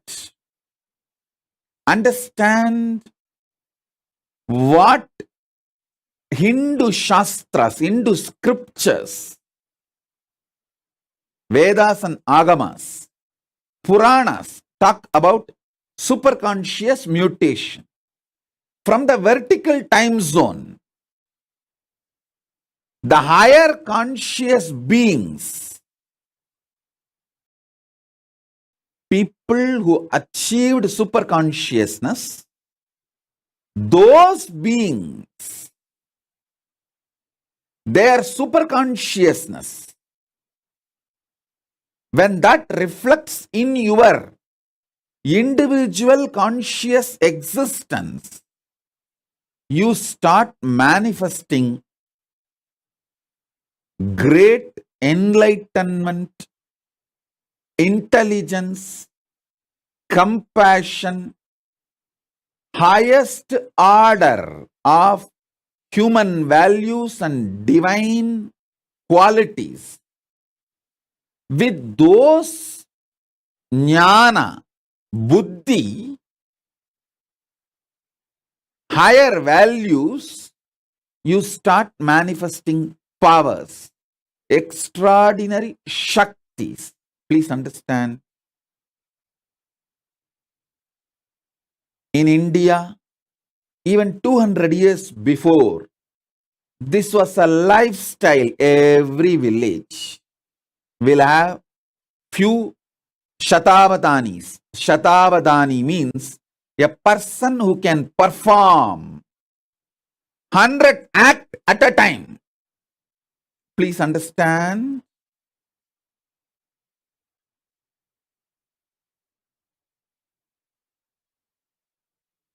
Great Vedic scholars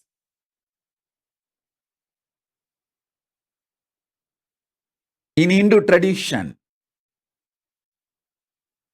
developed these powers, possibilities through the superconscious mutation. Through this superconscious mutation,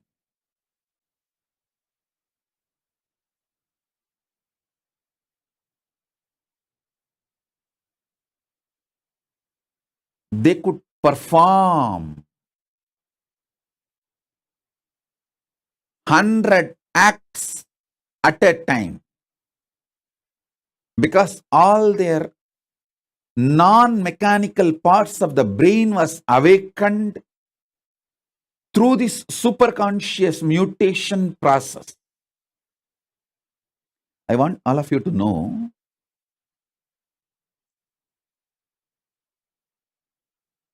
elaborately our Hindu scriptures, history, books have documented. Puranas are not mythology or myth, it's a history. They have documented these superconscious mutants, people who had the superconscious mutation experience. The Panchapandavas' birth itself is a superconscious mutation. Kundi received the power to make the superconscious beings give their DNA and give birth to kids through their DNA. She brought Surya's DNA. with the blessing of Surya. That superconscious mutant is Karana. Till the end. His great value, the greatest value of Surya is just giving, giving, giving. Giving radiance is his very nature. Anything Karna had, he just gave, gave, gave. The quality of giving, radiating, could never be removed from Karna because he is from the DNA of Surya, the greatest giver, Bhaskara, radiating. He gave his very life.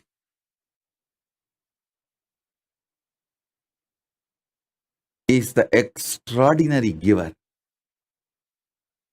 Then Kundi brought the DNA of Yamadharma Raja, Yama, who is the Lord of natural law, Dharma, and gave birth to a child in the same signs of superconscious mutation. Till the end, Dharma. Yudhishthira never violates Dharma. The way he upheld Dharma is unimaginable. It's because superconscious mutation. Then comes Bhima. It's a superconscious being, Vayu. His DNA was brought, and Vayu's very DNA, superconscious mutation has been done, and Bhima was born. The power Bhima radiated, the power of Vayu Bhagavan, the power Bhima radiated is unimaginable. Arjuna is a superconscious mutant of Indra. Then Nahula and Sahadeva, they are the superconscious mutants of Ashwini Kumaras. These great beings are all superconscious mutants. Understand? Our Idihasas, Puranas elaborately document these superconscious mutation and the signs of superconscious mutation.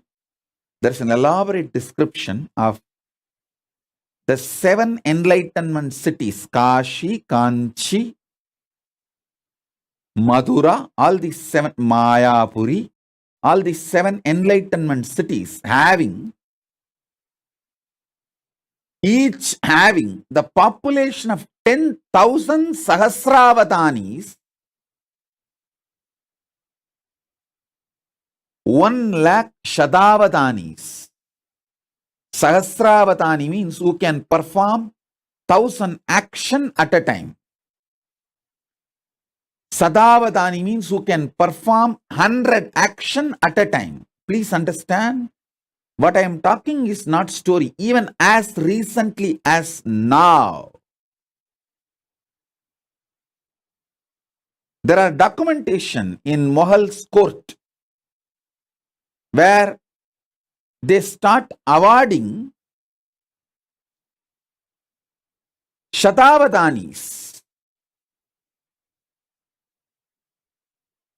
They start giving awards to Shatavadanis. There are documentation.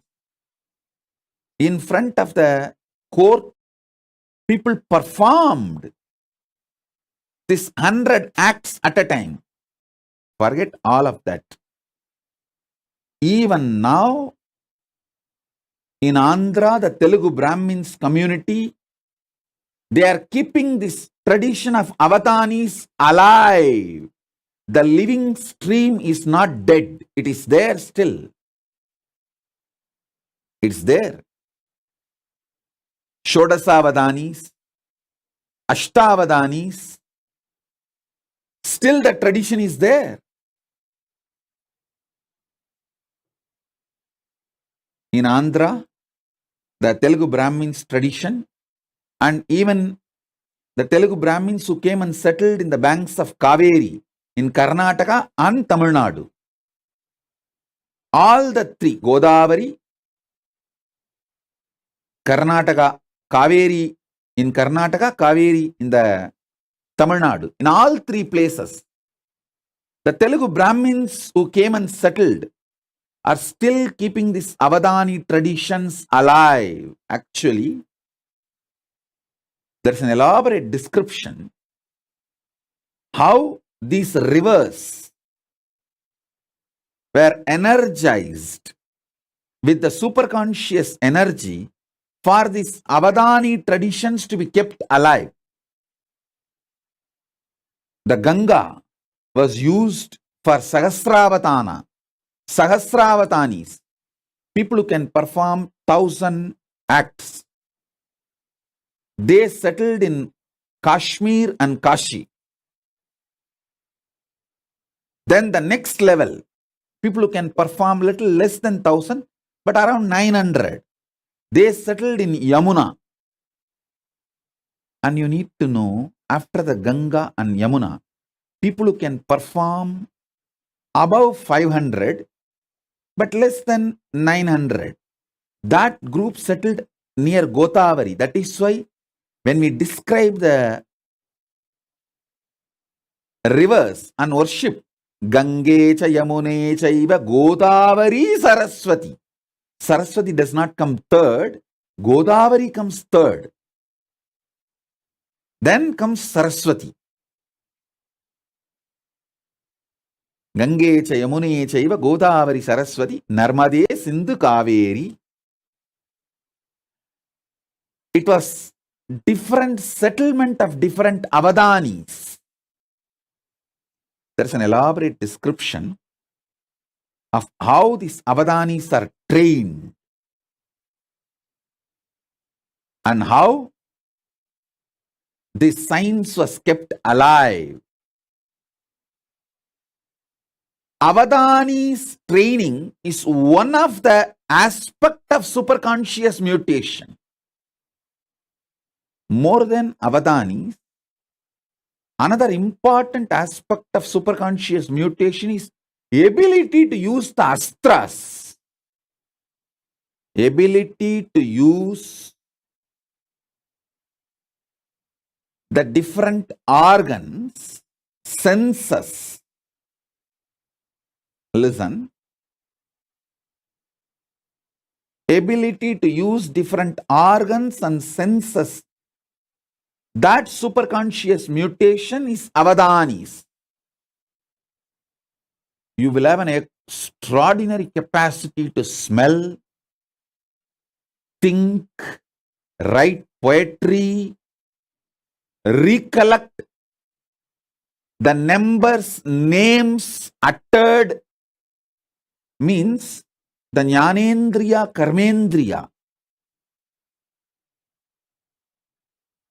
Manas, Chitta, Buddhi, memory, everything will be fully active, alive, intensely, simultaneously, spontaneously, synergetically. That is what is the definition of being an avatani.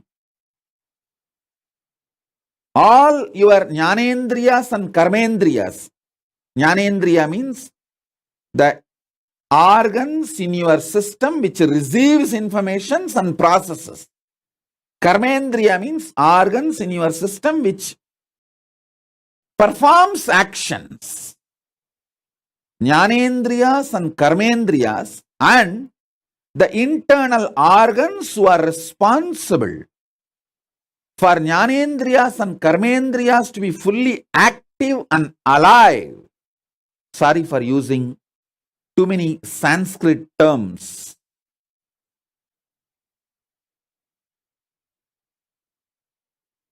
I'll try to translate every Sanskrit term I'm using and give English meaning.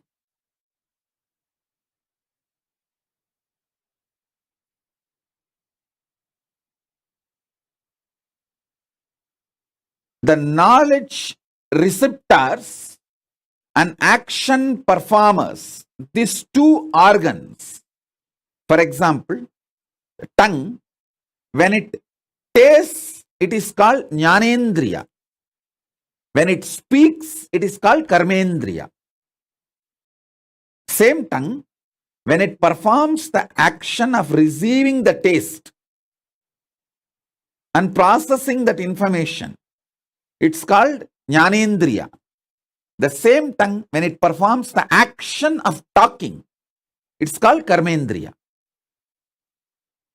Like that, the Jnanendriyas and Karmendriyas and the internal organs which are responsible for these Jnanendriyas and Karmendriyas to be active. For example, liver. Only if your liver is absolutely detoxed and fully active, you will have a deep ability to coordinate all the actions. Please understand, coordination of all the actions needs not just the support of the brain, it needs the support of your liver. Because your liver is responsible for all your internal organs functioning smoothly. So, the Avadani has to keep his whole body detoxed. If you are an Avadani, you will automatically keep your body detoxed. Only if you are detoxed, you will be able to be an Avadani.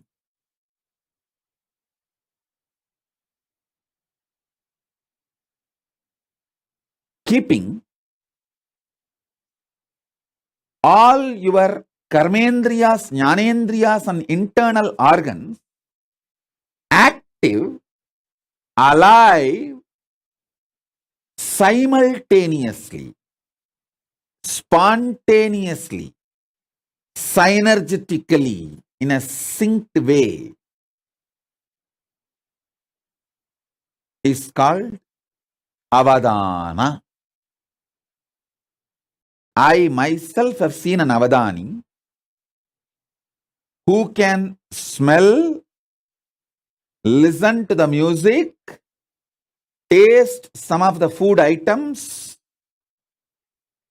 and hear the numbers, flower names, various other names being uttered, and see the scenes in front of him, which is constantly changed, various paintings, mix all this and sing poetry without missing the order.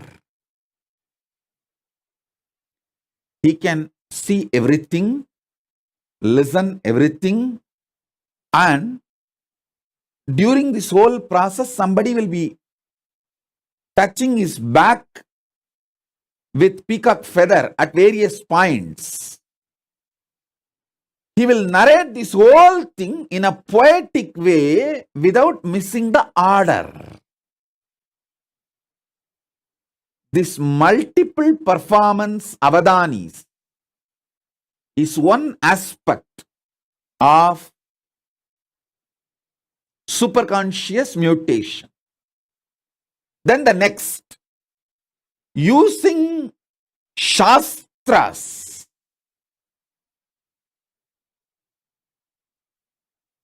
that is what now I am making Suvignana master. See, in Shankara's history, if you see Adi Shankara's history, Two of his disciples never studied anything. Totakacharya, Bhatmapada. They just served him.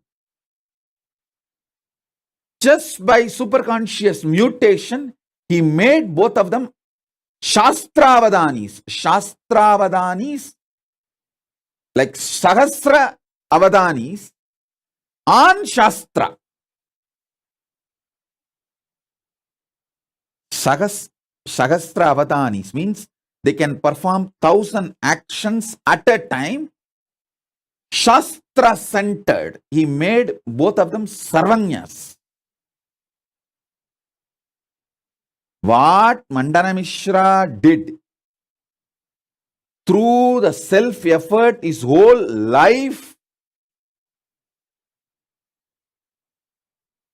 Adi Shankara gave it through superconscious mutation to Todaka and Bhatmapada Acharyas, just like that. Sarvanyatva can be transmitted through the initiation.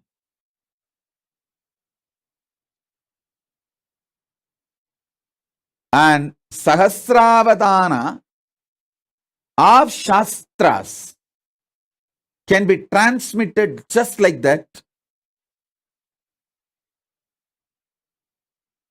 Adi Shankara has demonstrated it.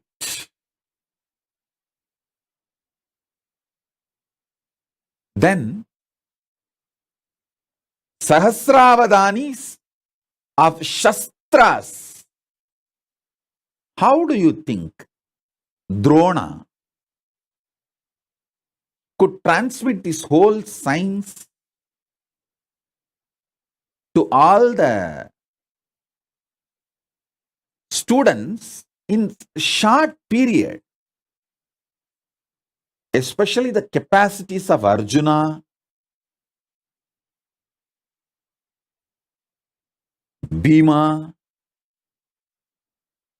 If you see all their capacities, unimaginable capacities cannot come by training. It is only the science of superconscious mutation. Just within 7 years, Karna receives everything including Brahmastram from Parasurama. How?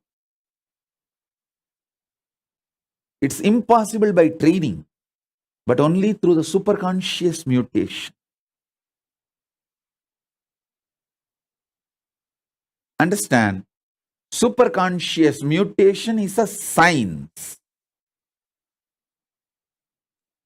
There are 25 branches of Sahasravatana, performing 1,000 actions at a time centered on organs. This tradition is kept alive in the Telugu Brahmins community who settled in the banks of Godavari and Kaveri. Understand what I am saying?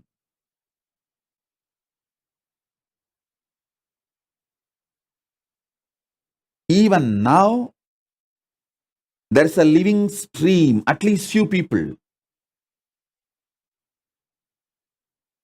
We have Shodasavadanis, means who can perform 16 actions at a time.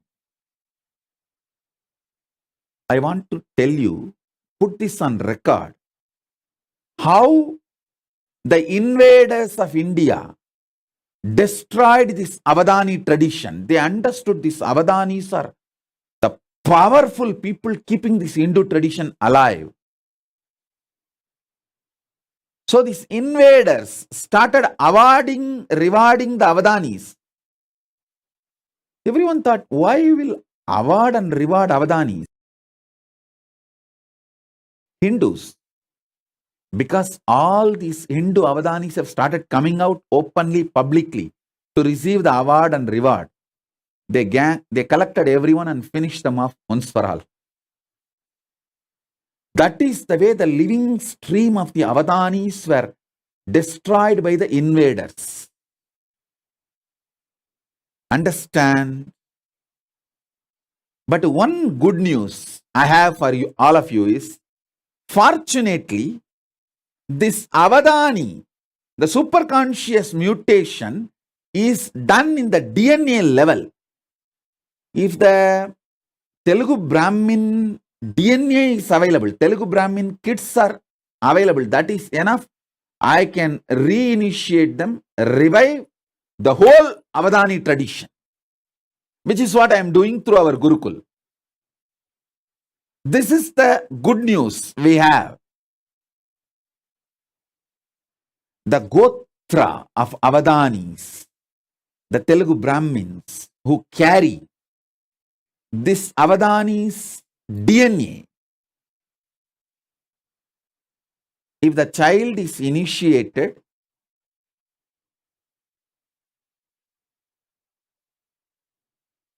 into power manifestation, immediately he reclaims, his DNA is awakened, and the whole Avadana powers starts manifesting. The superconscious mutation starts happening. Shrikant Iyer is sending a message. His family also, there are Avadanis. Shrikant Iyer, you are a Tamil Brahmin. That is not called Avadanis. That is a different science. It is yogic powers. Please understand. The Telugu Brahmins kept the Avadana tradition alive.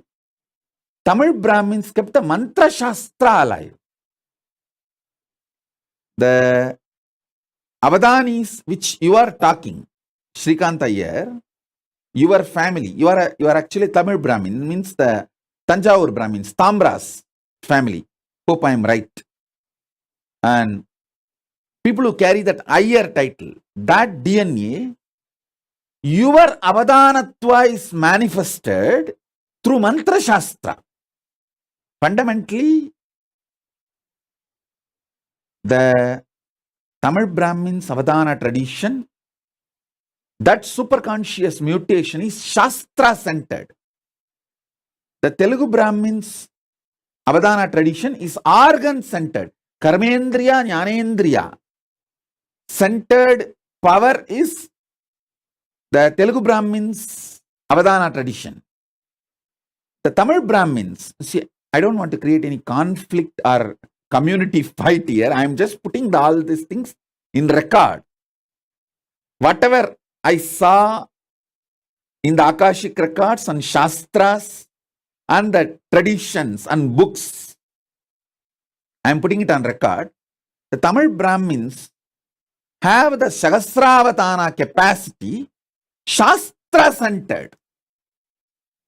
Once the Tamil Brahmin boy or a girl goes through a superconscious mutation, he can perform Avadana on any Shastras.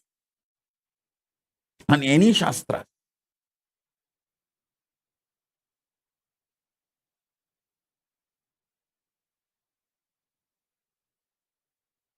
The Shastra-centric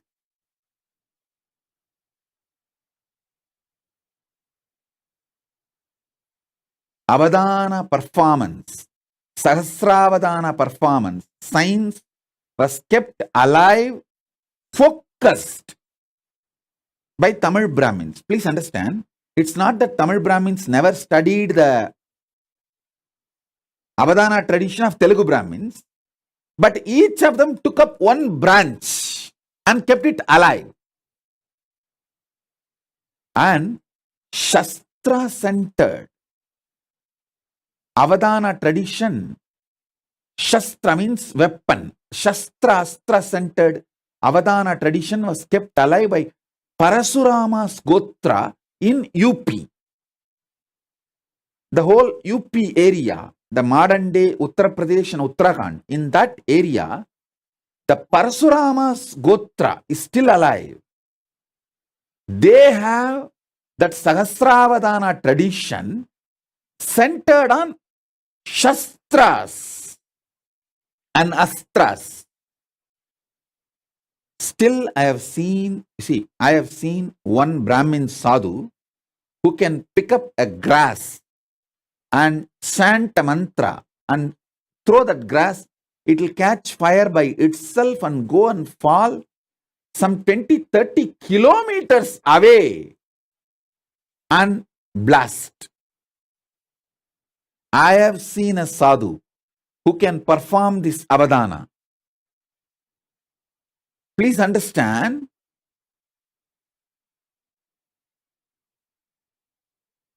the organ-centric superconscious mutation avadani tradition was kept alive in Telugu Brahmin stream. Shastra-centric, mantra-centric, Sahasravadana tradition was kept alive by Tamil Brahmins, and Astra-Shastra, weapon-centric Avadana was kept alive by the Parashurama's Gotra in UP and Uttarakhand, the modern day Uttar Pradesh and UP, the UP, Uttar Pradesh and Uttarakhand. And Ramesh Ramani is sending a message that they are Telugu Brahmins, and one of his great-grandmother has written the Ramayana on wall. Oh God. Actually, these are living, what to say, that living documentations.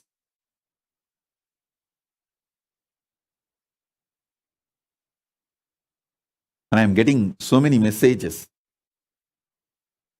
And Nitya Ramani is saying that Isha and Keshava are half Telugu Brahmins. Can they be initiated, Swamiji? Please understand, for the superconscious mutation, they have to be in a Gurukul. And Nitya Ramani, if you want 2 kids for the family, keep Isha and Keshav. Now plan to give birth to more kids. And you are young, you are not old. You are young, you can. Give birth at least 2 to 3 kids more. Send them to Gurukul because it needs a full attention for their DNA to fully manifest. Mainly the ecosystem where they continue every day, they have to manifest powers. Their food. You need to understand, Nitya Ramani, because you asked, I am telling you, the lifestyle and the kind of words people utter around, all that plays a major role when a child flowers into Avadani. The fear and greed, everything should be centered on power manifestation, not on money manifestation. See, it is not that our Gurukul kids don't have fear or don't have greed, but it is all centered on power manifestation. They get greedy to manifest more powers. They get fear if they don't manifest powers. But it is not centered on money. Oh, will I get a job? Will I get this certificate? Will I get that? So understand, the whole life has to be focused on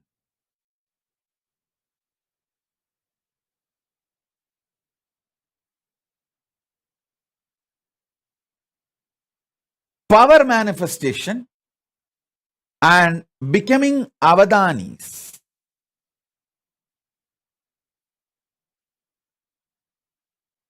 The real reason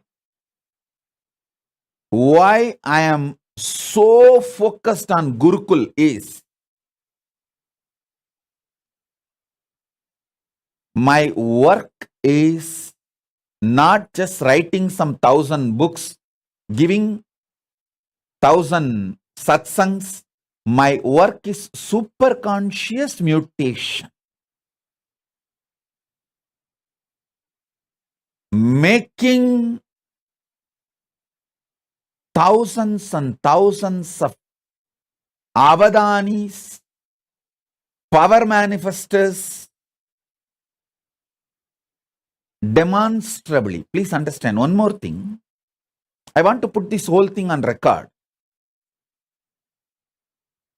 Good news is this whole science is recorded inside the DNA.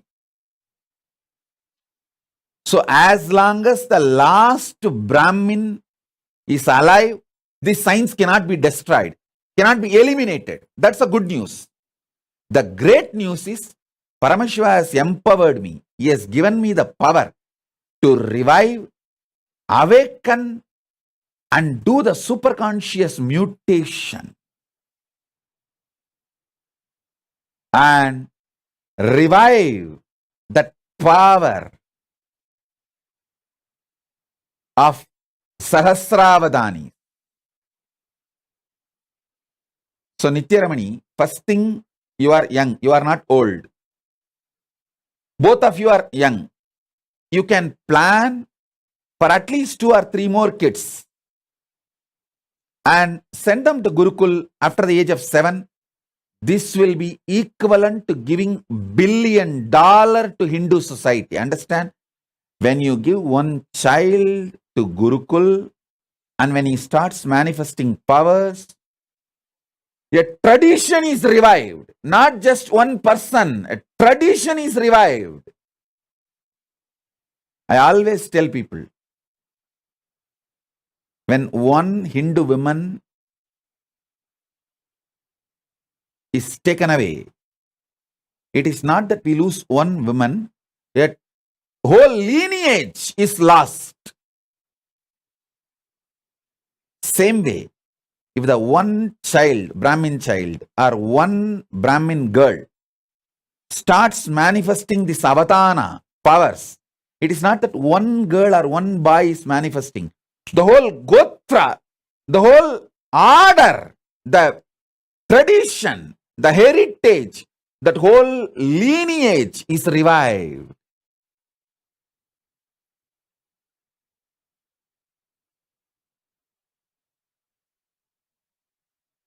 The kids who are staying in their home with parents, I can initiate them, give them few powers.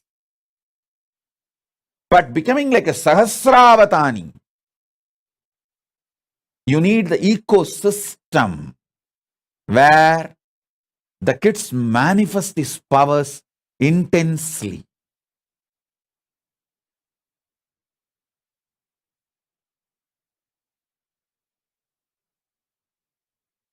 I wanted to tell all of you who put the message now, Ramesh Ramani, Nitya Ramani, Shrikant Iyer, all of you, take this very seriously. One child from the Brahmin tradition, Brahmin DNA, please understand, I am not a casteist person. All of you should know, I myself is not a Brahmin DNA. I am from Adishayavalalar community.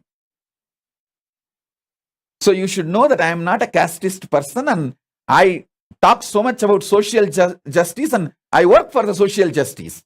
Here I am talking about the biology of the superconscious mutation. I am not talking about the social community structure. I am talking about the biology of the superconscious mutation. So understand, if one Brahmin child becomes part of the Gurukul and he starts manifesting powers and sarvanyatva, and he starts manifesting this avadanitva, not just the one child, the whole lineage is revived. Hindus need to realize, last 300 years, heavy persecution, huge effort was put to destroy this Avadani science, the superconscious mutation science, because this is the core of Hinduism. Core of Hinduism is not just in Shastras, not just in temples. All that is great. Keeping it alive, all that is container. Content is this superconscious mutation process. Understand, I am not disrespecting Shastras or the temples. No way. But all I am telling you is Shastras and temples are all containers. See, when invaders invaded India, they burnt libraries, whole thing. Some of our libraries was burning for 2 years. Around 20 million books, manuscripts have been burnt. But the whole thing was rewritten within next 10 years by just 10 Brahmins sitting in a remote forest, because in their DNA the whole thing is programmed and in their memory the whole thing is there. They just sit and go on writing. Patanjali himself says, I took my 1,000-headed Patanjali Adisesha farm and wrote this whole Mahabhashya. It means he became the Sahasravatani, the 1,000 independent, intelligent brain tracts. He activated it, and all the whole 1,000 track revealed all the 1,000 branches of the knowledge. Patanjali is the Tamil Brahmin who is a Sahasravatani, mantra, Shastra-centric Sahasravatani. Is the Tanjore Brahmin. Shastra-centric Sahasravatani. He reveals the whole Mahabhashya. So if you just have one Patanjali, even if 1,000 libraries are burnt, no problem. They will repeat it and rewrite it, pen the whole thing down in next 10 years. That is the way, even though millions of temples are destroyed and the libraries got burnt, we immediately came back. We immediately revived the whole thing in next generation, within next generation. Now is the time to revive not just the Avadani science of organ-centric, mantra-centric, Shastra and Shastra-centric, all the 25 branches of Avadani tradition. Sahasravatana in all 25 branches, the mantra, power manifestation. Power manifestation, Shakti Avishkarana is one of the science branches. We can create kids who can perform 1,000 power manifestation at a time. Sahasravatana at a time. I can talk about all these things. With Paramashiva's grace, I have a right to talk about all these things because I already demonstrated many things which I am talking. Understand? The organ-centric Sahasravatana. That is what is this remote vision, ability to read blindfolded, and Shastra-centric Sahasravatana. That is what is that any book, without opening the eyes, the kids can just tell what is there in which page. Already Nithyananda demonstrated this power multiple times.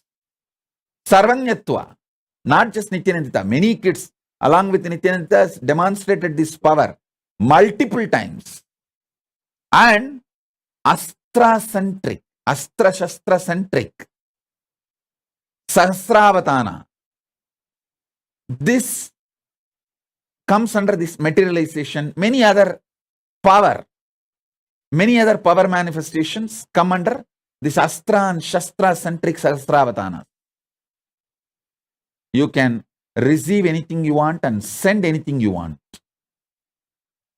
Many of these powers, these Avadana traditions, these sciences I have demonstrated. Now, through a large scale Gurukul,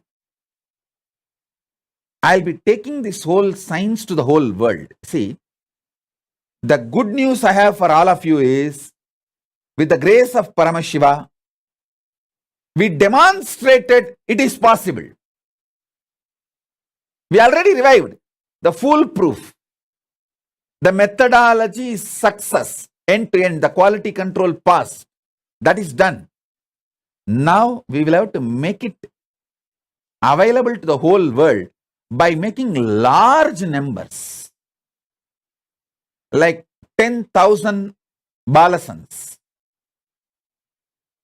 10,000 female sannyasinis, 10,000 rudraganyas, manifesting these different Avadana traditions. That is what we have to do, and that is what I am doing. That is what I am focused, and I know what all the dangers and attacks possible, what all the persecution, dangers and attacks possible. I am first doing all the protection needed to protect once I start doing this work. So understand,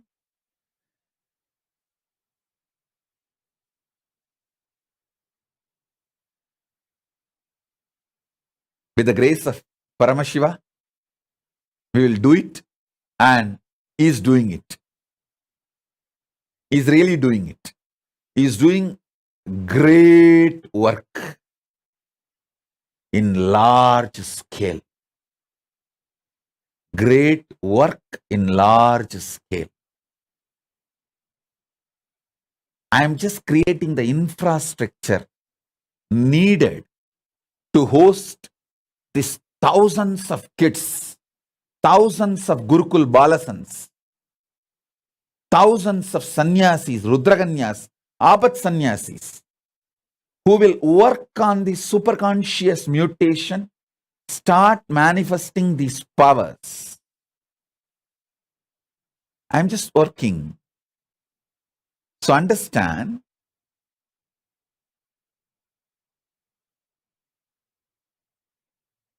by the time I evolve these infrastructures,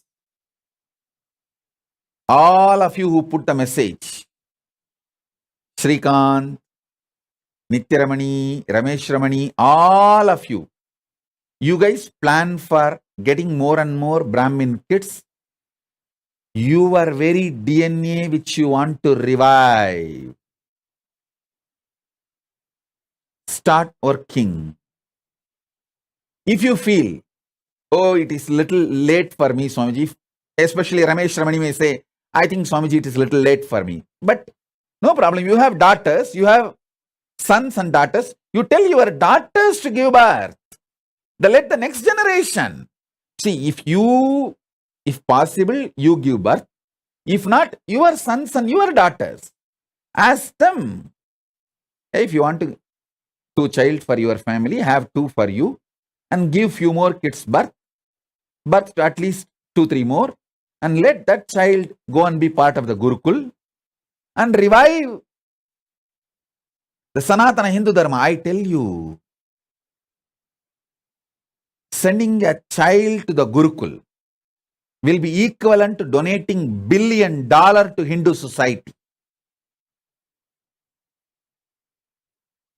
Because even if you give $1 billion, what will I do? I have to find a living DNA, kids, who will go through the superconscious mutation process and manifest this to the world. I can do all the Sahasravatana, but one person doing, maybe it will bring glory to me. But I am interested in bringing the glory to the whole Hindu tradition, not just me. I am interested in reviving this whole tradition where 10,000 kids perform the superconscious mutation process of Sahasravatana.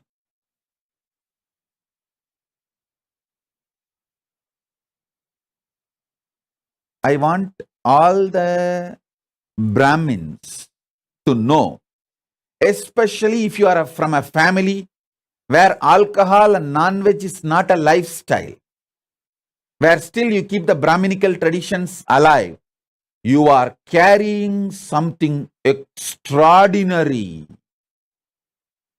in your DNA which can revive Hinduism. So I request the Brahmins,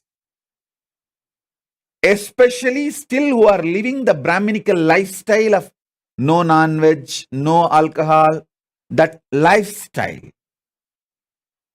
You all need to know you are carrying something extraordinary in your DNA, and your kids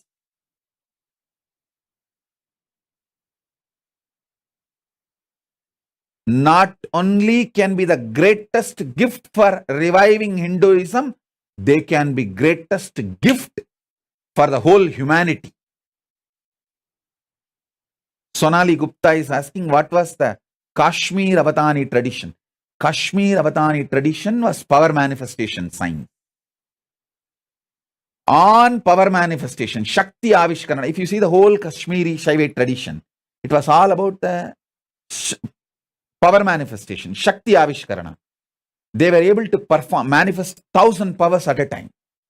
Sahasravatana on Shakti Avishkarana tradition. See, a university, Hindu university, this is the way it existed. Fortunately, I could get the blueprint of at least 12 universities that existed.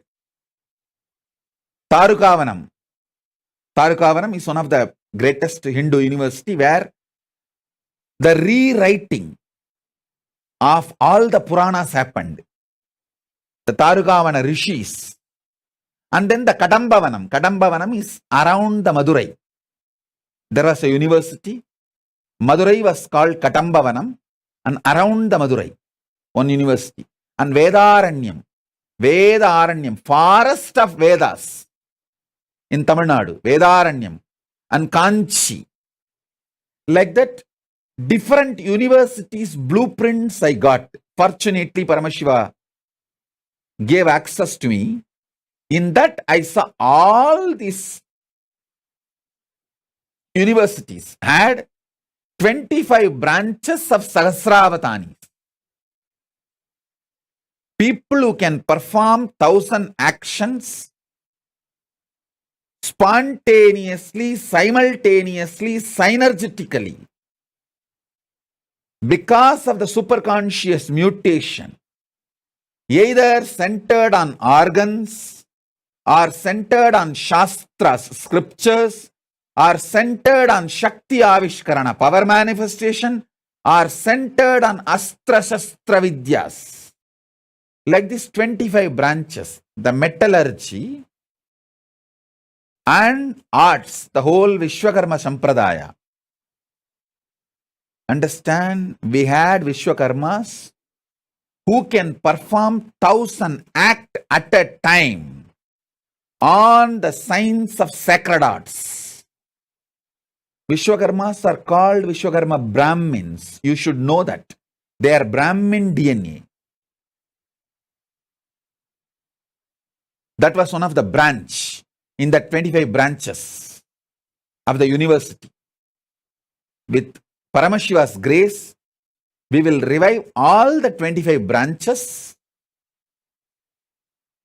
Sahasravatanis in each branch at least few thousand kids so that it is kept alive forever in the future. I have already demonstrated the grace of Paramashiva, the science Paramashiva gave to me is working. I have already demonstrated. Now I just needed to scale it up. And I also realized what all the external attacks and internal attacks possible. When I scale it up, based on that, I am creating an infrastructure where once we start doing it, we will not need to waste our time in defending ourselves from the external attacks and internal attacks. We have a complete foolproof system where there is no attacks. We are absolutely safe. With the grace of Paramashiva, he has already given us that kind of a legal, political structure. Now we are just making infrastructure. And this is what is the real revival of enlightened civilization. Conscious civilization.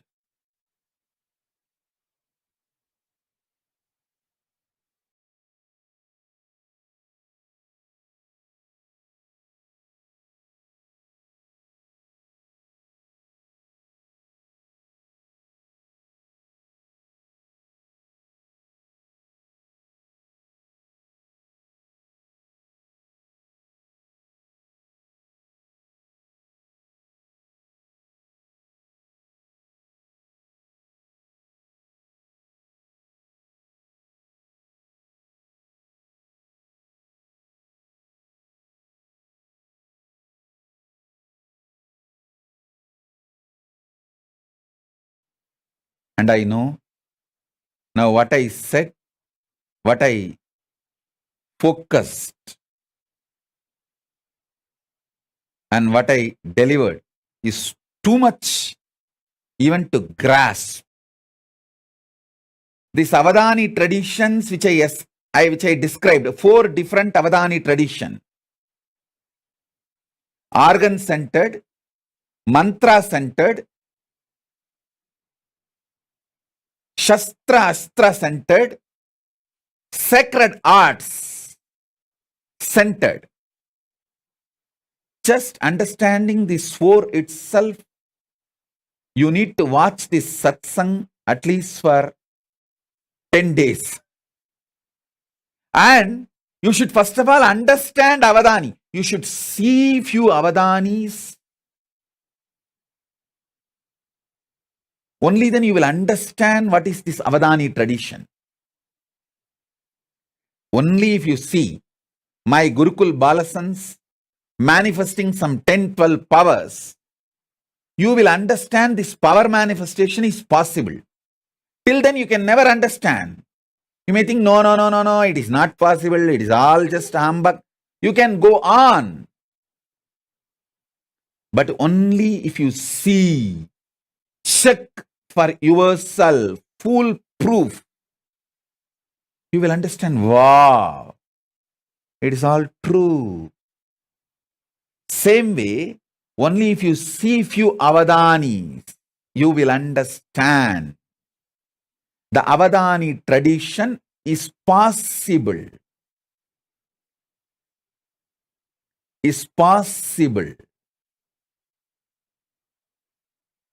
And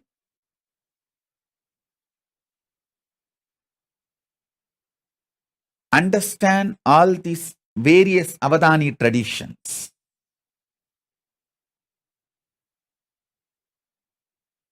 Totally 25 different Avadani traditions existed in Hinduism, documented as the documents I could see. Whatever documents I could see, I saw these 25 traditions. So, I am going to revive this 25, and Paramashiva has blessed me with the knowledge, ability, energy, Kundalini Shakti to perform the superconscious mutation for all these 25 traditions.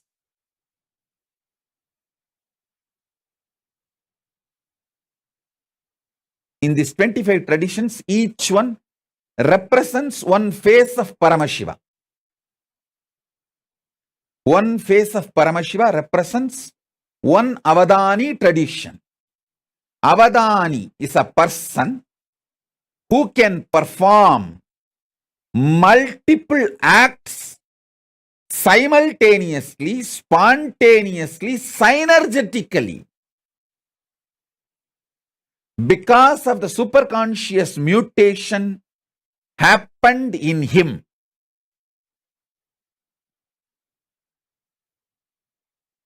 It can be in the field of organs. It can be in the field of Shastra scriptures. It can be in the field of power manifestation, Shakti Avishkarana. It can be in the field of Stapatya Veda, sacred arts. Stapatya Veda. It can be in the field of food and medicine, Ayurveda, Ayushveda. Food and medicine both are considered as the same branch in Hindu tradition. Food and medicine was not separate. It was one and the same in Hindu tradition. And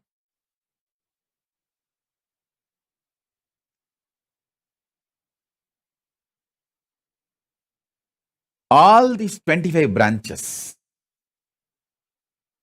with the grace of Paramashiva, we will be reviving through the superconscious mutation process. Paramashiva himself is here to do this work, to do this job. All the major Hindu universities we had, Naimisharanya, Tarukavana, Katambavana, Vedaranya, all these were the great universities which had all these 25 traditions, 25 Sarvanya Pitas.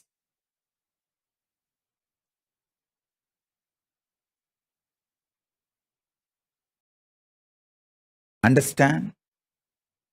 Temples, monasteries, gurukuls, libraries, all of them are containers. Content is this superconscious mutation process.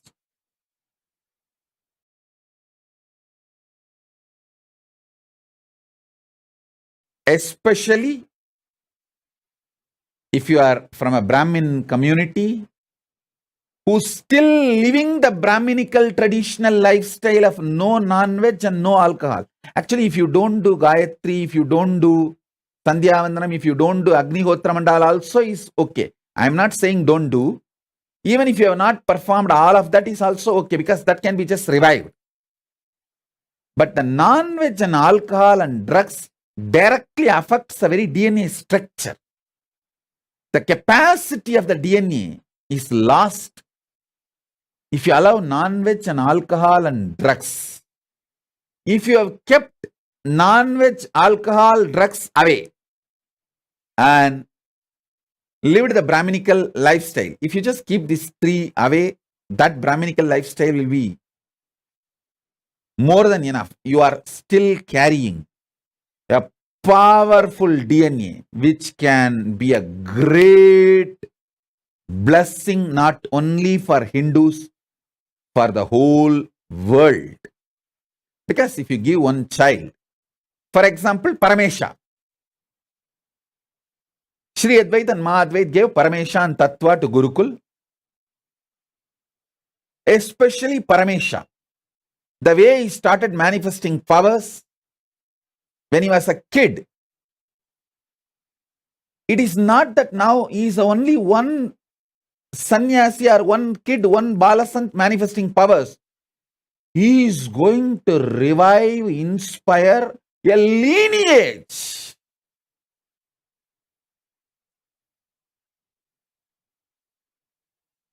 I am giving an example. If he becomes a Pitadipati, once fully able to perform Sahasravatana, 1000 actions, he can easily perform 50 at least right now. 50 power manifestation he can perform right now, simultaneously, spontaneously, synergetically. I just need to support him with the ecosystem, and it will be just hardly 2-3 years work for him to become 1000 Sahasravatani in power manifestation, in Shakti Avishkarana. Because he's a Tamil Brahmin, the Tanjavur Brahmin DNA, he will be naturally centered on mantra, the Shastra, scripture centric Sahasravatani, that he will naturally manifest with the power manifestation. Because power manifestation directly I am giving. So you will be able to do both, like a power manifestation Sahasravatana and mantra, Shastra manifestation Sahasravatana. Both you will be able to easily perform.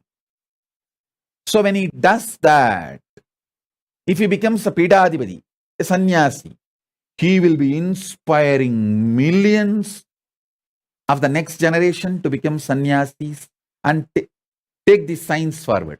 If he decides to become Grihastha, when he grows up and if he decides he wants to get married, at least his whole family and the lineage, that Karuvali Parambarai, will start carrying the same awakened superconscious mutation DNA. Anyway, he will be blessing for the world. If he takes up Grihastha, he will be making few kids manifesting. If he becomes sannyasi, he will be making few thousand kids manifesting this Sahasravatana. That's all. Understand?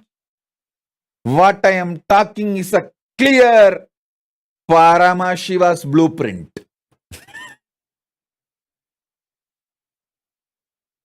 He will do it. He is doing it. He is doing it.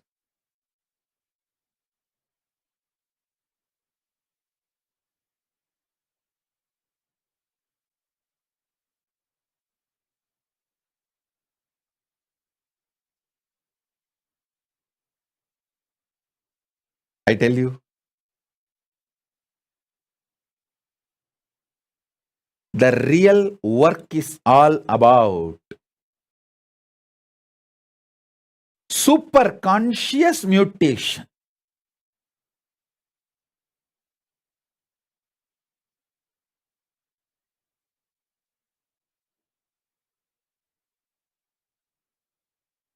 Actually, when Paramesha had a fracture in the hand, it is because of my fear for Madhvait and Rishiyadvait, I sent him to hospital.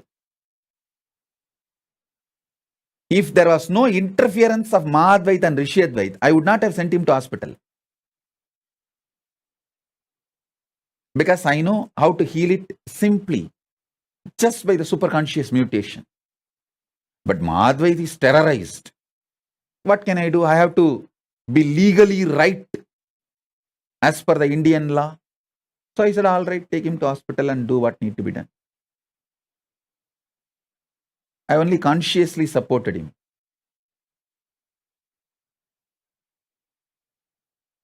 If I did not have Mahadvait, Rishiyadvait's interference, all it would have taken for me is 10 minutes to remove the pain, next 10 minutes to make the bone set. And after half an hour, I'll tell them, hey, now take the X-ray and show that it's all clear. The X-ray will prove he's all right, it's all clear. That's it. No question of any other things needed. Because this Avadana tradition,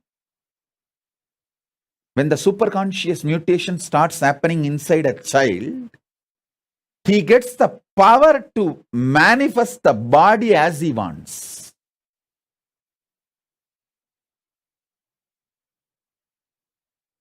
Paramesha did not have pain when he had a fracture, his connection with me.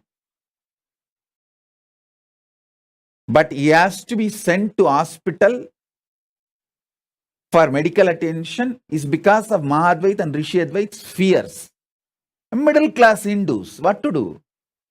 For last 5-6 generations, even they do not know that this kind of avadana is possible, and even they have not seen their parents or great-grandparents manifesting these powers. At least 3-4 generations it is gone.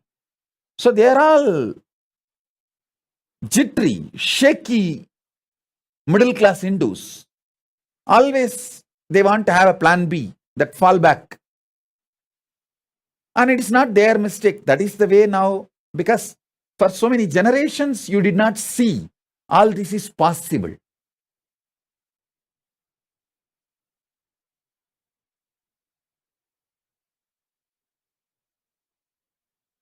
Forget about Mahadvait, Rishi Advait, Paramesha getting medically treated. When I had the fracture, not only I did not have pain, but finally, no hospital was ready to do the surgery without anesthesia. I am telling, hey, I am an adult. I will write and give you that I don't want anesthesia. You perform the surgery directly. Actually, I did not even want to go to the allopathy hospital. I want to go to the Puttur in Tamil Nadu. There is a place called, sorry, not Tamil Nadu, Andhra. There is a place called Puttur, Nagari Puttur, where the Sahasravadanis of medical field, in that one branch is still alive. Any kind of fracture, they will cure it without any surgery in 10 days. From all over the world, people come there. I want to go there actually. But these guys were constantly, these doctors, no, we cannot discharge you from the hospital and it has to be done within next few hours. All this big mess, and I thought, oh God, even I have to be legally obedient. Obey legally. Even I cannot go through the surgery without anesthesia. That was. But what to do?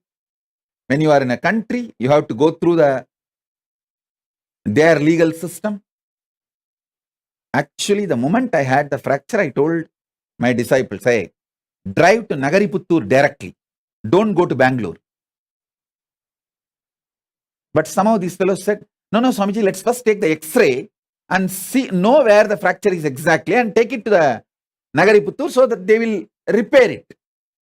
We will go to hospital only for diagnosis, but treatment we will go to Nagari Puttur. But once you enter the hospital, they say, no, we can't discharge you. You are a VIP. And the hospital will get the bad name if we send you out. Then I said, all right, perform at least surgery without anesthesia. But the law is law. They said, no, it's a law of the land. They have to first of all report to police, and they have to report to government because a VIP having a hand fracture, and they are answerable to any of the repercussions or outcomes. Anyhow, but I tell you, only when I demonstrate the powers of the superconscious mutation, world will realize the greatest gift Hindus are having, which need to be shared with the whole world. This will be the greatest gift Hindus will be giving to the whole world. I'll continue with my initiations into superconscious mutation in the further sessions. Today I wanted to reveal the blueprint, Paramashiva's blueprint. In the further satsangs, I'll give detailed initiations. So, with this, I bless you all. Let's all radiate with integrity, authenticity, responsibility, enriching, causing, living Shuddhatvaita Saivam, Paramadvaitam, the state, space, powers, being, superconsciousness, and Kailasa of Paramashiva, Paramashivoham, Om Nithyananda Paramashivoham, the eternal bliss, Maha Kailasa of Paramashiva, Paramashivoham, Om Nithyananda Paramashivoham, the eternal bliss, Nithyananda. Thank you. Be blissful.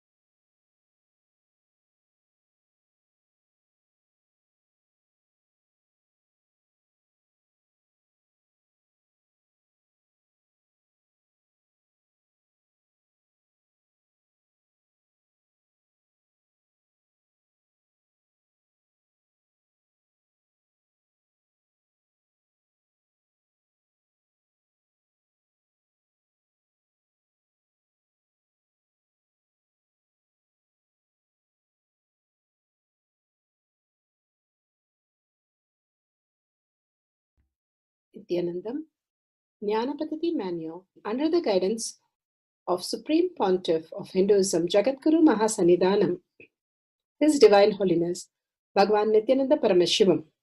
Let's start with the Sadguru Vandanam. Nithyanandam Paramasukadam Kevalam Jnanamurtim Dvandvatitam Gaganasadusham Tattvamasyaadilakshya Ekam Nityam Vimalamachalam Sarvadi Sakshi Bhutam Bhavatitam Trigunarahitam Sadgurum Tam Namami. Let's go through the disclaimers. Security measures. No photography, video, audio recording. Important cautions.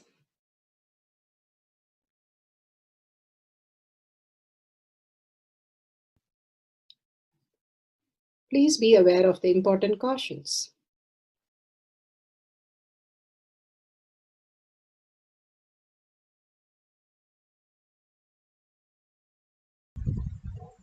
Science of our manifestation is authentic, time-tested, scientific, and foolproof. The Pramanas. The Shastra Pramana, the authentic scriptures, Shrutis, Vedagamas stand as a foundation for Hinduism. Apta Pramana, authentic, time-tested, foolproof compilation of the experience of the sages, rishis, and enlightened masters, which is in terms with the Shastra Pramana. Atma Pramana, with Apta Pramana, a guru is able to experience and live the truth claimed by the Shastras. Shakshi Pramana, manifestation and experience of the guru's initiation in the disciple of a particular lineage, which is demonstrable to the world. Pratyaksha Pramana, having the truth validated by the scientific study. Bhagavan gives us all the pramanas to understand the deeper truth, deeper science, how we can experience the superconscious mutation. For the power of Sarvajñatvam is taken from Sarvajñatva Agama, verse 15.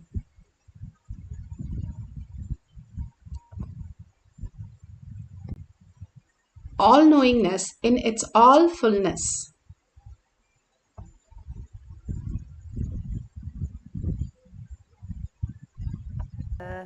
संस्थितस्य तु योगिनः सर्वज्ञत्वं प्रवर्तेत विकल्परहितस्य तु एवमेकात्मभावेन संस्थितस्य तु योगिनः सर्वज्ञत्वं प्रवर्तेत विकल्परहितस्य तु. Bhagavan Paramashiva beautifully says in the sutra, within such a yogi who established himself in absolute non-dual oneness, with Lord Shiva and who keeps himself free from all sorts of differentiating notions. The exalted supreme power of all knowingness, Sarvanyatvam, gets unfolded in all its fullness. Bhagavan Paramashiva has beautifully given step-by-step understanding how we can merge into the quantum space, experiencing the quantum reality, which is our existential reality, the 14th dimension, how we exist. We came to planet Earth to experience all the dimensions and higher states of consciousness, living in an enlightened civilization, manifesting all the Avadani tradition as our very core, the existence, how we are in the existential reality.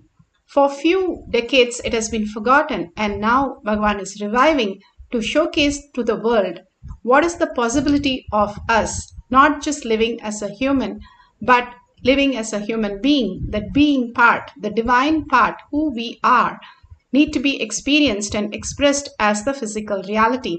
And power manifestation is all that tapas, constantly living that again and again and again. We'll start understanding the deeper truth to manifest the higher and greater science as reality. Here Bhagavan says, when you go beyond all sorts of differentiating notions, the exalted supreme power of all knowingness, Sarvanyatva, get unfolded in all its fullness. Bhagavan beautifully has said how everything exists as a holographic effect. Everything exists in everything.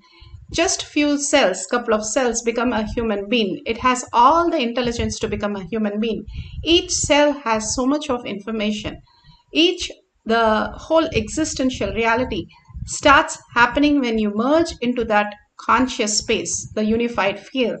When you understand it is not just the five senses which we use for learning, but the existential reality, how we exist.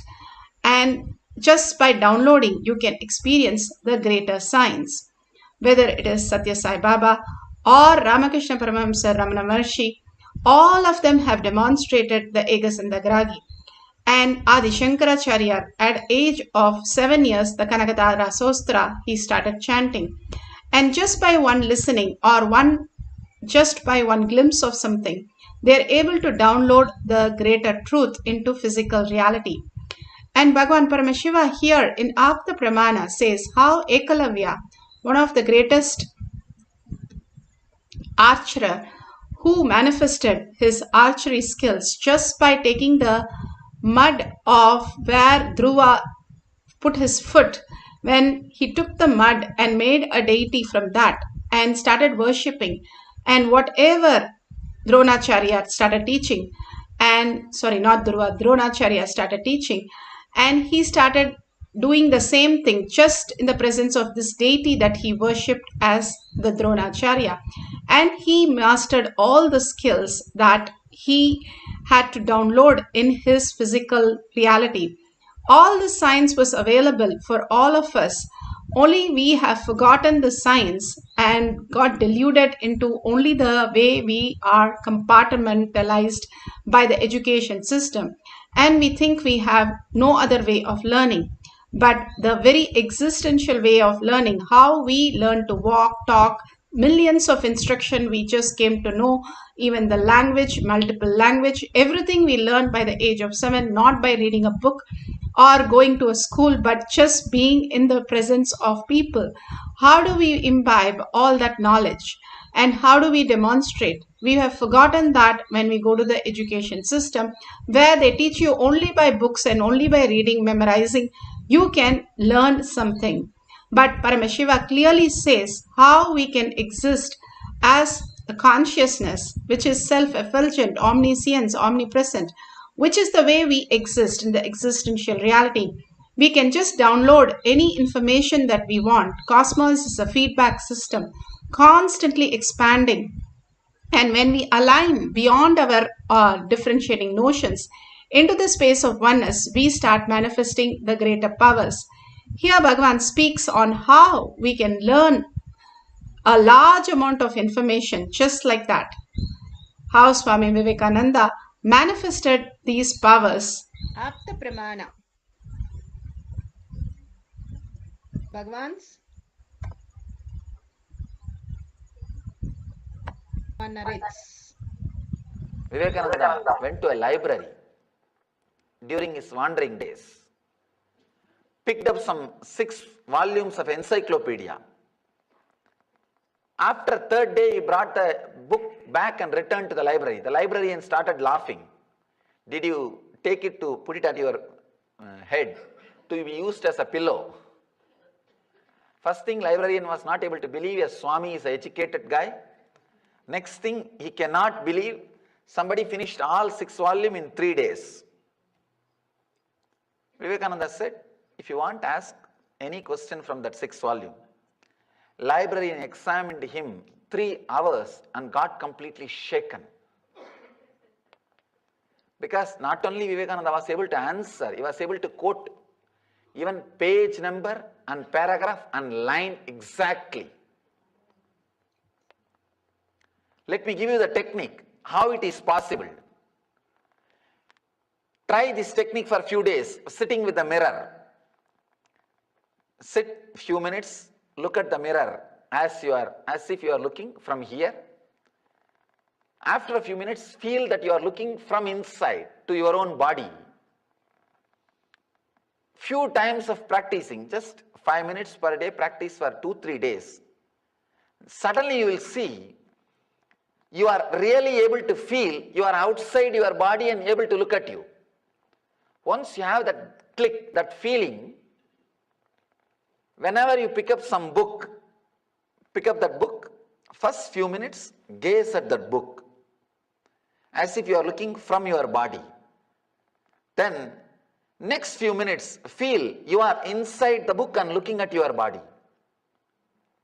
You will see a deep connection will happen between you and the book. It will take only 10% of the time for you to finish that book. The time which you will take usually, if it is 10 hours, I guarantee it will not take more than 1 hour.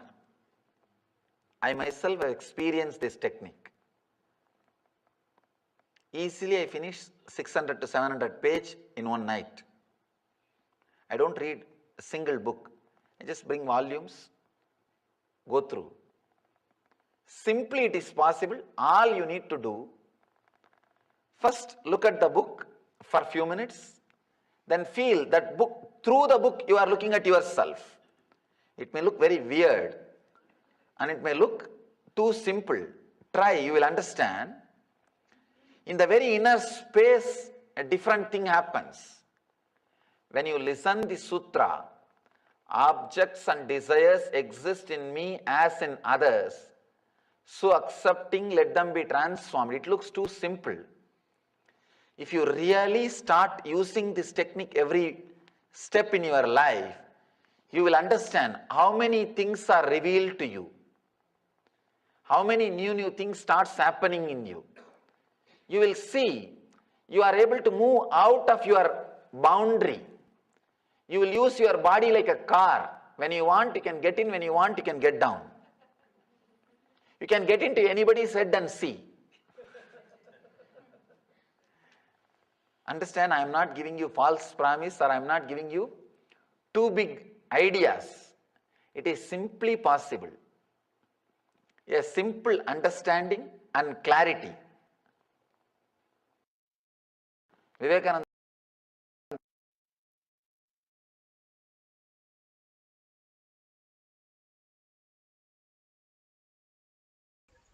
Beautifully, Bhagavan explained how we can experience the deeper reality and how we can merge into that book itself and experience the oneness and reveal what is in the book without going through every word by word, but just absorbing the whole book into us.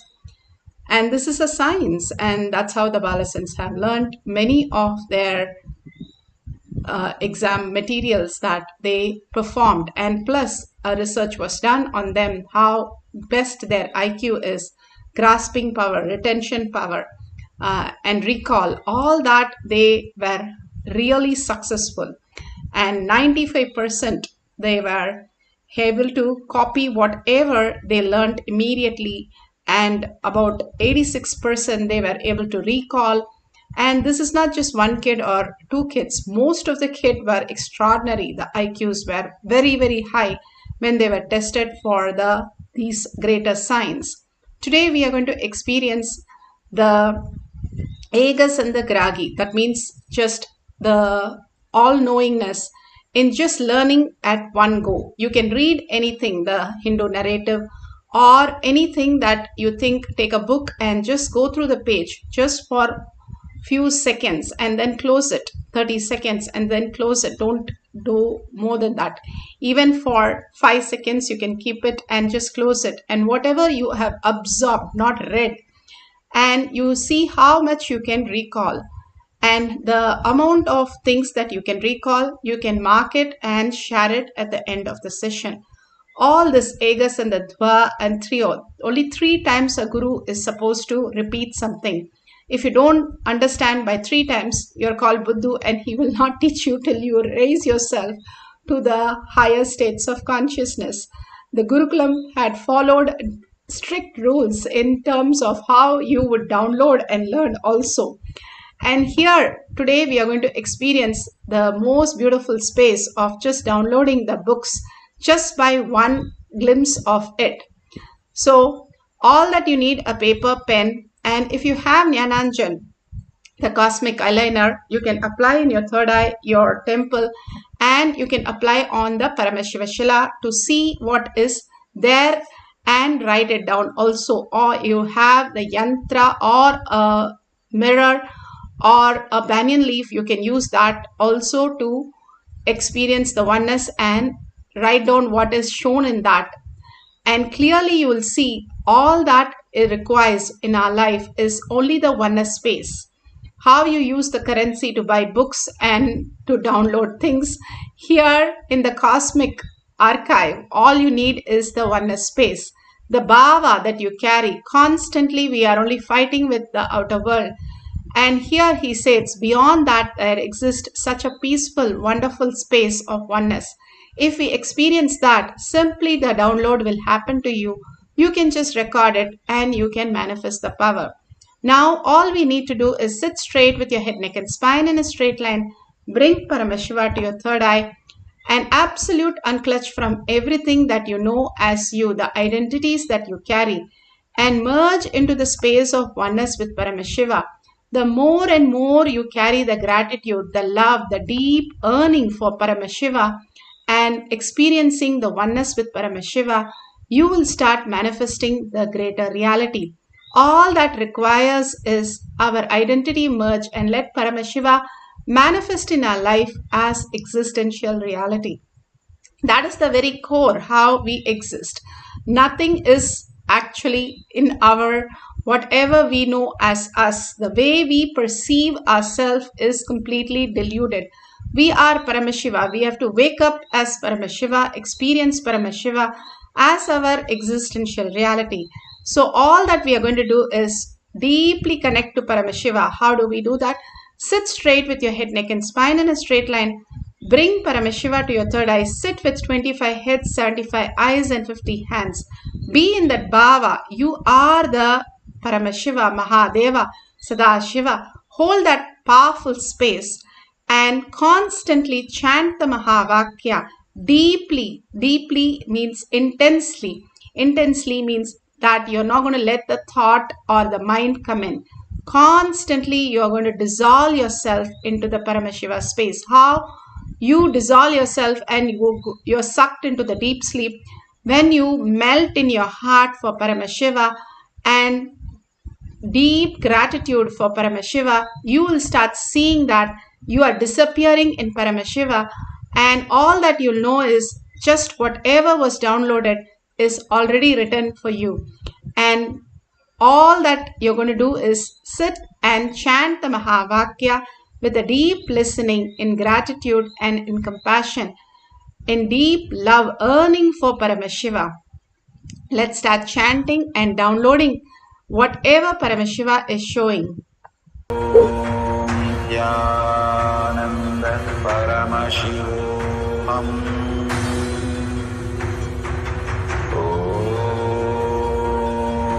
Nithyananda Paramashivoham.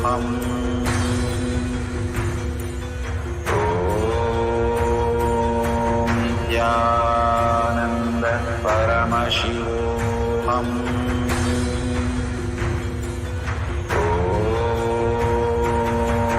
Nithyananda Paramashivoham.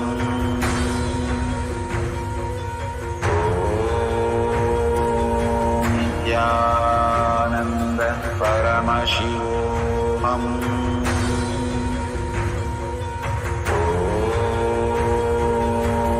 Nithyananda Paramashivoham.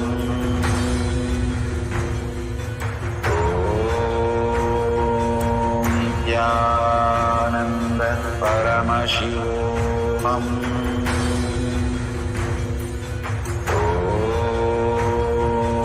Nithyananda Paramashivoham.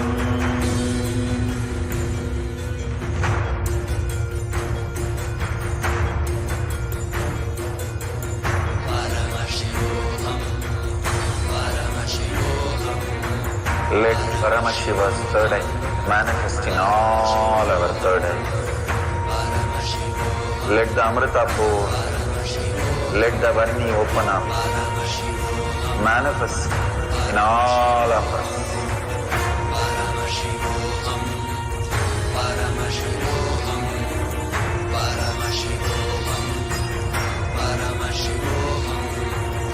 Let Paramashiva overflow, manifest the powers in all our third eyes.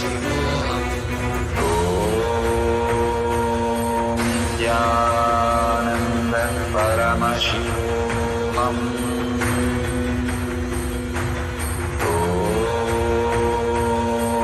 Nithyananda Paramashivoham.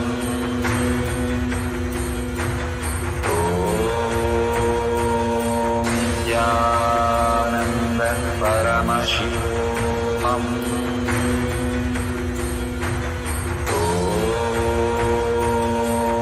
Nithyananda Paramashivoham.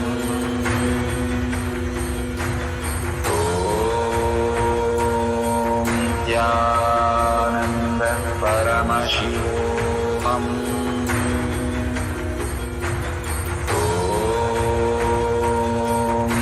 Nithyananda Paramashivoham.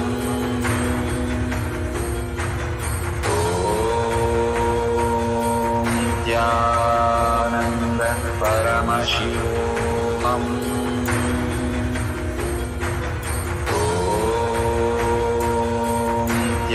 Nithyananda Paramashivoham.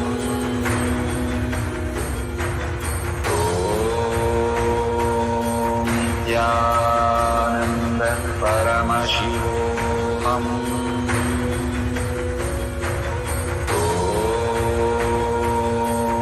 Nithyananda Paramashivoham.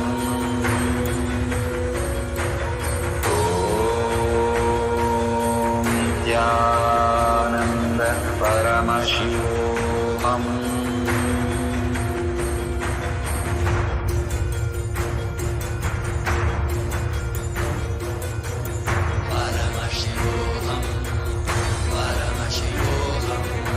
Let Paramashiva's third eye manifest in all our third eyes. Let the Amrita pour, let the Varni open up, manifest in all of us.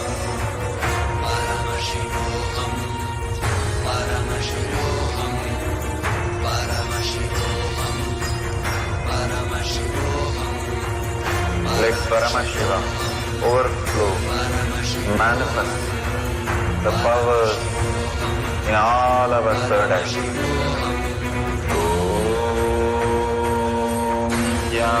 Nithyananda Paramashivoham.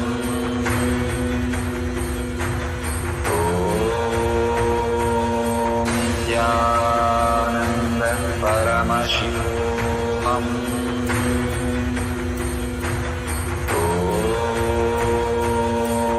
Nithyananda Paramashivoham. Om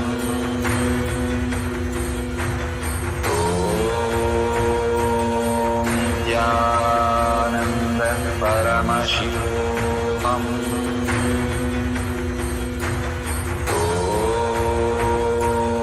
Nithyananda Paramashivam. Om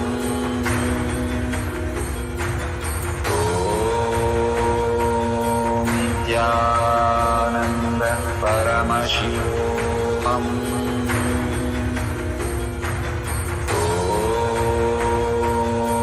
Nithyananda Paramashivoham. Om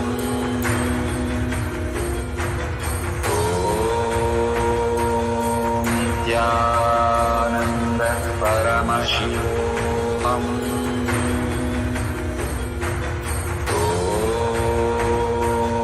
Nithyananda Paramashivoham.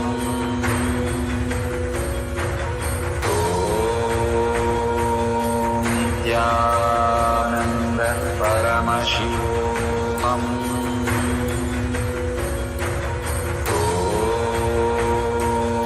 Nithyananda Paramashivoham. Om Nithyananda Paramashivoham.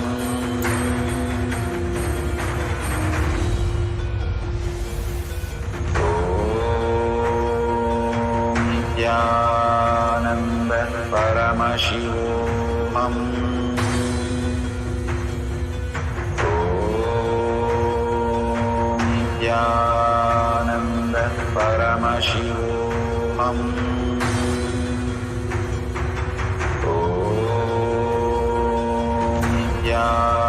Nithyananda Paramashivoham. Om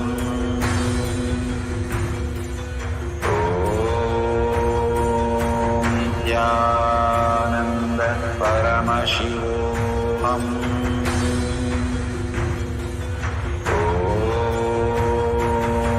Nithyananda Paramashivoham. Om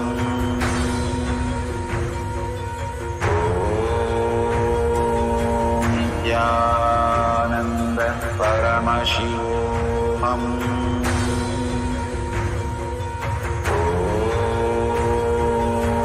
Nithyananda Paramashivoham.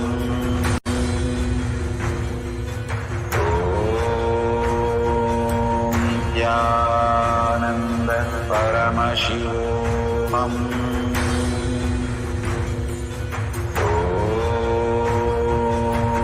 Nithyananda Paramashivoham.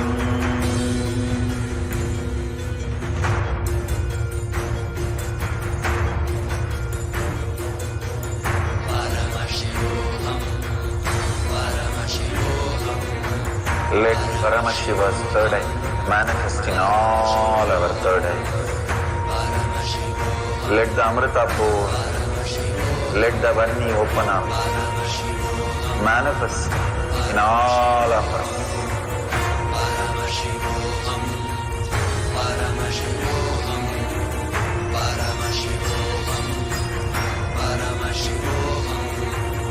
Let Paramashiva overflow, manifest the powers in all our third eye.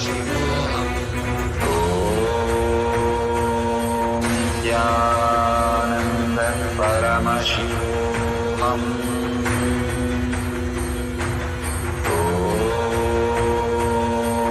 Nithyananda Paramashivoham.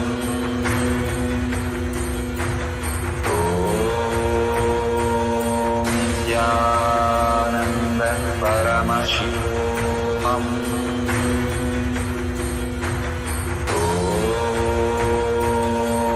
Nithyananda Paramashivoham. Om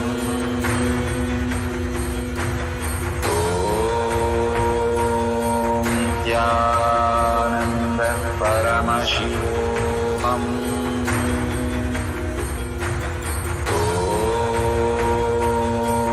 Nithyananda Paramashivoham. Om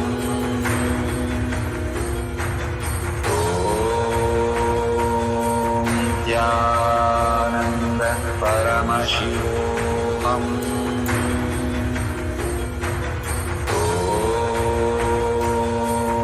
Nithyananda Paramashivoham.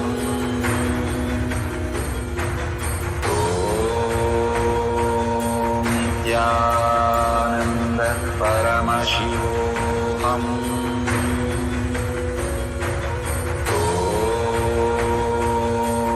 Nithyananda Paramashivoham.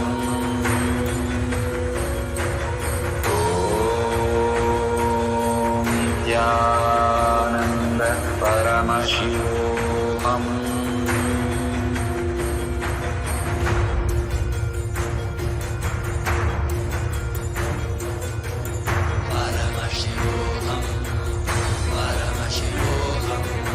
Let Paramashiva's third eye manifest in all our third eyes.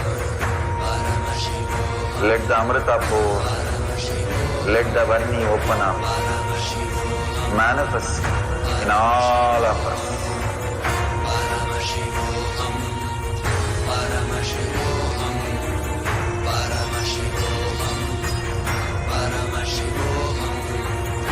Let Paramashiva overflow, manifest the powers in all our third eye.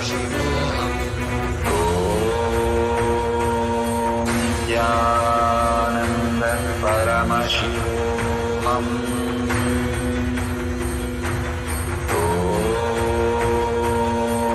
Nithyananda Paramashivoham.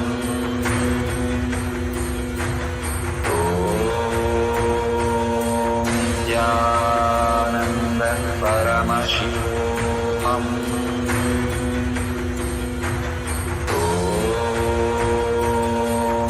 Nithyananda Paramashivoham.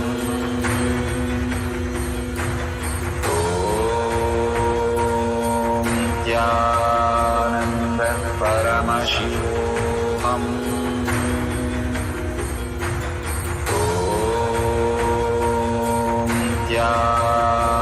Nithyananda Paramashivoham.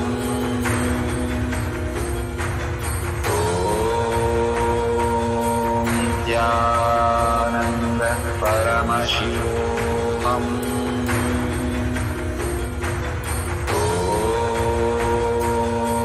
Nithyananda Paramashivoham.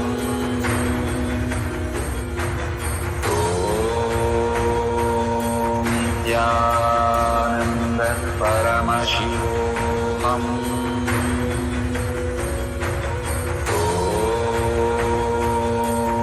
Nithyananda Paramashivoham.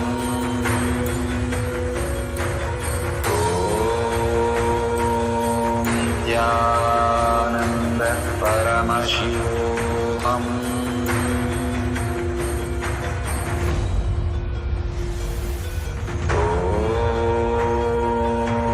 Nithyananda Paramashivoham.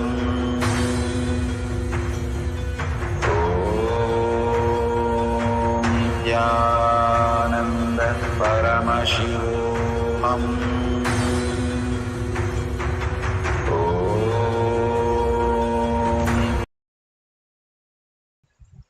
Slowly, very slowly, now open your eyes. Whatever Paramashiva has shown, please go ahead and verify the detail. And please share. You can mark it and take a picture of that and share it at tinyurl.com/powermanifestation. Enriching and causing is part of power manifestation. Again and again, when you share and cause all these great signs to the world, you also start manifesting the deeper and greater powers. What you cherish is what is your manifestation in your life, what you believe. Constantly your celebration, Paramashiva, is real, and Paramashiva is manifesting through you all this greater truth. If you're cherishing all this and sharing with the world, you will suddenly see that more and more Paramashiva is able to manifest in your life as auspiciousness and abundance. So please go ahead and share all this greater truth, your experience of initiation, your powerful cognition that has clicked with you and how it has transformed your life, all this satsang and power manifestation.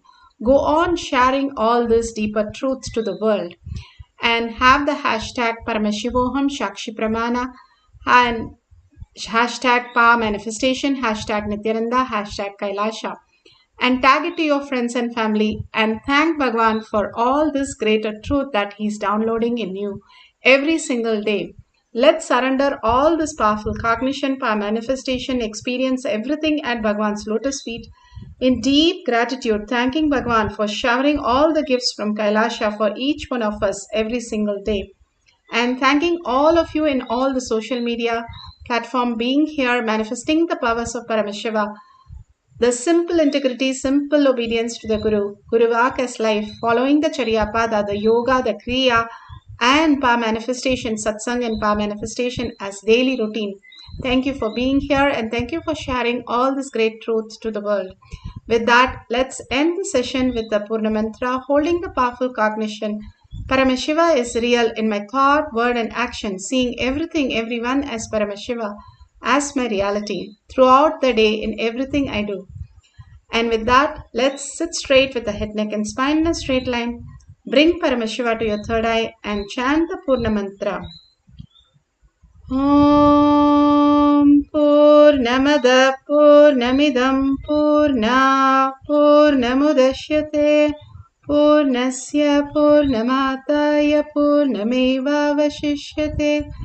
Om Shanti Shanti Shanti. Hari Om Tat Sat Sarvam Bhagavate Sri Nithyananda Paramashivam Paduka Arpanamastu. Om Nithyanandam.